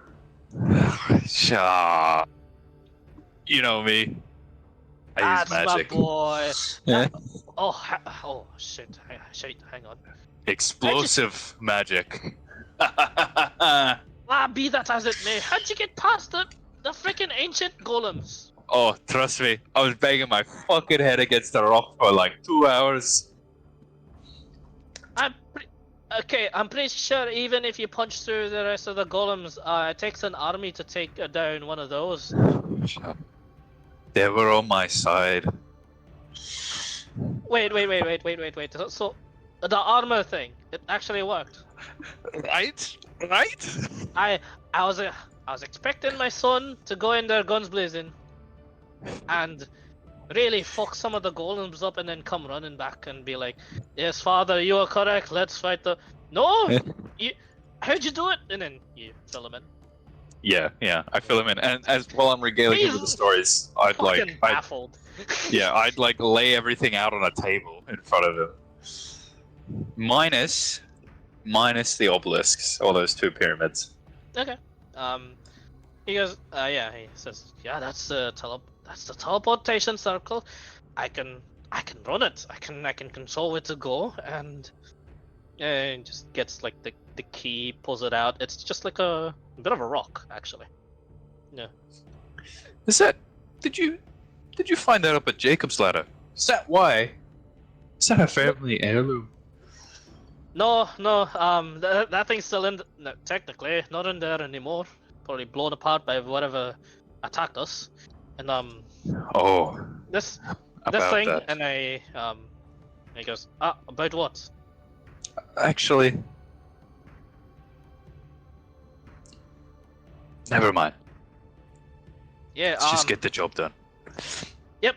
Given to me by the king himself at the time, before there was the institution to call off the title of the king. And he presents to you like a very polished rock. Looks like a normal rock, and he just says, "It's a teleporting focus, and acts as a tuning fork as well. If you find yourself fucked over in a, well, where else would you be fucked over? I guess. I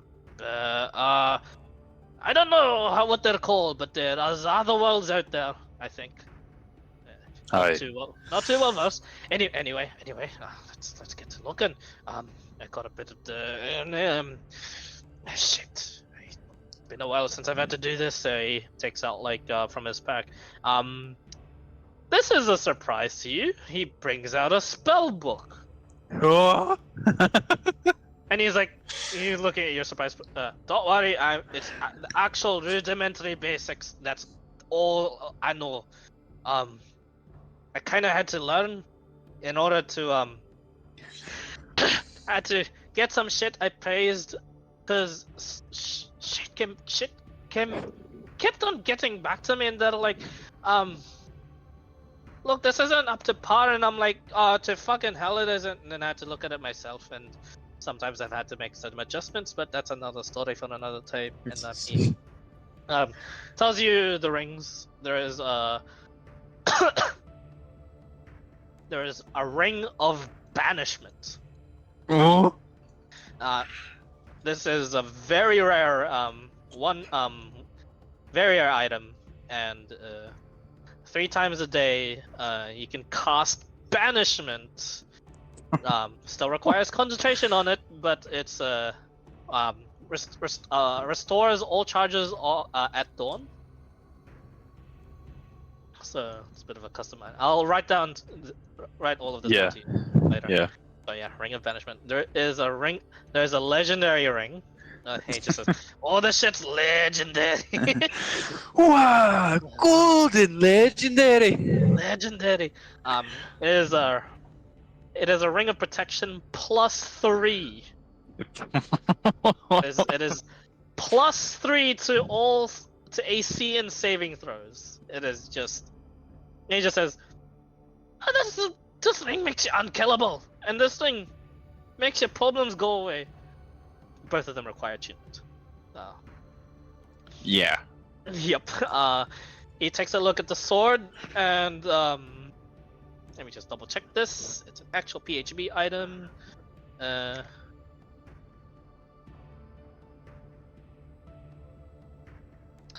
Do do do do do. Donuts. Oh my god.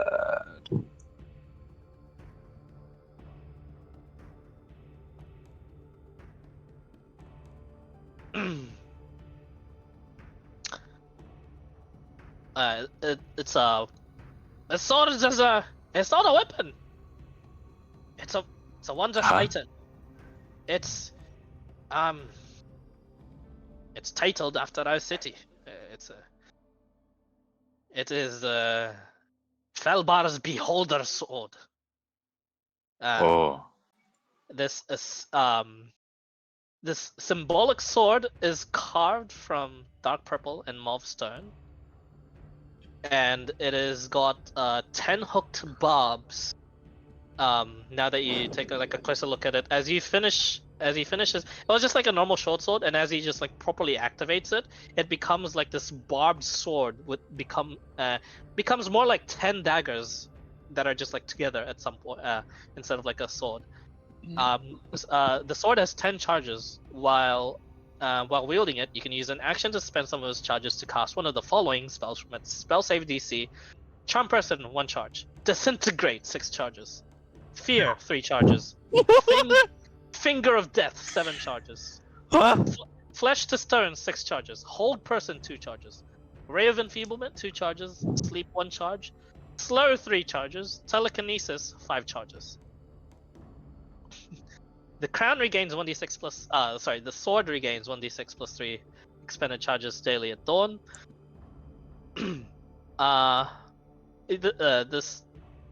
This is an actual item, but instead of a crown, it's a sword, and it is usually cursed, but this one is not. Oh, so we seem, yeah. So he's seen. Nah, don't worry, it's not cursed. So 2 rings, sword. What was the other one? Plate The armor, mail. right? Yeah. The other one is just a dwarven plate, right? Yeah, it was the Royal Guard. So currently it's plate mail plus 3. Reaction to being pushed, I can just not. That was it. Yep. It's got those, and let me just double check.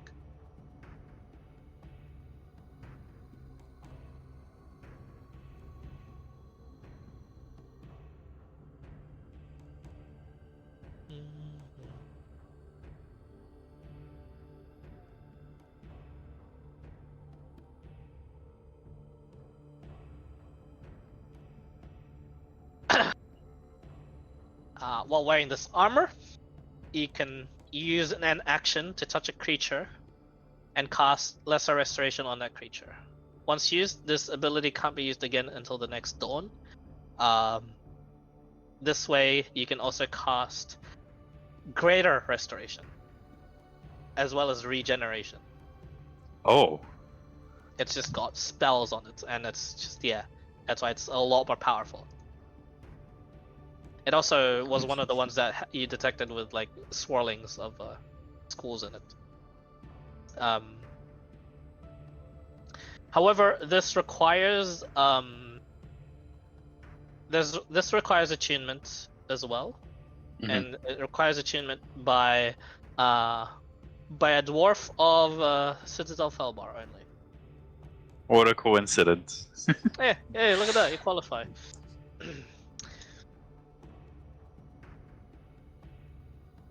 Yeah. You don't bring out the obelisks, right? The pyramids. No. Okay. Was there anything else that I missed? No, not from the stuff that I grabbed. Yeah. I'm just double checking. Yeah, this is the full loot. Yep. Okay. Because usually people look at the pyramids first.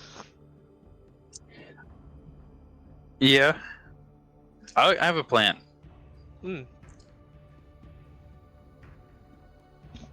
yeah, your father just says, yeah, this will be good for the war, but it's not much. Not much. There's enough fucking gold down there to feed a dragon. Oh! Alright, we could use that. We could use that. What Oh about- yeah. Well, I'm gonna need, probably gonna need a third or fourth opinion on this, but honestly, I kind of want to use the gold to help persuade the rest of the Dwarven kingdoms to actually get their asses together and do something about. That whole city, that's a fucking crater. I couldn't agree more. Yeah, this city especially. Of course, they probably have that, and you as well. You have that war going on. So maybe use some of it. But I kinda, I've made it my life goal now to eventually come back here, and I've got a fucking great start if what you're saying is true. Yeah. Hi. Pa, sounds like we both have things to think about. Now. And one of the Howdy. orcs is saying, "Oh, you're not rescuing, Kahir."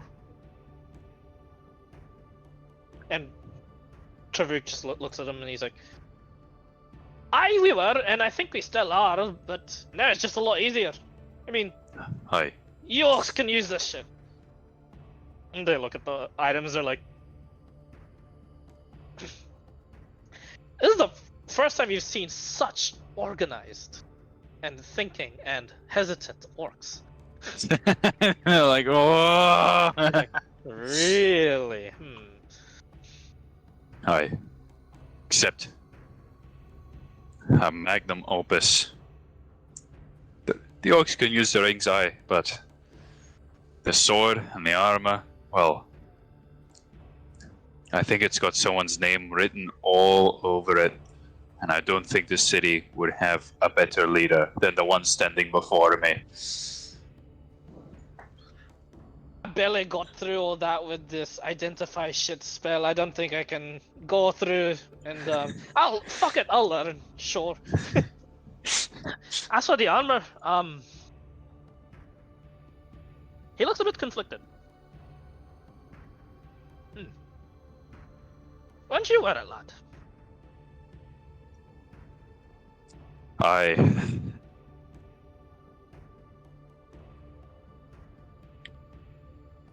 I feel myself being called to another place.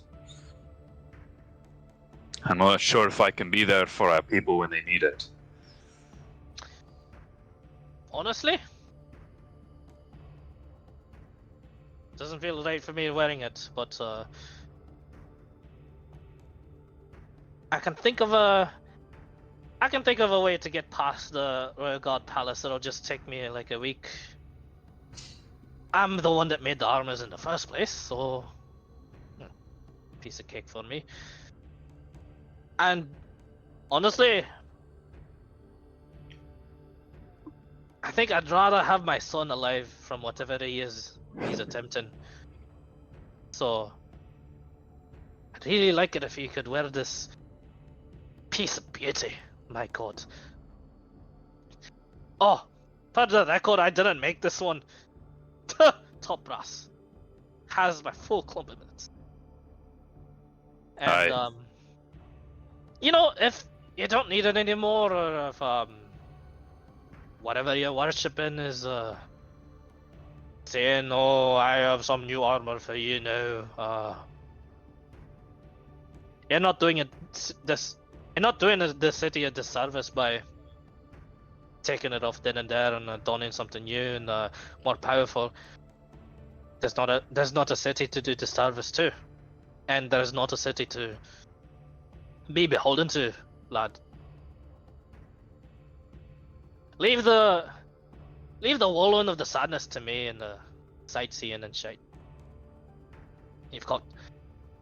Seems you've got bigger shit to look towards, and I'm not even talking about the war. Aye. Aye. Unless it's not your style. Looks pretty good to me. I have many things to think on. At this point, I would turn towards the Pegasus and load up the chainmail and the two obelisks with me. And then, I've got some thinking to do. I'll be back soon. Wait, where are you headed? A pilgrimage. I Right think now? it's time. Hi. Oh shit. Looks around. Don't worry, I'll be back within the day. Oh, okay. Scared the shit out of me. Are you lying? I'm sure these lads will take care of you. Are you deceiving him in any way, by the way? No, I'm being truthful. I'm going to Okay. take a pilgrimage up to Jacob's Ladder. Ah, I see. Alright. Okay. And with that, they look to you going up towards On my Jacob's ladder. fiery Pegasus. On your Flying fiery over. Pegasus. Hey, it's a bit of a cheating. Eh. No, I was about to say out of character, I would force it to walk with me up the okay. stairs. Okay. Alright, you're not cheating. The ever so very wide, imposing, intimidating, once intimidating, now just how is Peter feeling actually? Content. At a crossroads. Definitely. He needs more information. He's also got a feeling of we basically got the city back. Yeah. But why do I still feel like we're not done here?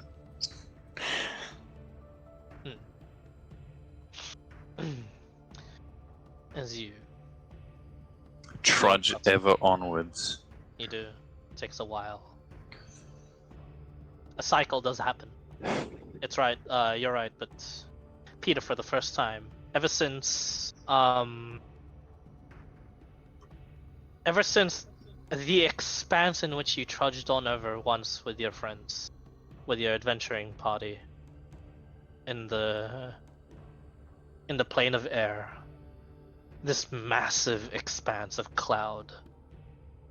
You feel that marathon. You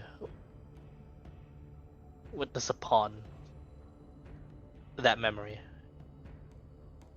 You carry it with you. It becomes just like a fleeting moment. You're already halfway up. And all you have is just motivation and that thirst for knowledge. A seeking.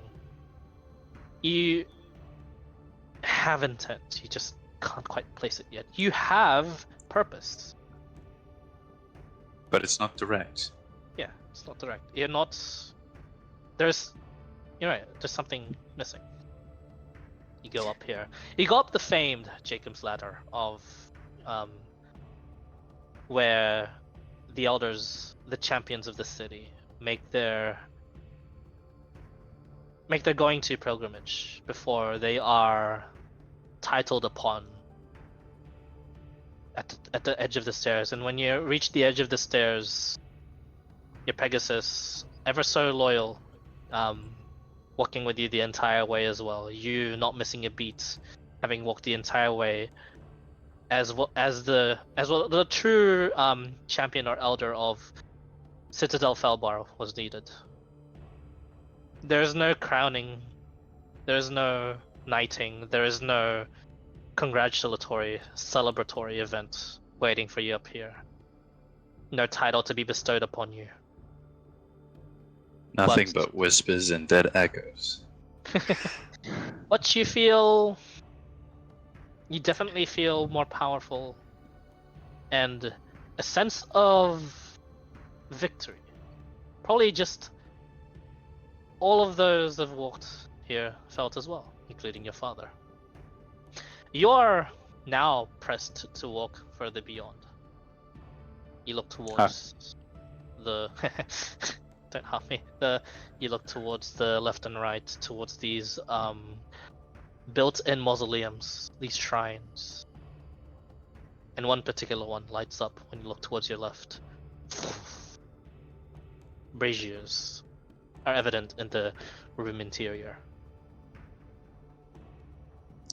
I heed the call. You hear the call. It's all too familiar, and it's all too... As you enter the vicinity, you breathe. You breathe this breath that you did not know you were holding in all this time. You let yourself be relaxed in the ever-burning flames that is now consuming these braziers as they light themselves from bonfire to blazing inferno as they to a column of fire. You don't see an idol. You don't see anything. What you see is a single large brazier that then dies to just like a gigantic bonfire, unlike the columns of flame on either side of you. And there you see a distant vision. You begin to see shapes and visions in the flame. You see a gigantic sword up atop something. You had witnessed this once before in your what you thought was a random encounter of the wills of the gods or the titans. This great sword that sticks itself out on the surface then begins to mellow out, and you see a mountain. A mountain, a snowless peak surrounded by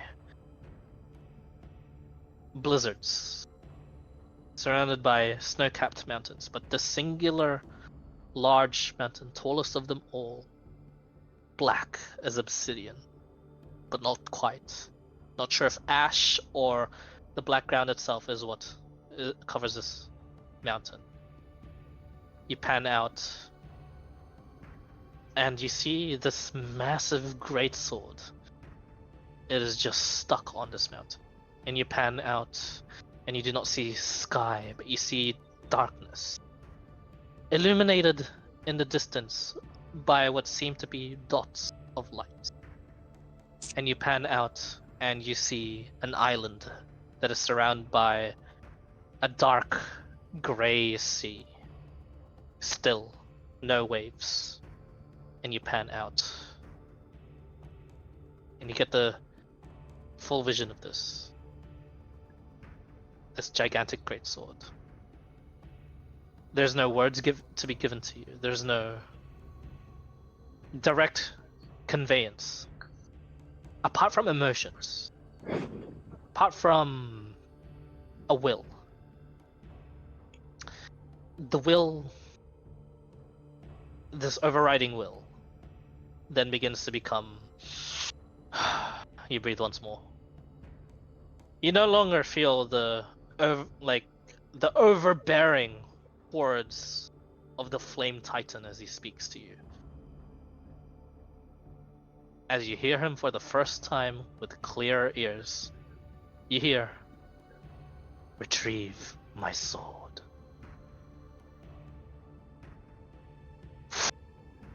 The flame disperses. So do the columns. You're left there with, I see. I think that's where we'll end tonight's session.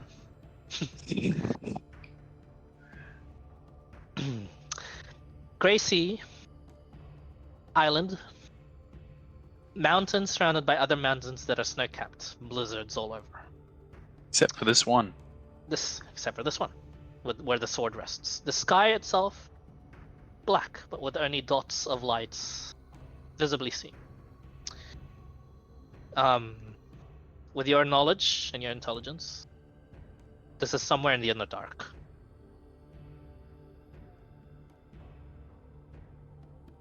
Only place where you can find gray seas.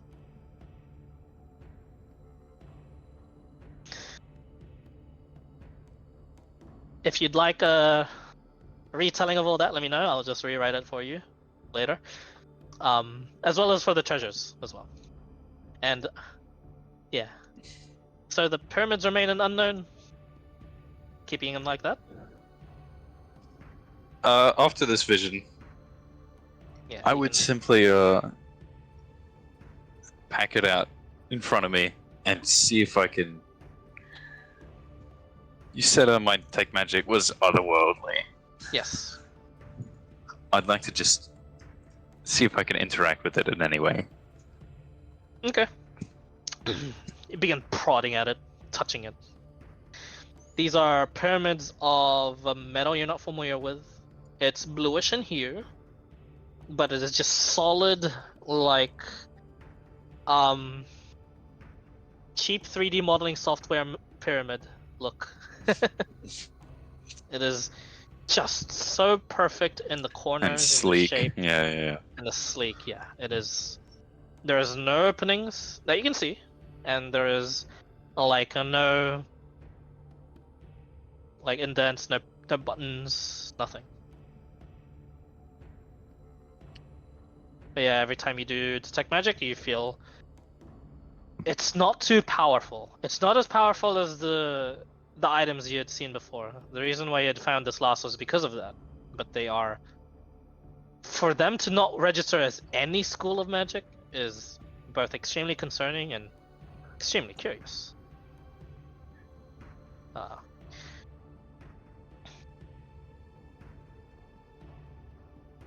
Oh, just one more thing. Anything. Divine sense. I see. It's my last juice.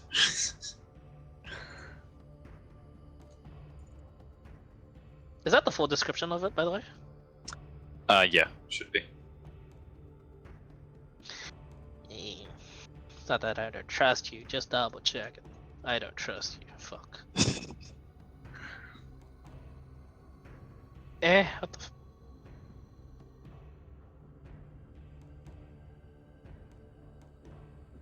Divine sense. Oh, that's smite.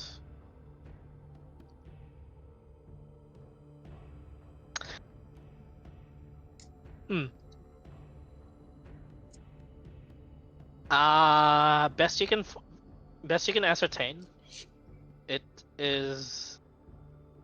has both the properties of a blessed and cursed thing. Like, this is something godlike, but not familiar to any sort of like divine you've ever seen before. Mhm. These are divine relics, but of a different god, different age. Yeah, different age. Yeah, you're not entirely sure.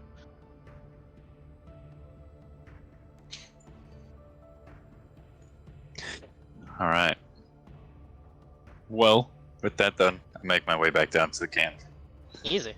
All right. We'll discuss what I Yeah. do with everything later. Yeah. Logistics of that you can go through by text, but if you wanna try and get Kahir out, we'll have to do a proper session on that, which will be far easier now with the shit you got. I was about to let you give up halfway through, but you figured out you weren't afraid of the anti-magic, so I thought, fuck it, I'll entertain you a bit more with this. You made it through to the end. You you got the little push, the little you needed to investigate this one room that I explained a lot of things in, but you didn't. Oh my god, oh, fuck. That's just like, oh yeah, it's a workshop. I can't interact with anything. Yeah. Like, No, I was like, no, that was all you needed to do. Then like everything else was yeah, kind of fell into place. I was surprised you didn't go through the bomb option. it's very like- tempting. The easiest and like the most obvious path, which is the first one that I came up with, was beam down the door. It'll be fine. But you did need to figure out the hard bit of that. What I thought was be willing to walk into anti-magic by fear of being grabbed and squished, and drawing extra lines. Hmm.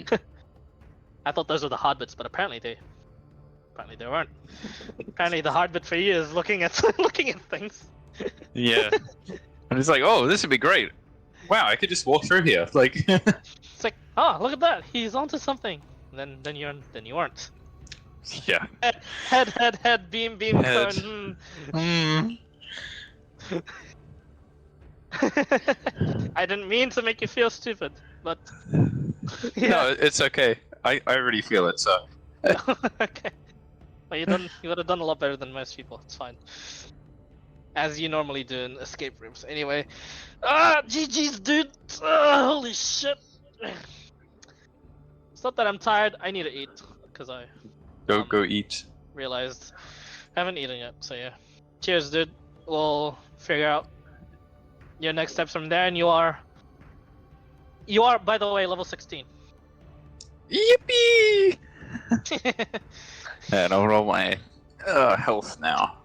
Yeah, let's look at it. You roll again. Yeah. 4! Oh my god!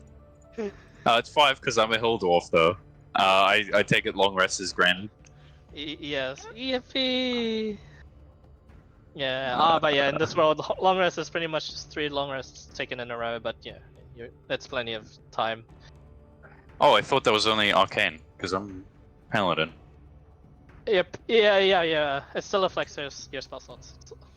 Oh, okay. Yeah. Yeah. Oh, I got an ASI. Oh, I'm gonna take con.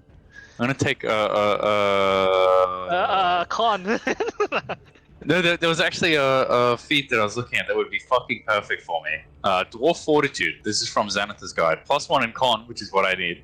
And you can spend 1 hit die to heal yourself, taking the dodge action. I do know of a person that did take this, so yes, sure. Wait, you didn't even need my permission. Hell yeah! I'm meant to say I hell get yeah. 16 more health. 16 more health. Holy shit! Plus the hit die heal Yeah. with action dodge. Yeah. That's what I have nothing to do. I'm gonna. Yeah, literally, where it's just like, oh, looks like I'm just waiting. Yeah. Oh, like, fuck me. I'm out of range. Yeah. Yeah. It does solve a lot of those. Like, I'm out of range problems. I might as well do this. Yeah. No martial versatility options. I'm fine with that. 16. No more spell slots as well. Okay. That's it's it. a bit of a lull until you hit 20 and you're like, gah! Yeah, 17th level I get 5th level spell slots. 18th is aura improvement. Yep. Ooh, 17th is also +6 in proficiency modifier. Oh, nice. Yeah, I'll type out what I want to do with the items now to you, so you go Sure. eat. Thanks. I mean, you better. Yeah, my Level bad. 7. Oh, 1 more level to Banishing Smite. Look at that. Yippee! Yippee! You really like the loot bug from freaking Lethal Company, huh? I don't- Is that where that's from? Yes. Nice. Just I by had no Lethal idea. Company. It's fun! It scares the shit out of me, which is why people like it when they play with me. But yeah. $10 XD anyway. I feel so dead. Cause you got me so hyped, and then I got myself hyped. And then And then nothing. and then nothing for a bit, and then I got hyped and got really. I've been I'm just looking at the date. Yeah, I've been waiting 2 years to drop that vision on you. I don't know how, but when you said the whole like lost gods, the Jacob's ladder, I was like, oh Yeah. hell yeah, I got my thing. Yeah. Well, I guess I just felt it, man. You felt it. Yeah. So yeah, thanks for that too. Anyway, oops. 2 years later, I finally get to drop that on you. Good luck finding that island. Good luck braving it, and good luck getting people with it too. Obviously, it'll be run as either your own Thing. Yeah. either your own campaign or either ran as you starring in it. But regardless, it's a major like end game like adventure hook. Definitely the hey, Recommended level is 17 plus. Oh, I'm only level 16, so. I know. You're as strong as a level 20. It's fine. With the shitty stats that you have, it's the AC that makes up for it. So true. So Oh, true. confirm on that. You're not changing your armor. I'm attuned to the spear. I'm attuned to the belt. I'm attuned You are to. not attuned to the spear. Yeah, that is now part of you. Oh. Okay. I forgot to mention that. You now have more options. I'm sorry. Yeah. Yes. I'm attuned to the ring. I'm attuned to the belt now. So I can attune to the armor. Or attune to one of those other rings, which is crazy. No, that's the thing. I was going to swap out the ring of protection for not the banishment one, the +3 to saves and AC, because that's That my brings ring you is spell to- turning. Yeah. Yeah. Ring of spell turning's like super clutch, but it I requires. know. That's what I'm thinking. It's I'm like, so how often? clutch. I know, but how Ooh. often am I in fights with spells that only target me? And how often am I going to roll a 20 on I mean, to be fair, in the next fight, kinda. that? They're all mind flares. Cough. Some of them can cast spells. Cough. Can't hear you. Okay, sure, buddy. Yeah, because the thing is, it's just like. Yeah, I mean, like, accidentally made you into the perfect mage slayer. Yeah. Except I took Sentinel instead of Mage Slayer. I mean, sure. Mages like running too. So true. Yeah, the thing, advantage on spells only targeted at me. On a 20, it's completely repelled and attacks the caster instead. 7th level and lower spells only. That's pretty nuts. I'm not gonna lie. Yeah, it's amazing. But with that +3 to AC, and +3 to saving throws. yeah, I'd be at 27 armor, and I'd have a +6 to my saving throws. Yeah, alongside your aura. Yeah. Whoo! Decisions. Do I go for stats or do I go for clutch? I honestly want to go for clutch, I think. Because the thing is, just to me, that's what a paladin is, right? Yeah. Like, you're already kind of stable with the aura. To add more onto it is nice. And the thing is, it's just like, to me, in a battlefield, if you're next to a paladin and he gets targeted with like a disintegrate or something, and you just watch that shit like bounce back, that would inspire the fuck out of me. Yeah, it will. Honestly, it's hard because I don't think you're gonna say no to that armor. It's just a clear upgrade. Yeah, the armor. If I've got a free attunement slot now. Because you can, because if you can't decide, just wear both rings. But then you don't have a attunement slot for that armor. Yeah. How often am I already hold concentration on my spine, so it's a bit hard to hold it because that's quite a lot of power. Correct. That's banishing smite. That's staggering smite. It's nearly all the smites, probably all the smites, and you'll probably have, knowing you'll probably be efficient on this. You'll have probably circled power or something for your 5th level spell, which is just advantage on lots of shit as an aura. Yeah. It's mini holy aura essentially. And the other 5th level spell, I don't even know what you'd take apart from like just you'd help yourself in the fights, but not in the damage sort of situation. Yeah. Of course, I think you're gonna take Vanishing Smite, but yeah, that's the only one I can think of. There was one other thing. It's just a lot for you to think on, I guess. Yeah. There was one other thing. This character was like kind of a mesh in between. Before I made the subclass, because currently my things like at 13th level, 9th level, my access to spell slots, I was just going to tack on the what's that one 5th level spell? 1 second, I'm double checking. Paladin spells.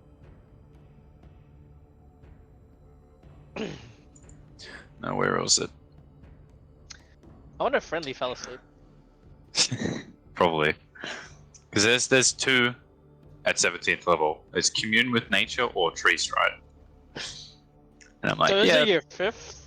Yeah, Yeah. we'll we'll change that for you. No, I was just going to take one. Probably like Commune with Nature or something. And then for the second one, I take like Flames from it. Actually, nah, he's alive. Instead of commune with nature, I'd probably like let you take commune instead. But like specifically to Lagnalos. Yeah. Correct? Yeah, specifically commune to him. So I feel like that would be way better for you. And as for your second one. I was Fuck going it, to yeah, I like think of a good one. No. I've already made the subclass. I was just going to take Flame Strike. Ah, that's boring. Fitting. Yeah. Fitting, but boring. The second one I put on that list was Reincarnate as well, which could be interesting, but. Oh, also thematic and makes sense. That's also really Yes. interesting. Yeah. You're the paladin to go to when someone's died, but you go to them. Are you sure? I'm kind of a rebirth through flames sort of guy. Yeah. Yeah. Like life is not something to be like to be like trifled with and shit. You got to share it around. Yeah. Yeah, just share my life around. Yeah. But yep.